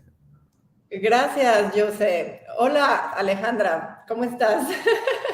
La verdad es que yo estoy súper contenta de que me haya tocado entrevistarte a ti, y quiero platicar por qué. Cuando empezó el movimiento de Naturaleza para Todos, una de las cosas que me tocó hacer a mí fue no solo crear un curso en línea para que la gente pudiera aprender a hacer videos con su celular, pero además hablar de 20 historias, de 20 historias de naturaleza para todos que estuvieran haciendo la diferencia. Y una de esas historias fue la de Alejandra y de Pajareritos. Y desde que conocí su historia y me tocó editar su video y me tocó trabajar con mi equipo, con Carlos, haciendo este proyecto, pues me enamoré de Pajareritos y me enamoré del trabajo que Alejandra está haciendo. Hace ratito Jessie me preguntaba cómo era que me mantenía optimista en torno al tema de conservación. Y yo le decía, pues es que me rodeo de gente que está haciendo cosas maravillosas y Alejandra es una de ellas. Entonces, no quiero yo ser la que diga quién es Alejandra. Quiero, Alejandra, darte la bienvenida a este espacio, a este festival de Love Fest, de Nature for All, y que seas tú quien nos cuentes, pues, quién es Alejandra, qué es lo que haces, y después por ahí seguimos la conversación. No te escuchamos, Alejandra. Te voy a pedir, me pasó lo mismo, que no entre el pánico. Abajo en donde está tu video, hay 3 puntitos. Si te vas a esos 3 puntitos, vas a ver uno que dice, si te vas a settings, vas a ver uno que dice micrófono en audio, y el primero dice micrófono, y a veces ahí te aparece como que se conecta automáticamente a un micrófono que esté fuera. Tendrías que elegir el bueno para que te podamos escuchar. Si quieres, ahí cambia alguna otra opción. Ahí para que ya puedes. Sí, te escucho perfecto. Muy bien. ¿Me pasó lo mismo? Sí, te escucho perfecto. Ok, entonces, perfecto. 0 problemas. ¿Bien? Exacto. Entonces, adelante, cuéntanos. ¿Quién es Alejandra Muñoz? Hola, muy buenos días, tardes, noches. Bueno, en el horario de donde nos estén viendo. Muchas gracias, Nature for All. Muchas gracias, Ana, Joseph, por la invitación, por tenernos en cuenta. Bueno, mi nombre es Alexandra Mañosca. Yo soy colombiana, vivo en el sur de Colombia. Y hace 3 años creé un grupo llamado Pajareritos, de niños observadores de aves, que luego se convirtió en el 2021 en una fundación, una organización totalmente legal. Y bueno, Alexandra es una mujer de 34 años, profesora de ciencias naturales, pero dejé la docencia, digamos, en el salón, en una institución, en una escuela, porque las 4 paredes no me gustan, y sentía que enseñar sobre la naturaleza en un tablero con unos dibujitos medio hechos era terrible, y bajo un sistema educativo que en mi concepto no es el adecuado, ¿sí? Entonces, bueno, me salí de la docencia, no trabajé más, dejé de ser docente, lo decidí un día y dije no más. Tuve una empresa de turismo de naturaleza, y a partir de la empresa nació Fundación Pajareritos, pues porque dentro de los tours que hacíamos, las validaciones de rutas, nos encontrábamos con niños que estaban interesados en aprender, o por lo menos curiosos cuando llevábamos los binoculares, las cámaras, y yo les enseñaba lo poquito que podíamos en ese momento. Y pues un día yo dije, yo quiero que esto sea más grande, quiero llegar a más niños, y quiero unir la docencia con el turismo, con los niños, pero quiero enseñar afuera, donde debe ser, en la naturaleza. Entonces así decidí pues crear el grupo. Empezamos con unos 10 niños y luego fuimos creciendo. Pues todo este amor por la naturaleza viene de mi niñez, y de las ganas. Yo siento que tengo una misión de vida, y es poder poner ese granito de arena para que este mundo sea un poquito mejor en cuanto al medio ambiente, que las personas aprendamos a respetar a los demás seres, sea una planta, una hormiga, otro ser humano, cualquiera, porque todos tenemos el mismo derecho de vivir en este planeta solo por el hecho de existir. A veces vemos que los ecosistemas los voy a conservar porque me sirven, porque me dan agua, porque me dan oxígeno, porque me dan algo. Pero entonces yo creo que hay que quitarnos un poquito ese pensamiento, y solamente por el hecho de existir un ser, tenemos que respetarlo, amarlo, porque al igual que nosotros tenemos derecho. Y nosotros creo que no hemos entendido la función que hace el ser humano en ese planeta, y hablo en general, porque otros tratamos como de que es convivir con todos, ¿no? No creernos los dueños de, sino ser parte de un todo. Me encanta eso, me encanta que el amor va más allá del utilitarismo, ¿no? No necesariamente amas a una persona porque te sirve, amas a una persona porque la amas. Y ya, no esperas nada a cambio. y expandir ese amor a todas las personas y a todos los seres vivos de este planeta, me parece algo bellísimo. Oye, Alejandra, y empezaste un poco a hablar desde que eras maestra, pero tú vives literalmente en el país más biodiverso del planeta. O sea, para mí siempre, si yo tenía envidia de la buena de alguien, era de los colombianos. Yo decía, es que, ¿qué país? O sea, qué hermoso país por donde lo veas, y también qué gran responsabilidad. Ahora, tú ahorita nos empezaste a contar tu historia desde que fuiste maestra, ¿no? Pero ¿cómo empezó tu amor por la naturaleza? O sea, ¿cómo, viviendo en un país como Colombia, cuéntanos cómo fue esa experiencia? Bueno, lo que tú dices es verdad, yo vivo enamoradísima de Colombia, enamoradísima de este país, del verde, de las aves, de los mamíferos, de los ríos, de todo, vivo enamorada de mi país. ¿Cómo empecé yo con el tema de la naturaleza? Resulta que, digamos, sin ser consciente, cuando era niña, yo viajaba a la finca de mis abuelos, mi mamá nos llevaba todas las vacaciones, y entonces allí pues nosotros como niños, con mis hermanos, con mis primos, disfrutábamos demasiado. Íbamos al río, nos íbamos a caminar todo el día a la naturaleza, al monte, lo llamamos aquí, al monte, a treparnos en los árboles, a correr, a comer las frutas directamente de los árboles, a observar, ¿me entiendes? Entonces ahí de manera inconsciente yo fui queriendo la naturaleza gracias a mi abuelo. Y ya cuando fui, o sea, como que ese amor, esperamos todas las vacaciones, que llegaran las vacaciones para irnos para la finca, no queríamos devolvernos a la ciudad. Entonces ahí empezó todo, ¿no? Y mi abuelito de una y otra forma nos enseñaba cosas, ¿sí? Yo me acuerdo ver las luciérnagas, libélulas, me acuerdo mucho ver aves, en fin. Entonces ahí fui creciendo, todos los años sagradamente teníamos que ir a la finca al menos 2 veces al año y nada, pues me gustaba mucho en el colegio la biología, las ciencias naturales, dibujar. Bueno, yo soy mala dibujante, pero dibujaba, coloreaba, ¿sí? Entonces me gustaba mucho eso. Cuando nos enviaban a hacer experimentos, el típico experimento aquí en Colombia es sembrar un frijolito con un algodón y que él saliera. El tema de la célula, todo eso, cada vez que yo iba conociendo un poquito más en el colegio, en la escuela, y luego más tarde en la universidad, pues fue aumentando como ese amor por la naturaleza. Aparte, pues allí, digamos, ya cuando fui consciente de ese amor, de lo que me gustaba, de lo que me atraía, entonces siempre trataba de volver a la finca de mi abuelo lo más que pudiese. Y aún lo hago, aunque ya no es de él, aún voy hasta allá, hasta el sitio, voy al río donde nos enseñaron a nadar, voy y me hago en los mismos lugares que solía estar, con un poquito de nostalgia, pero bueno, como que me siento allá tranquila. Y la naturaleza me da tranquilidad, me da paz, me siento como súper bien, ¿me entiendes? Así empezó. Te entiendo perfecto. Fíjate, yo soy una persona muy activa, ¿no? Siempre me dicen que siempre tengo prisa, o sea, siempre ando haciendo 1000 cosas y siempre voy muy rápido. Y cuando empecé a trabajar en una reserva de la biosfera en donde llegaban muchos pajareros, las primeras veces yo me moría del aburrimiento, porque yo lo que quería era llegar hasta arriba. A mí lo que me entusiasmaba era subir la montaña y subir esos tantos kilómetros y llegar lo más rápido posible a la cima.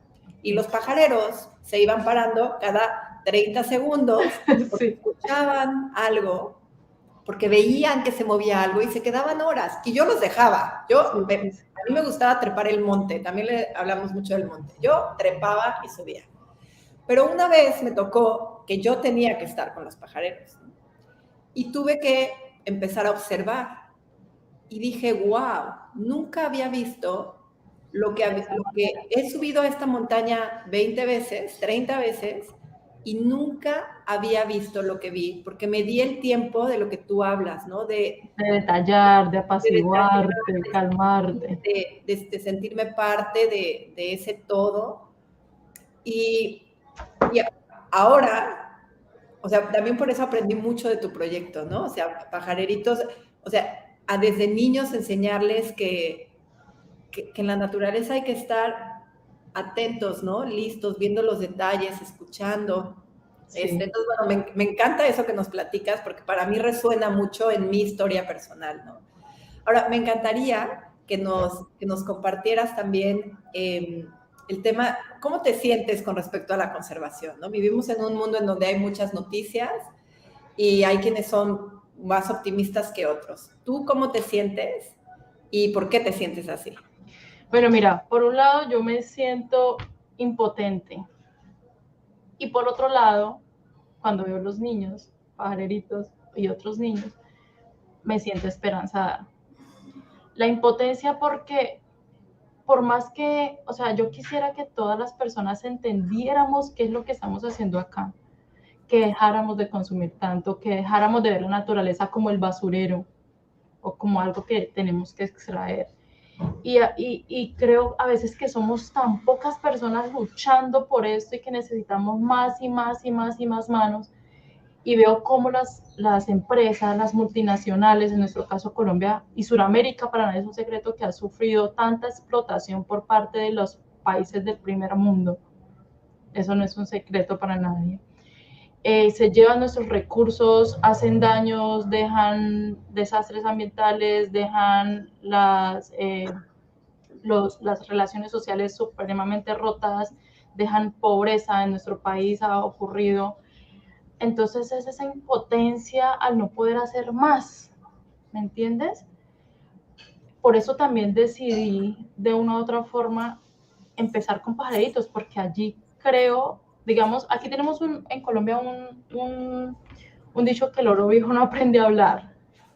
O sea que los adultos ya es muy complicado cambiarles ese chip.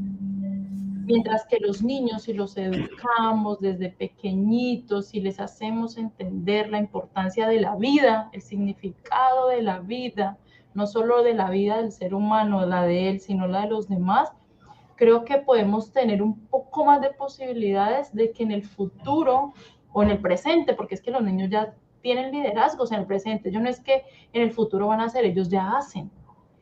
Entonces, que ellos vayan creciendo con esas ganas de cuidar, de amar, de transformar, de arreglar lo que nosotros hemos dañado, ¿sí? Esa es la esperanza. Y quisiera que los pajaritos fueran mucho más, cada vez más, y estos espacios que nos prestan ustedes es súper importante para darnos a conocer y enviar ese mensaje, ¿sí? Ese mensaje de conservación, poder inspirar a otros lugares que si necesitan que nosotros les ayudemos, ahí estamos. Entonces es eso, impotencia por un lado, pero esperanza por el otro. Y nada, pues seguimos trabajando, así sea desde nuestro mundo chiquito, desde nuestras acciones pequeñas para lograr hacer acciones más grandes. Mira, ocurre algo con pajareritos, con los niños que yo no pensé que fuera a tener ese impacto, pero en el caminar me he dado cuenta. Y es que cuando tú llevas un niño y lo enseñas sobre la naturaleza, el amor por la vida, por todo lo que lo rodea, ese niño no aprende solo para él, sino que le enseña a sus papás, a los adultos, sus abuelos, sus tíos, sus compañeritos. Y entonces tienen un poder tan grande de influencia sobre los adultos, sobre nosotros, que yo no lo pensé. Y eso es lo que estamos viendo en Pajareritos, que no es solamente para los niños, sino también para los papás. Entonces, los papás antes iban como tú, así, sin mirar para ningún lado, por la rapidez del día a día, el estrés, y ahorita ya van, voltean la mirada hacia arriba, empiezan a conservar, empiezan a hablarles a las demás personas sobre esto. Entonces, es un impacto que se va aumentando. Y claro, me encanta lo que dices de cómo estos niños que se vuelven voceros de la causa, no solo para la conservación y el amor a las aves, sino para todo lo demás, ¿no? Si llega un hijo y me dice, mamá, no compres esto porque contamina, o busquemos otro, ya no quiero comer esto porque no quiero matar a este animal, ¿no? O sea, son los hijos muchas veces los que empujan a los adultos a hacer cambios que de otra manera no harían. No harían. Ahora, un movimiento como Naturaleza para Todos. Tú has estado muy inmersa en este movimiento. ¿Cómo crees que este movimiento de Naturaleza para Todos nos puede ayudar a motivar a la acción, a quitar esta desesperanza y motivar a la acción, a que le demos más herramientas a los niños, a los adultos para motivar esta esperanza? ¿Tú cómo lo ves? ¿Cómo ves que este tipo de movimientos puede ayudar?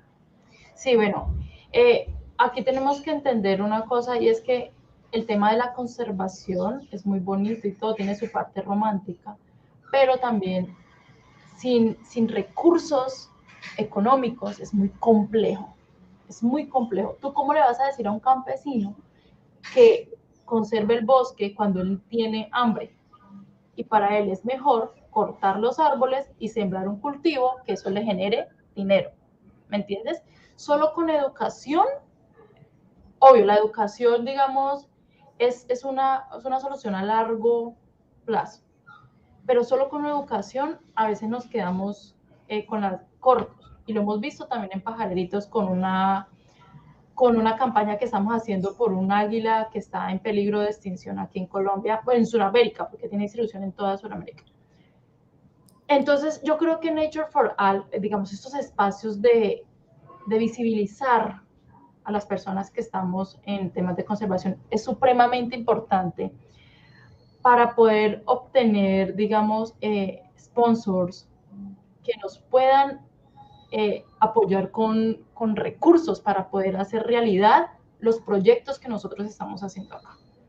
Porque yo creo que así como nosotros, pajareritos, todas las personas que hemos estado pasando en hoy y mañana por este evento, estamos en las mismas. Trabajamos con nuestro sudor, con nuestras manos, tratando de conseguir un peso allá, un peso acá para poder hacer realidad lo que queremos. Entonces es eso, como que Nature for All, gracias a toda esa red de colaboradores que puede tener, pudiese de una u otra manera lanzar, no sé, convocatorias donde puedan financiar todo o parte de los proyectos de las personas donde se pueda. Eso es como porque nosotros en Pajarito estamos como buscando de dónde jalonar recursos, ¿me entiendes?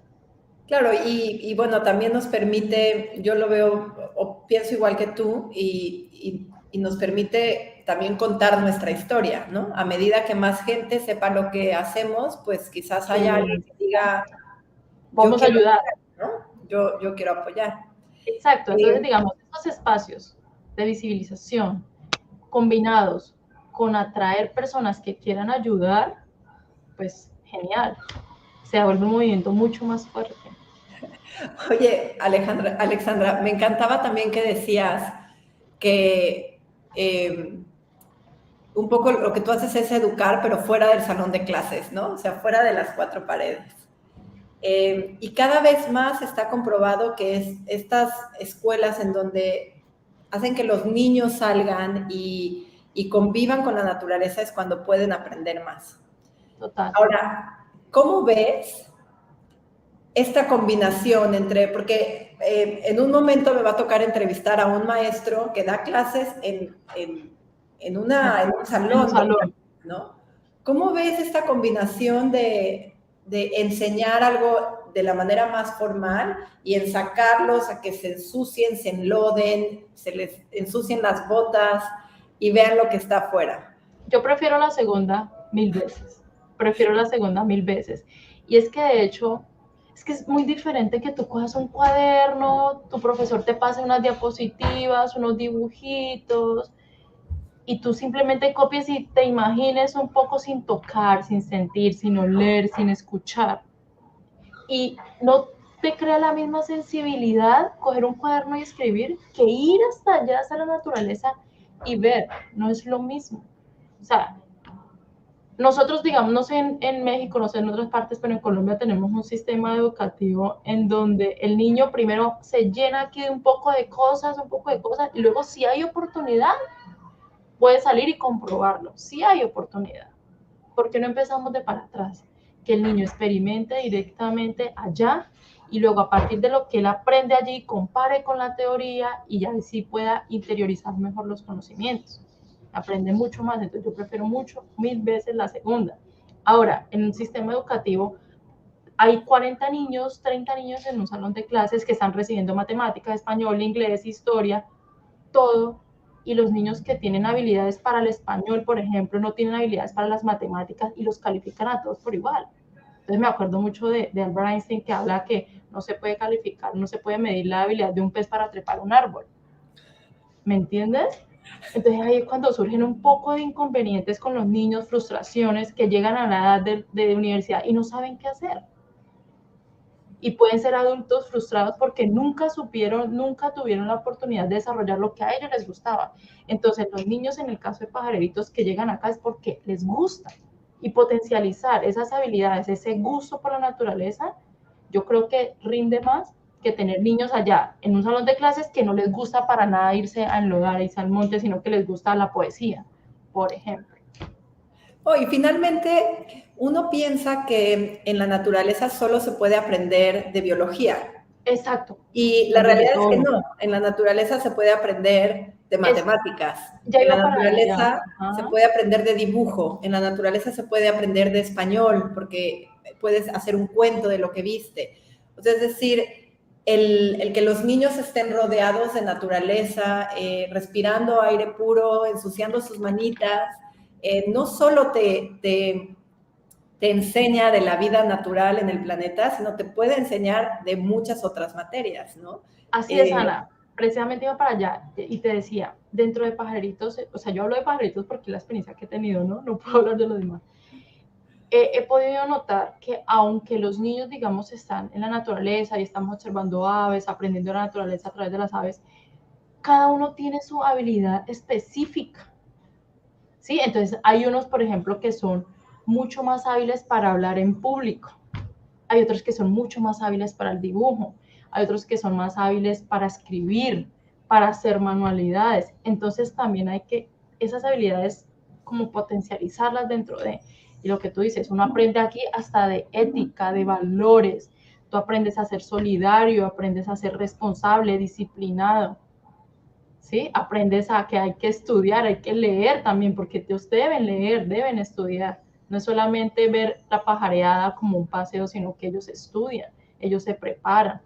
Acabamos de llegar anoche, a medianoche, llegamos de un lugar, 10 horas de viaje, de una feria, de la Feria Internacional de Aves de Colombia, y entonces allí teníamos una niña ponente, entonces tiene esa habilidad de exponer, y ella contó ante los diversos, en una conferencia con personas de Estados Unidos, de varias partes, lo que somos y lo que ella ha hecho. ¿Ves? Entonces, eso también hace que los niños se motiven mucho más. Y imagínate, fuimos de la naturaleza del bosque a un evento internacional. ¿Ves? Entonces va mucho más allá lo que tú dices, no es solamente ir a aprender de pajaritos o de la naturaleza, va muchísimo más allá. Ay, Alexandra, no sabes lo bonito que es para mí el estar haciendo esta entrevista contigo, porque te admiro mucho, me encanta el trabajo que haces. Te quiero agradecer muchísimo que nos hayas regalado este tiempo para el Festival de Amor de Naturaleza para Todos. Pero antes de que te vayas, un último mensaje. Hay gente escuchándonos en vivo. Un último mensaje a quienes nos escuchan. Y por favor escribe la dirección de tu fundación en el chat para que Jessie o Jose los puedan proyectar también en pantalla. Y danos un último mensaje para la gente que nos escucha. Voy, pajareritos. Nada, pues digamos para los adultos, que desarrollemos, hagamos en nuestra vida lo que amamos, identifiquemos esa misión de vida que tenemos, que no se basa solamente en nosotros, sino en dar a los demás, sean personas, sean naturaleza, sea lo que sea, pero dar, que realmente eso es lo que nos va haciendo mucho más feliz, en vez de hace más feliz dar que recibir. Y hacer algo, dejar huella, de alguna manera, empezar por pequeñas cosas. A veces nosotros decimos, no, pero es que no tengo, no, pero es que cómo lo hago, no, pero es que me falta dinero, pero es que empezar con pequeñas cosas que en el camino se van dando. Nosotros como pajaritos empezamos con poquitos, con 5 binoculares, con una idea, y ya vamos creciendo poco a poco, con paciencia. A veces quisiéramos hacerlo más, pero entonces es eso, si tú quieres hacer algo, solo hazlo, ya. Las cosas se van dando. Y lo otro para todas las personas en general es tratar de ir al bosque, estarnos allí, apaciguarnos un poco, tratar de escuchar y empezar a mejorar esa relación que tenemos con los demás. entender que no somos el centro del mundo, sino que hacemos parte de la naturaleza y como una hormiga, como el agua, como un árbol, tenemos que cumplir nuestra función y amar a toda la naturaleza. Cuando tú amas cualquier animalito, tú empiezas como a entender un poco mejor la vida y a sentirte un poco mejor, a dejar tantas necesidades que nos ha puesto, necesidades ficticias que nos pone el mundo actual de consumo, para aprender a vivir o aprender a viajar con un equipaje más liviano, aprender a vivir un poco más sencillo. Muchísimas gracias, Alexandra. Qué bonita manera de cerrar. Primero con una llamada a la acción concreta. Empecemos con poquito, pero empecemos. Todo pasito nos va acercando más a nuestra meta. Y después, pues amemos, ¿no? Amemos ahora sí que terminas como empezaste, amar simplemente porque existen, no necesariamente porque nos sean útiles, ¿no? Exacto. Muchísimas gracias, muchísimas gracias. A los que estén interesados, por favor, chequen la página web de Pajareritos, revisen el trabajo que hace Alexandra en Colombia, compártanlo y replíquenlo si están interesados en donde sea que estén. Sí, nos ayudarían bastante también a replicar esa información. Y gracias, Ana, gracias, Nature for All, a todas las personas que nos están escuchando. Un abrazo gigante y cuando quieran venir a Colombia a conocer Pajareritos, aquí estamos. Muchas gracias. Muchas gracias, Alexandra. Regreso ahora a Jose. Hola, ¿cómo está? Muy bien, estás practicando tu español. Sí, claro, pero no está mucho bueno. That was amazing. I love Alexandra. I think what she works on is amazing. So, I think great job, Alexandra. Muchas gracias. Thank you, Joseph. Thank you for inviting me. My pleasure. So I think we'll bring in our next guest. Ana, if you want to introduce him, he can introduce himself as well, but we have our next guest and I'm looking really forward. I think this is going to be another Spanish interview. So this is great. And so enjoy and we'll be listening and cheering you on. Thanks, Ana. Thank you, Joseph. Y bienvenido, Joaquín, desde Perú. Nos vamos de Colombia, nos vamos a Perú con Joaquín. Hola, ¿qué tal? Y voy a dejar que seas tú quien te presentes, Joaquín. Creo que en vez de que yo lea tu biografía, es mucho más lindo que tú seas el que nos cuentes quién es Joaquín. Bueno, esa es una pregunta fácil, pero a la vez difícil. Bueno, mi nombre es Joaquín Leguía.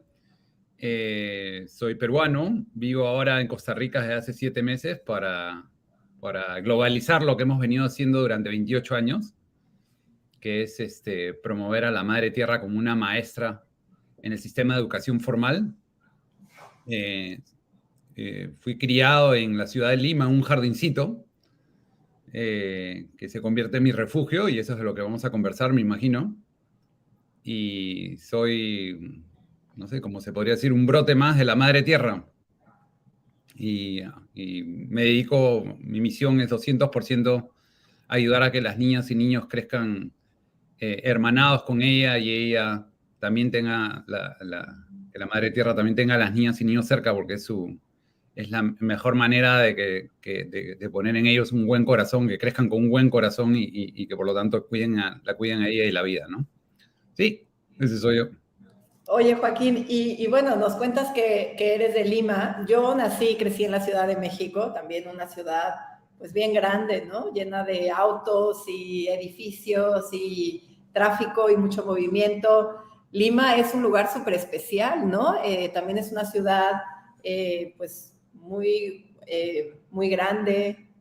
Tienen al lado el mar, eso me parece una cosa maravillosa de Lima. Están pasando los coches y están surfeando la gente.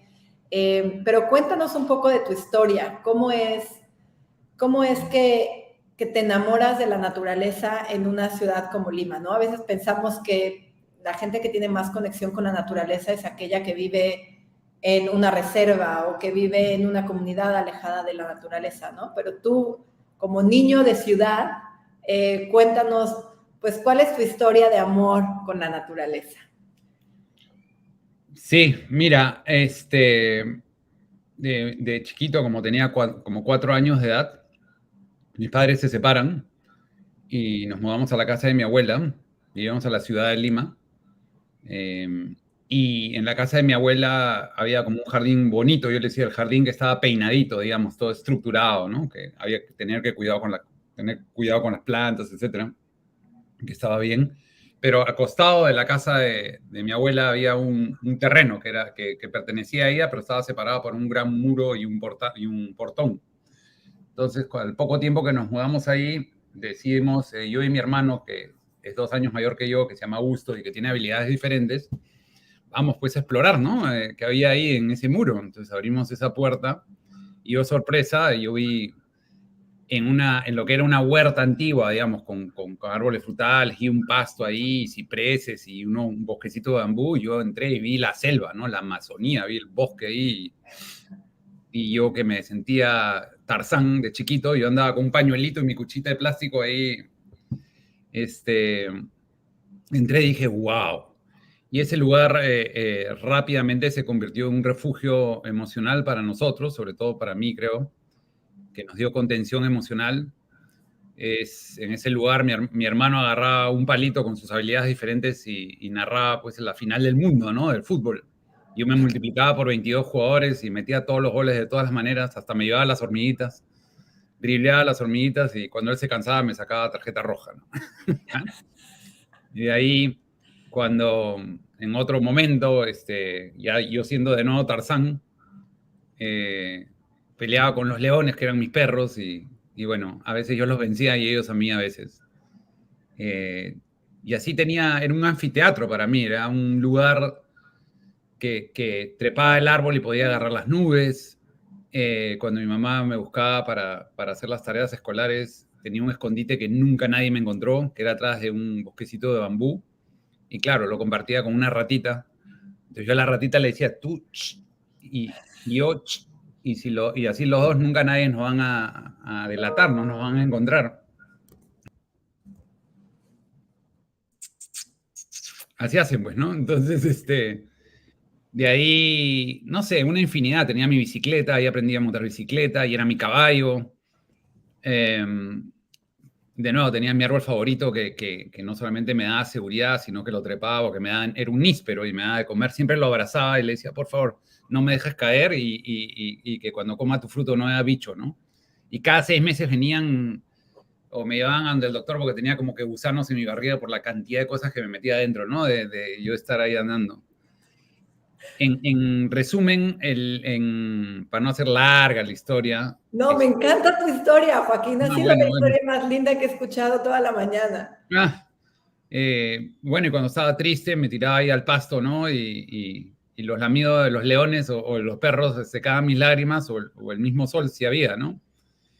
Y así era un lugar muy, muy mágico para mí. Era un lugar donde yo digo que ahí conocí a la Madre Tierra y ella me conoció a mí. Ella me dio 2 grandes lecciones. Me enseñó, es así junto con mi hermano, que no solamente existe lo que uno ve, sino también lo que uno siente, y y depende de uno poder tangibilizarlo. Y me enseñó que lo que le hacemos a los demás no lo hacemos a nosotros mismos. Este árbol del cual yo hablaba, que era mi árbol favorito, un día estaba molesto, no sé por qué, y le metí una patada fuertísimo, y claro, el que le dolió fue a mí. También una vez me regalaron una onda y yo tenía pésima puntería. Entonces le apuntaba a todo, y un día le apunté a un pajarito, después de haber apuntado 100 veces un pajarito, y ¡pum!, le di. Y se cayó y se murió en mis manos. Y me afectó muchísimo, ¿no? Y enterré el pajarito y enterré la onda. Y ahí también fue otra lección de que no, que lo que le haces a los demás te lo haces a ti mismo. Y así muchas veces, ¿no? De ahí veía que habían tribus de hormiguitas medias amarillas y otras rojas, y las ponía juntas a ver si batallaban y no colaboraban siempre, ¿no? Entonces aprendí de la cooperación. De ahí, después soy más grande y las lecciones no me dejan de llegar, ¿no? Veía que las plantas, yo me ponía debajo del árbol y veía cómo la hojita, ¿no? Crecía, unas hojitas que no recibían luz, crecían hacia la luz Y después entendí el fototropismo, ¿no? Cómo las plantas crecen hacia la luz y qué lindo cómo nosotros deberíamos hacer lo mismo, ¿no? También ahí lo descubrí, pero después lo entendí mejor y hoy día una de mis principales heroínas son las hojitas, porque las hojitas tienen la capacidad de hacer fotosíntesis, ¿no? Entonces chupan CO2, agua y producen oxígeno con los rayos del sol, pero ahí sobre todo producen como energía para la misma planta, ¿no? Entonces las hojitas son como que nos enseñan que todos podríamos ser un medio para llevar energía positiva al mundo, ¿no? Que nutra la vida. Y así muchas experiencias, ¿no? Me encanta cómo transformas cosas que para quizás muchas personas pueden ser tan insignificantes que ni las voltean a ver, cómo las transformas en lecciones de vida que ya quisieran las personas más sabias de este planeta, ¿no? Y me lleva a preguntarte algo más, porque acabamos de estar con una chica de Colombia que dejó el salón de clases, dijo, no, yo no quiero enseñar en un salón de clases, y se sacó a los niños y se los llevó a ver a los pájaros, ensuciarse, y hablaba de esta educación informal y de todo lo que te da.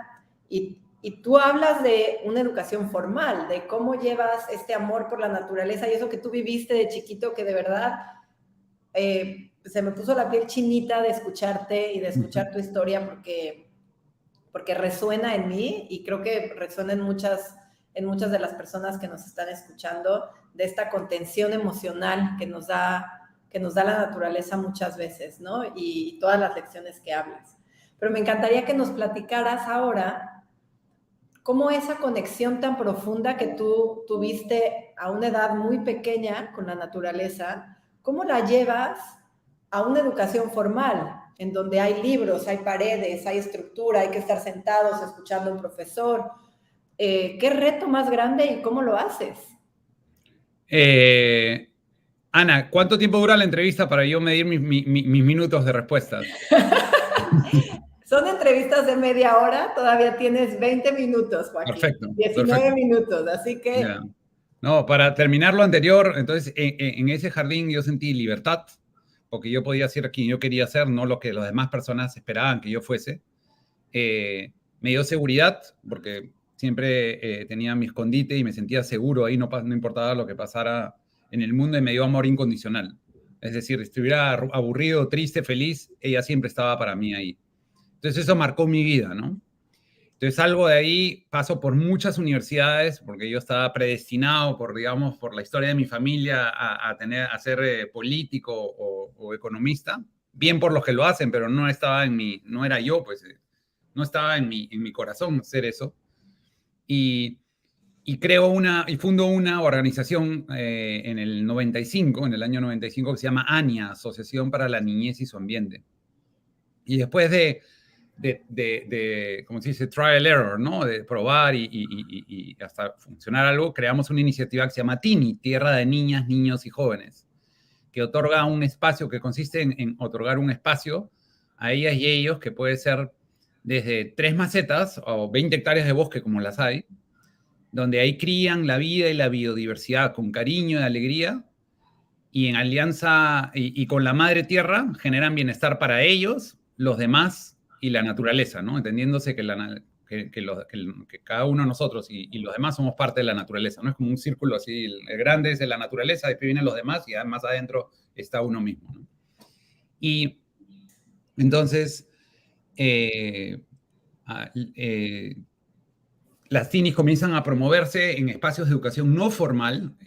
Hay, por ejemplo, una comunidad entrega un bosquecito a las niñas y niños de esa comunidad. O sea, hay mucho más detalles, pero voy rápido por este tema, ¿no? Y ahí me invita el Ministerio del Ambiente de Perú a hablar al respecto. Entonces dicen, oye, ¿y esto del bosque de los niños cómo es? Y bla, bla, bla, les explico. Y ahí una señora levanta la mano y dice, pero nosotros no tenemos bosque, pero tenemos como un vallecito chiquito. Y tenemos una cochita y tenemos unas dunas con un arbolito. Y entonces lo que se llamaba bosque de niños se convierte en tierra de niños por los distintos ecosistemas y espacios, las niñas y jóvenes se molestan, entonces se llama tierra de niñas, niños y jóvenes, se conoce como Tini. Y bueno, comienza a multiplicarse hasta que llega a las escuelas. Y en las escuelas trabajaba el tema, el clásico, o sea, el huerto, ¿no? Que es clásico todavía, ¿no? Pero con el tiempo comenzamos a notar que o por lo menos nosotros, que consideramos que un gran problema, que el huerto no alcanza. ¿Por qué? Porque el huerto se crea muchas veces de la mirada antropocéntrica y adultocéntrica. Antropocéntrica, que lo que es el huerto es un espacio al servicio, a nuestro servicio, ¿no? Y si entra un pajarito o un bicho hay que sacarlo o matarlo porque si no va en contra de nuestros intereses. Y la mirada adultocéntrica... Perdón que te interrumpa, quizás es como la diferencia entre el jardín bien hecho de tu abuela, ¿no? Exacto. El jardín que está perfecto, que tiene el césped, que tiene... Y este otro lugar. Conectada. Sí, muy bien. Mira, yo no había hecho esa comparación. Y el otro adultocéntrico, ¿no? El adulto es el que dirige, el que manda, el que les respira en la nuca a los adultos, a los niños, perdón. Entonces, es como que, no, necesitamos libertad, cosas no estructuradas, tener un espacio donde poder volcar lo que sentimos adentro, etcétera, etcétera. Entonces, sabiendo que me quedan probablemente 15 minutos, comenzamos a trabajar eso más y aplicamos la metodología Tini a las escuelas para que sea un espacio, represente un espacio, que sea un espacio, no es un huerto, sino es un pedacito del planeta que le otorgamos a las niñas y niños para que ellas y ellos puedan hacer cosas que sean buenas para ellos, los demás, la naturaleza, con la madre tierra como aliada, con la gran naturaleza, la madre naturaleza como aliada, y accediendo a recursos, saberes locales, ancestrales, científicos, tecnología, todo lo que quieran, pero su fin es ahí ser felices, ayudando a crear un mundo mejor. Entonces, voy a acelerar así, como el avión cuando va a despegar, o sea, voy a pasar por varios tramos.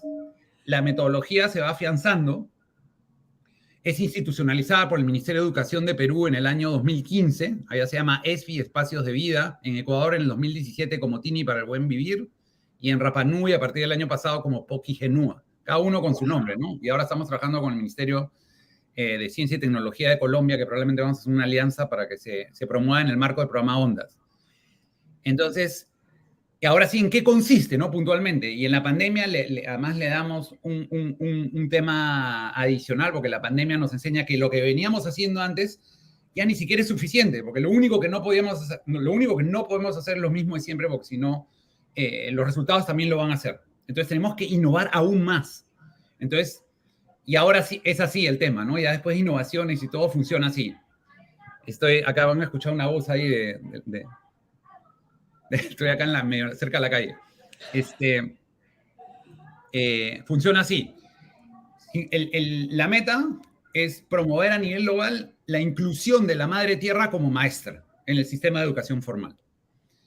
La madre tierra, de acuerdo a la cultura y a las cosmovisiones locales, ¿no? En un mismo país hay distintas etnias que tienen distintas cosmovisiones y tienen distintas deidades que representan a la madre tierra. Todo vale. No importa, es la madre naturaleza, ya sea Pachamama, Gaia, madre tierra, como quieran llamarle, primero se identifica cuál va a ser ese nombre y que está enraizado a la cultura del país, ¿no?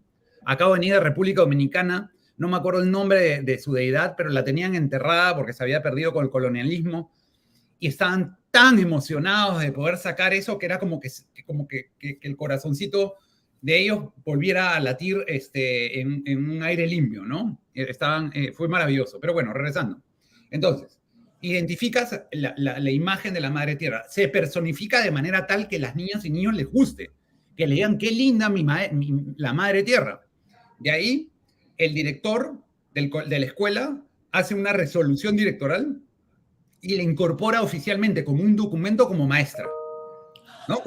Como incluyes a una maestra, el director no la va a contratar, simplemente la va a incluir y va a ser maestra de aquí para siempre. La va a poner ahí como una colega más, sí. De ahí su imagen es puesta en una pared, se coloca ahí en una ceremonia y se pone en una pared junto a la imagen del resto de maestros. ¿no? Como Entonces, para darle esta tangibilidad, ¿no? exacto, y para que no el es niño algo sepa que la intangible, naturaleza... que por ahí está, es algo real. Así es, y que el niño sepa que la naturaleza no es objeto, sino que es sujeto, ¿no? Que es un tejido de vida maravilloso, que nos sostiene y nos provee tanto. Entonces, se pone la imagen de la madre tierra, de ahí el director o la directora hace un discurso presencial y además virtual, algunos lo han hecho por la pandemia, o sea, luego de la pandemia de manera virtual para que llegue tonto, y si otros invitando a todos, y dicen por qué incorporan, dicen, mira, el mundo ha cambiado después de la pandemia y la escuela también. Y lo que nos ha demostrado la pandemia es que necesitamos desarrollar otro tipo de valores y actitudes hacia la vida. Tenemos que tener mucho más de esos tipos de valores y actitudes hacia la vida. Entonces, y el pitch es, ¿quién mejor que la vida? Vamos a incorporar a una nueva maestra, a la madre tierra, porque ¿quién mejor que la vida misma para enseñarnos a conocerla, quererla y cuidarla? ¿No? Entonces salimos de nuestro modo antropocéntrico y ¡pum! Un poquito de humildad de la especie humana, decir, mira, hemos hecho lo que hemos podido, pero no nos está funcionando muy bien, vamos a traer otra fuerza, ¿no? Otra que ha estado, y lo que todas las culturas originarias nos vienen gritando en la oreja. Todo se resume a eso. Entonces, bueno, entra, el director hace este speech inspirador, y ahí la imagen de la madre tierra se hace una dinámica con todos los docentes, con todos los profesores, donde los profesores le hablan de frente a la imagen de la madre tierra y le tienen que, o sea, son 3 preguntas. La primera pregunta es, dile a la madre tierra qué sientes que la tienes como nueva colega. La segunda es, dile qué necesitas para tú enseñar mejor y estar más a gusto con tu profesión como persona. Y tercero, bueno, dile cómo la vas a cuidar. Entonces esa dinámica es muy lindo porque rompe ese antropocentrismo de uno y se abre un espacio ahí y comienza a fluir otro tipo de vínculo, ¿no? Esto hecho por los maestros, estoy entendiendo bien. bien. Por los maestros. Esta es la parte de la dinámica entre maestros, porque los maestros lo tienen que interiorizar. La interiorizan. De ahí que el maestro ha hecho eso, el maestro va y hace lo mismo con la imagen de la madre tierra, aula por aula. Cada maestro con sus alumnos hacen lo mismo. Y le preguntan a los niños, ya, díganle qué sienten que la tiene como nueva maestra. Pucha, los niños ahí uno suelta el otro y es maravilloso. Esa parte es la más maravillosa. De ahí, díganle cómo necesitan que los ayude, qué puede hacer ella para que ustedes aprendan mejor. Y tercero, díganle cómo la van a cuidar. Entonces, todo eso es otra dinámica.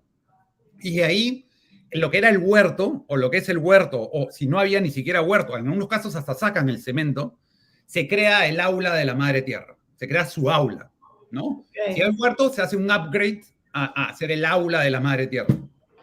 Y ahí, ese espacio que ha sido identificado, y esta parte es crucial, pasa a ser también, con una resolución directoral, pasa a ser institucionalizada como parte de la infraestructura educativa y tiene jerarquía de aula. Ya no es el jardincito que vamos a hacer algo y que mañana necesitamos ampliar la biblioteca y chao jardincito, ampliamos. No, ya no se puede. Tiene jerarquía de aula y eso es importantísimo para que se sostenga en el tiempo.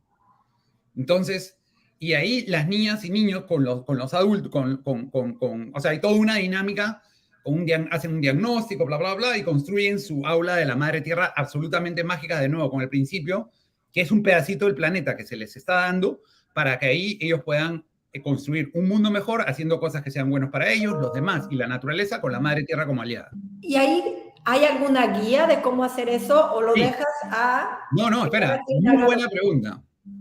Entonces, una vez que está construido, digamos, de ahí el maestro la puede usar cuando quiera para hacer matemáticas, ciencia y lenguaje, con el único punto de que cuando utilicen el espacio, sobre todo el espacio, y deberían hacerlo todo para todas sus lecciones de 40 a 45 minutos, tengan bien claro cómo cuando van a ese lugar a enseñar algo, el niño aprenda, más allá de la herramienta, cómo eso que ha aprendido lo ayuda a construir un mundo mejor para ellos, los demás y la naturaleza. Siempre le da un sentido o sea, que está significativo, no simbólico. Porque los niños, en verdad, un problema de la educación es que es muy abstracta y no se enlaza lo que uno enseña como cómo construir un mundo mejor, que es lo que emociona. Y podría dar ejemplos, pero bueno, si me queda tiempo al final. Y ahí, entonces, el maestro lo usa de esa manera. Pero, imagínate, y hay un portal que tenemos que se llama www.escuelitatini.com, que te da materiales Puedes escribirlo en el chat para que Jessie lo pueda poner ahora en pantalla y quienes nos están viendo en vivo y después vayan a ver esta entrevista lo puedan ver. Sí, claro que sí. Gracias. Escuelitatini.com, ya está. Y entonces, ahí hay material para el docente, etcétera, y también para los niños, pero lo que, Ana, lo que hemos, o sea, lo clave de esto, y acá con esto ya casi termino, es, o sea, el profesor lo usa cuando quiere, pero lo más importante es que haya 1 hora a la semana, en el horario escolar, donde los niños en libertad van a ese lugar. El profesor puede estar ahí al costado, pero no interviene. Y que las niñas y niños tengan un momento libre en contacto con la naturaleza y ellos dirijan qué quieren hacer ahí que sea bueno para ellos, ya sea su cuerpo, sus emociones, su mente o su espíritu, para los demás, que es para quienes quieren, para quienes ven y para quienes no ven, entre los cuales están los aún no nacidos y los ancestros, y la naturaleza que es el aire, el agua, el suelo, los minerales, las plantas, animales y los hongos. Entonces, ellos deciden qué hacen, pero de manera libre. Lo hacen y después se lo pueden reportar al maestro, o después de varias veces lo reportan, y eso es. Y acá te hago una analogía para que tú y todos entiendan. Es tan simple como cuando el niño va a la biblioteca, ¿no es cierto? Si hay una biblioteca en un colegio, van a promover la lectura. El niño va, ya sabe las reglas, agarra su libro de su gusto, lo lee, lo cierra al final, lo deja y está desarrollando el hábito de la lectura con todos los beneficios. Eso es igualito. Los niños tienen tan poco contacto con la naturaleza de manera no estructurada y con alegría, ¿no? Y independiente, que lo que necesitan es 1 hora con ella para quererla. Entonces, cuando le preguntamos a los niños, al final, oye, como les preguntan, ¿qué es lo que te encanta del colegio? Todos dicen el recreo, ¿no? Bueno, ahora ojalá que digan el recreo y el aula de la madre tierra. Y yo creo que va a ser así. Y finalmente, este lugar es importante porque mucho de la educación está centrado en el conocimiento, pero no nos olvidamos de que el conocimiento no es, o sea, el conocimiento finalmente, o sea, las matemáticas, la ciencia y el lenguaje son un medio, no es el fin. El fin es construir un mundo mejor. Entonces, el aula de la madre tierra sirve y ayuda a los docentes también para que todo lo que enseñan, cómo lo pueden poner en práctica y luego que tenga significado para las niñas y niños y para construir un mundo mejor. ¿Estás ahí, Ana? Maybe. Hola, Joaquín. Se fue. Oh.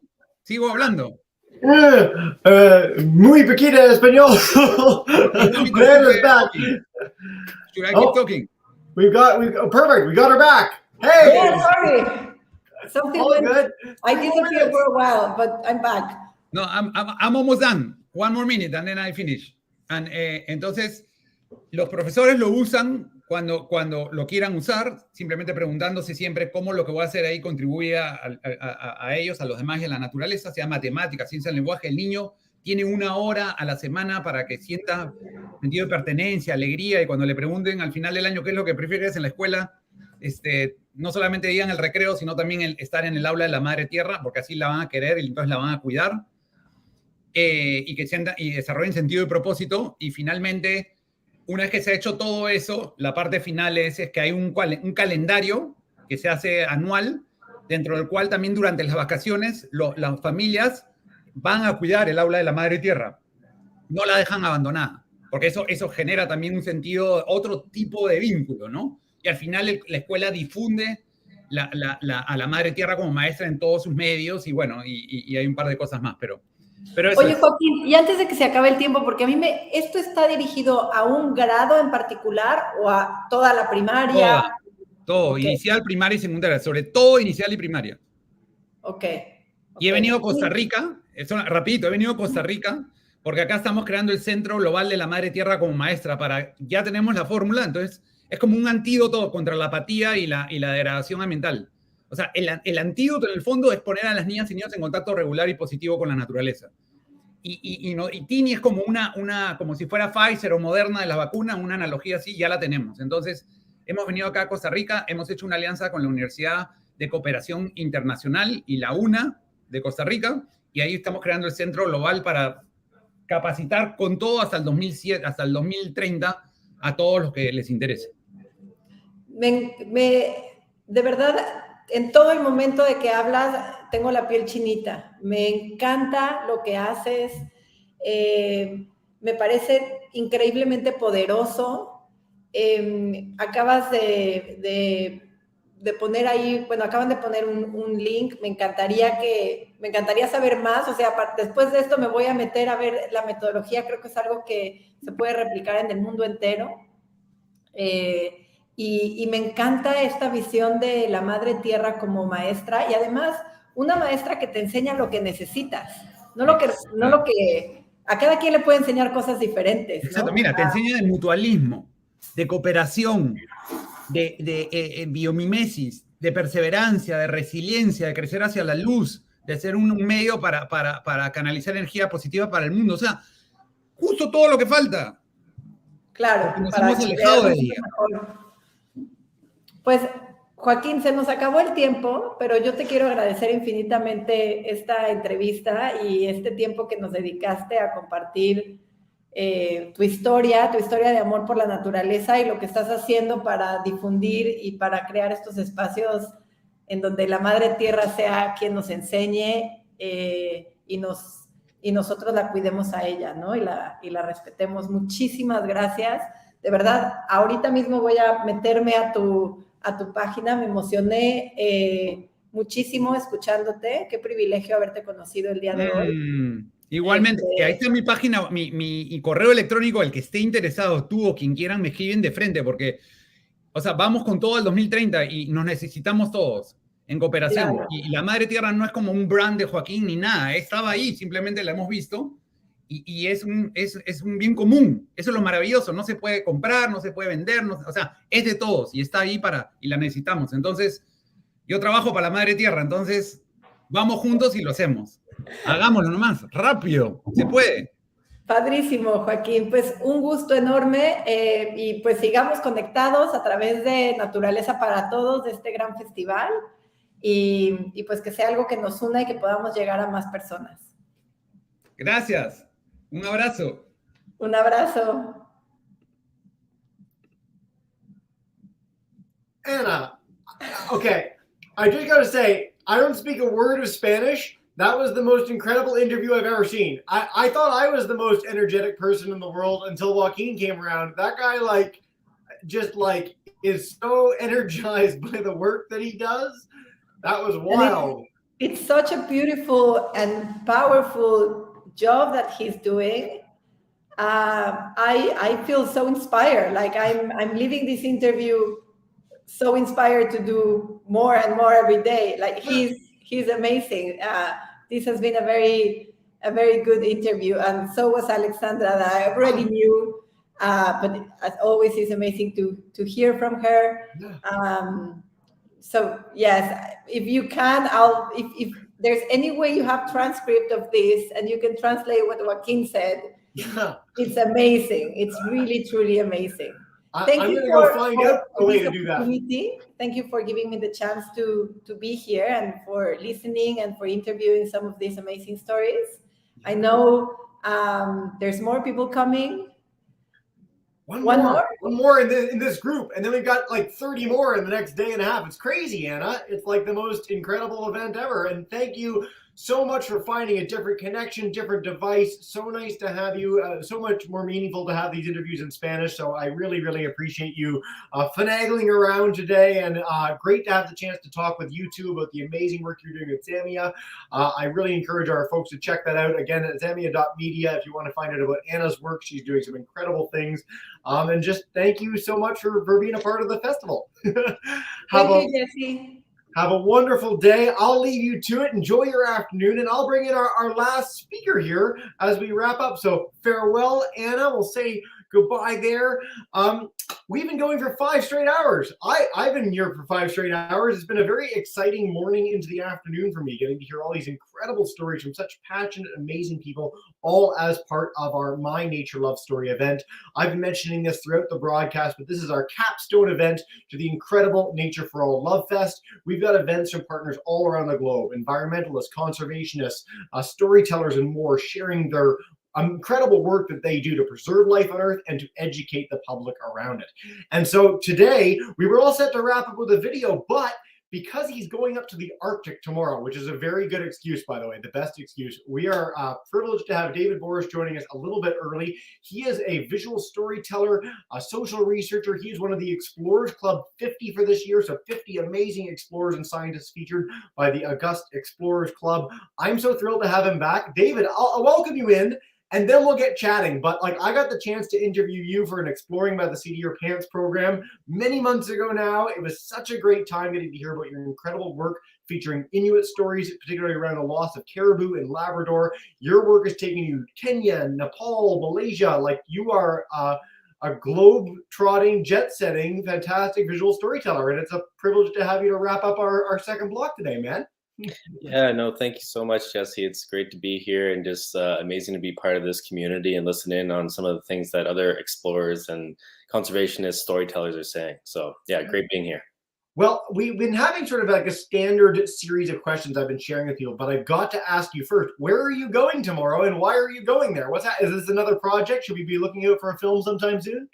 At some point, yeah, we're so I guess based on some of the work that we've done previously in the Eastern Arctic, we're now going to be going up to different parts of Nunavut, so northern Quebec, to work with Inuit communities on sharing the relationships between themselves and polar bears in the region. So very early stages at this point. We don't have anything to share right now, but we're hoping to do a bunch of filming over the next month or two, and hopefully get some interesting footage of people and these apex predators. Yeah, we've, as an organization, we do a lot of programs with Polar Bears International, which is an amazing organization. And it's really interesting that as an animal, they have captured the public's attention, not just as sort of an icon of climate change, but as this beautiful, unique creature and sort of apex predator globally. Like when we do a polar bear program, it gets more interest than almost any other thing. So I hope you have a marvelous time up there. And what's cool about this is, you know, northern Quebec into Nunavut, into the territories in general, is one of the most remote and unpopulated places on this planet. Like I grew up in Toronto.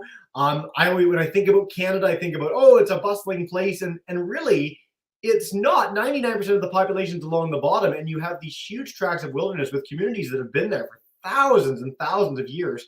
What's it like getting to go into those communities, and how does that process look? One of the things we've been featuring a lot here is sort of community conservation collaborations.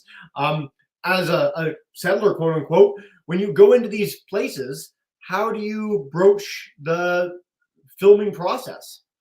Yeah, absolutely. So, I mean, first of all, I'm a total outsider and visitor to pretty much all places that I visit outside of my hometown. And in particular, when I go up north to work with various indigenous communities, you know, I'm not from those areas. I'm not indigenous myself. I don't have these deep historical connections to these lands and animals. And so I think that there's kind of two different ways that I've gone about it. I mean, first of all, you need co-creation to do this work properly. You need to work with community members, ensure that they're involved in the filmmaking process, in the research process from the get-go.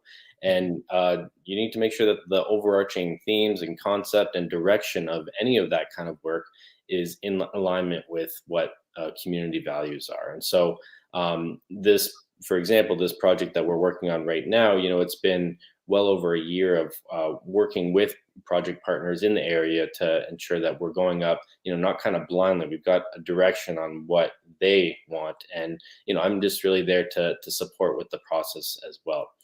So that's a big part of it before going up and doing this kind of work. And just in general, you know, earlier you were speaking about this idea of very sparse remote areas and most of the Canadian population being close, you know, to the US border kind of thing. There's this idea that these landscapes are just so vast and it's just wilderness without any kind of human contact. And, you know, this is something that I even thought about, you know, as I was growing up watching Planet Earth and all these things, seeing these incredible landscapes without any kind of human contact. But really, a lot of these places still have people and communities that, as you said, have been there for thousands of years. And so they are critical in any kind of discussions related to conservation, management, stewardship. and they're the ones that need to be leading these conversations as well. So my role is just to kind of support with some of the storytelling around that.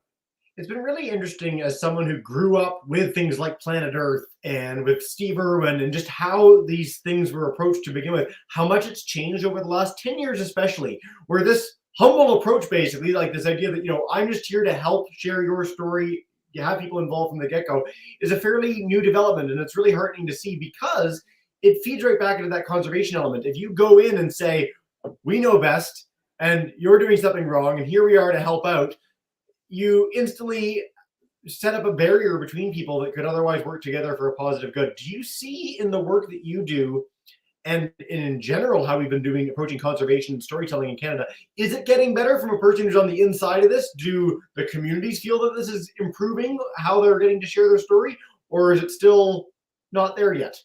Not even close. Yeah, I mean it's hard to say, and I'm not really someone that can speak on behalf of these communities and what they feel is improving or not. But what I can say is, I just went through the academic process through my doctoral work, and I can see that there's more and more people from southern Canada, at least, that are interested in community-based participatory research, and kind of adjacent to that, community-based storytelling and just knowledge sharing in general. And so I think that there's this growing environment, especially among kind of younger researchers and filmmakers, to really prioritize this collaborative aspect between sharing knowledge about not only nature and wildlife and ecosystems, but also about how that intersects with communities, their social life, identities, well-being. All of these things are interconnected. And so, yeah, I think there's a growing interest and need and gap to fill around that co-creation aspect. But again, it's hard to say, and still a lot of work to be done. Yeah. David, when you were younger, was there an experience or place in nature that inspired this? I mean, you've, as I said, you have had the chance to go all over the world. You're helping share these amazing stories in Canada. You're going up to the Arctic to remote communities, which, I mean, again, most people will never have that experience firsthand, and why it's so important to be sharing these stories with the broader community. But was there something for you that really triggered this passion of yours, or? Yeah, I think there's two kind of things that I think back on. One of them was actually Lion King. I watched Lion King at a very early age, like so many other people. And, it was just, I couldn't take my eyes off of it. I watched it so many times growing up. I really felt this deep love for that movie. And relating to that, I actually grew up in Washington, D.C. And so I spent a lot of time going to the Washington Zoo. And that's kind of those two things worked in parallel to kind of build this, I guess, love for animals that I continue to have to this day. But, I was thinking more about it as well because, I've been incredibly privileged to work in various ecosystems and environments all around the world.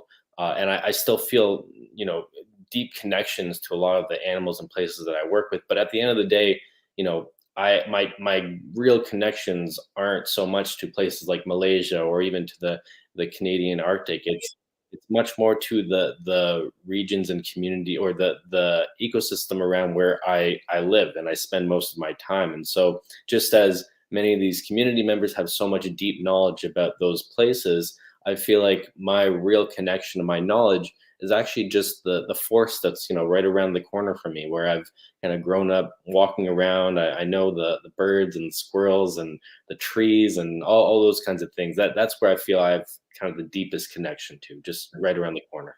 And this is Washington still, or where are you now? Sorry, I should mention I'm now in Ottawa. I've been living in Ottawa for a few decades now, based around here. But Ottawa is where home is. It's a very special place. I'm so glad that you shared that. And by the way, I'm so happy. It's been really nice for me as someone who gets to interact with a lot of conservationists and filmmakers. I mean, I hear stories about, I got this special experience. I got to go to somewhere really cool. I grew up next to a rainforest, and those are fantastic stories. But the fact that you mentioned a movie, and the fact that it is so rare and nice. I watched Avatar 2 over the holidays, and my jaw's on the floor. I'm like, this is the best environmental message I've seen in years. And it reached 1 billion people, right? So you can create something that is wonderful and very nature-based, or you can create something that really impacts, like Lion King inspired so many kids to think about the natural world, and East Africa in particular, in a way that they never had before. So thank you for highlighting that. I think that's very important. David, are you in your work, you feature stories of great loss with the caribou, how that impacts the community. Do you remain optimistic about nature generally? How do you find yourself feeling when you're going and sharing these stories? Yeah, I guess that's a big question. Staying optimistic about nature, and I think it really depends. There's so much loss and negative things that are happening to the environment and to wildlife. It you can't ignore that. I mean, that's just an obvious thing, and so that's a big part of actually the work that I've done, is to not only document this loss from an environmental stance, but what does that loss mean for people from a cultural level, an emotional level, a well-being level. And so I feel like I've been very focused on that, but at the same time, kind of countering that loss. It's not like people are just giving up, and of course it depends on the context and the situation, but at least with the work that I did up in northern Labrador with caribou, we're talking about a caribou herd that has declined by over 99% in the past few decades. Steep decline, but people are not giving up hope about that loss. They are focused on ways of continuing to bridge cultural knowledge with the caribou that remain and pass on this information to youth so that they can still have that connection to caribou, and in the hopes that the herds will return at some point in the future. And so I think it's always that balance between the loss, but also, the hope and the recommendations on how we're going to move forward. Well, something we've been featuring all day in these stories, we've had 10 programs in this block alone, is when you hear about people doing great work, it builds you up. Like it's very easy to get very negative hearing about climate change, plastics, habitat loss, massive biodiversity loss.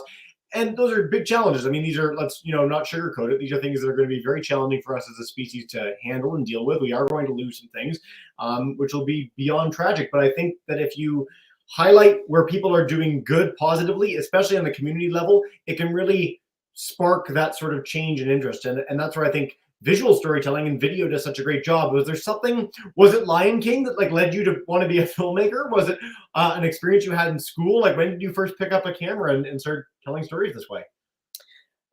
Yeah, that's also a good question. I guess it's not like I always wanted to be a filmmaker, but I think from a very young age, I was very interested in just the creative process in general. And really, when I was even a kid, I was always I always dreamed of this idea of becoming a National Geographic photographer, like so many other people out there.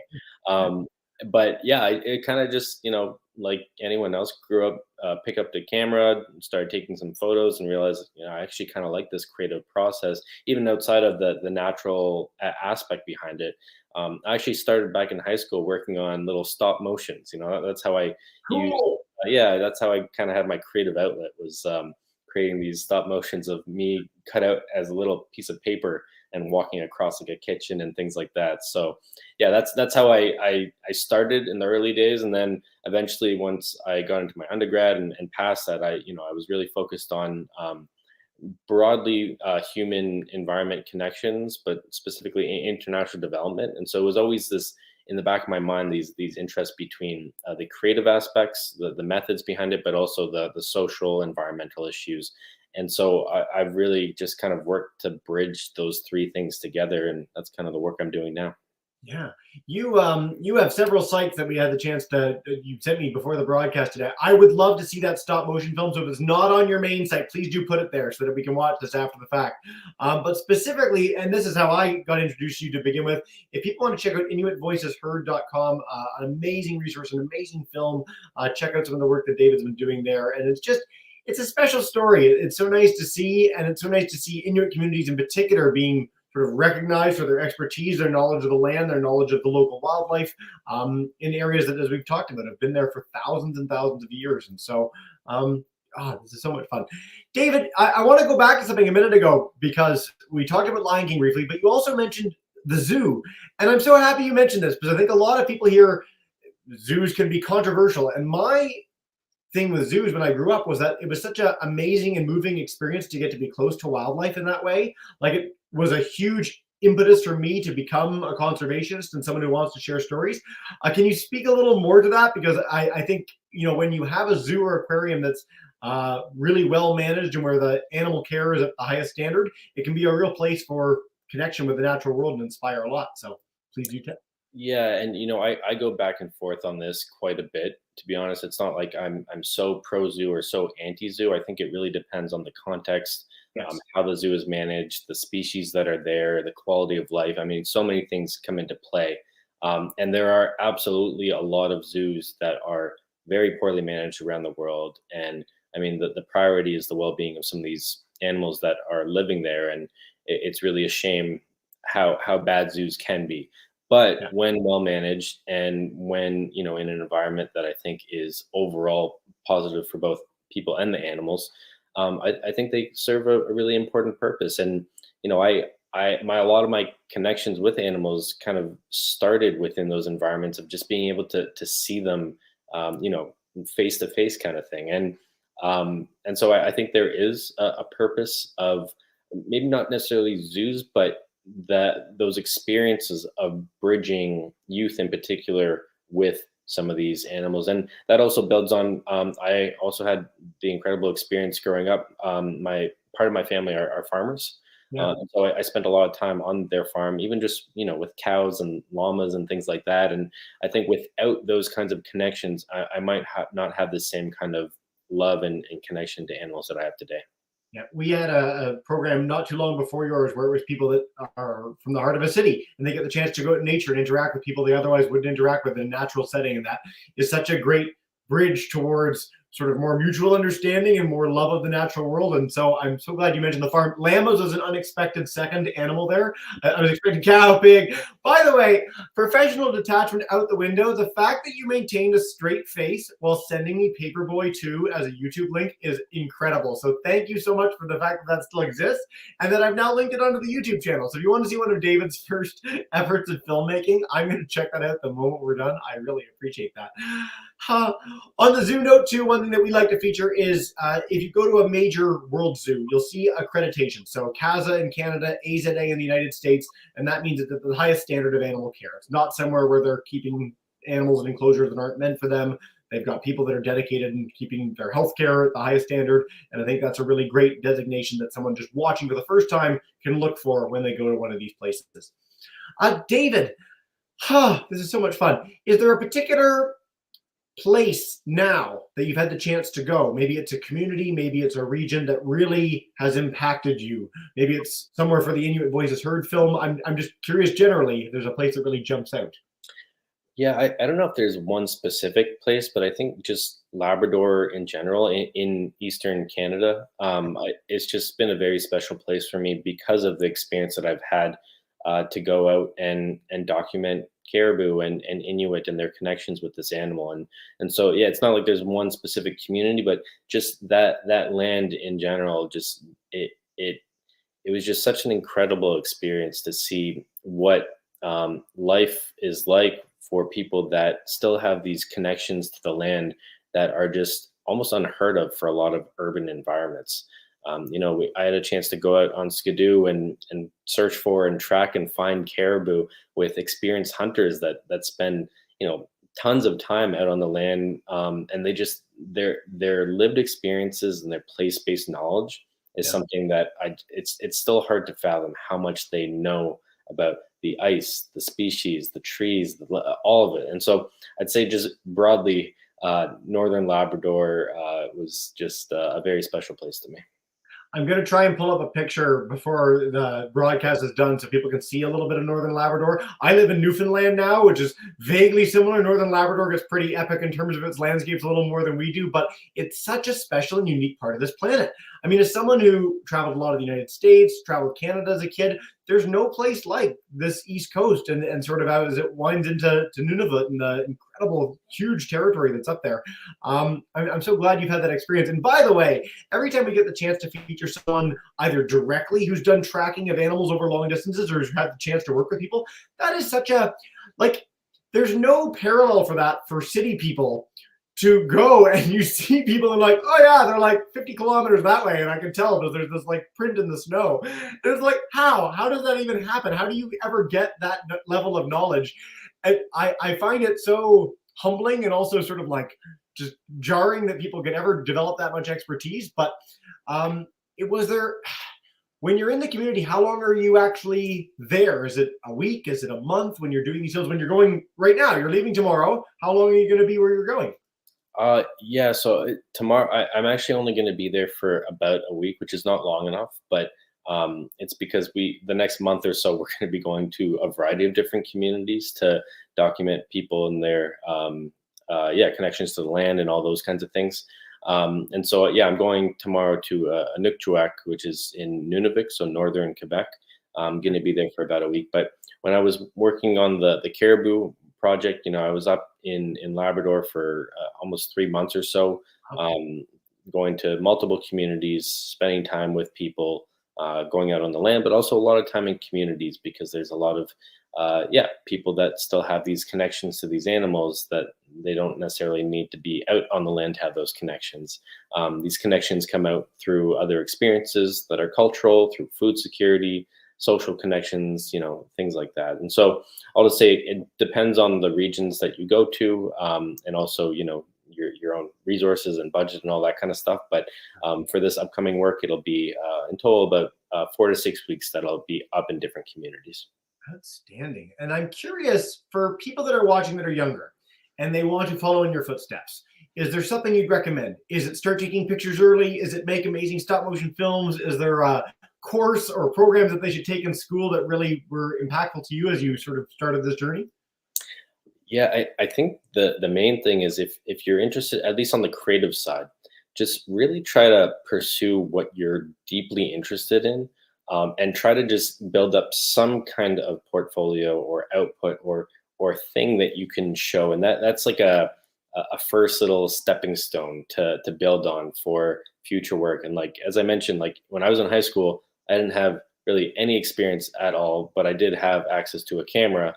And so I just worked on this stop motion video that, just gave me a slight leg up to be able to start working on maybe some other visual projects. And you just, everything is a stepping stone. Everything builds on this foundation of kind of creative experience that you can then use to really hone in and support other organizations or groups or people that you feel are doing work that really means something to you. And so that's what I would really suggest is lean into your creative interests and just try to get started and get something out there.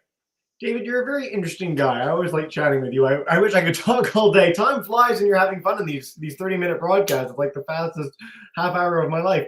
I'm going to, again, highlight, if you want to check out Inuit Voices Heard, David Borsch visuals, you pass along Communicate too, and I'd love to hear what that's about before I ask for one final question. So could you tell us a little bit more about this?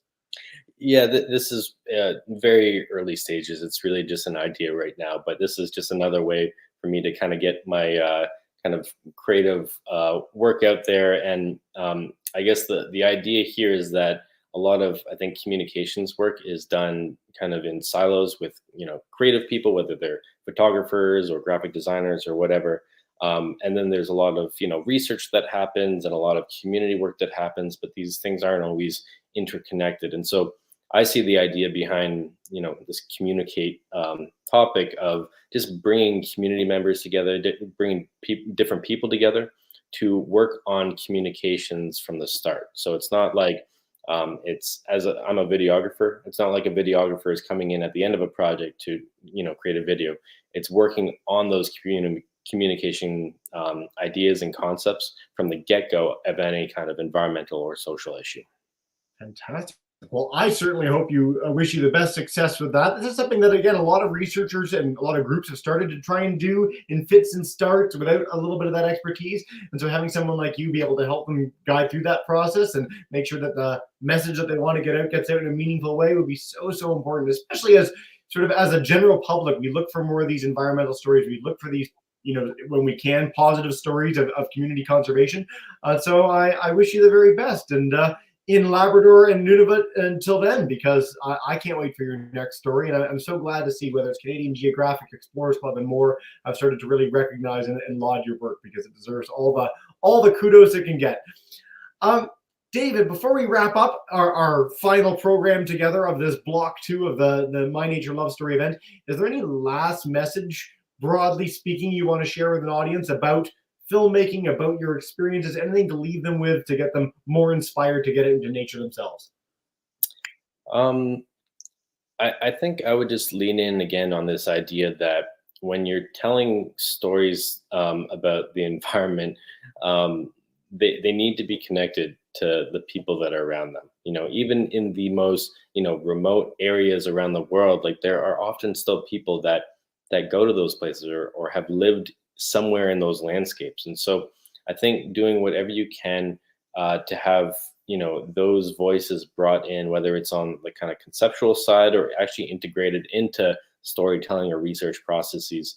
I think just really trying to prioritize those kinds of local connections to the environment is needed for the future. Yep. We've had the chance to hear that today from Joaquin in Peru, Kaluki in Kenya. We've talked with people in South Africa all day long, India to start off the broadcast today. And so I'm really glad we're getting this message reinforced from so many amazing speakers with so many different backdrops. David, thank you so much for joining us, man, for this amazing event. And I wish you the very best in your expedition. I can't wait to have, when you're back, bug me again and we'll do another program for kids together, okay? Sounds great. Yeah, I really appreciate this, Jesse. I think it's great what you guys are doing. And yeah, looking forward to hearing more. Awesome. Well, have a wonderful day. Keep up the amazing work. I will let you go, and I'm going to wrap up our broadcast today. Folks, thank you all so much for listening live after the fact, wherever you might be joining from. Again, this is all part of Nature for All's effort to unite amazing conservation and education groups around the world together to accomplish more jointly than they ever could alone. This is part of our Love Fest series of programs. We've got 50 plus programs with amazing groups around the globe. You can check them all out at the website below. And this is our My Nature Love Story event. We've got 15 stories that we featured so far. We've got 30 to 40 more to come in the next day and a half. So do stay tuned. We've got a whole bunch of YouTube links to come. So check us out. We're back live in just a few hours. So come on back, join us then, and have a wonderful rest of the day. See you soon, everybody. Bye for now. Thanks, guys.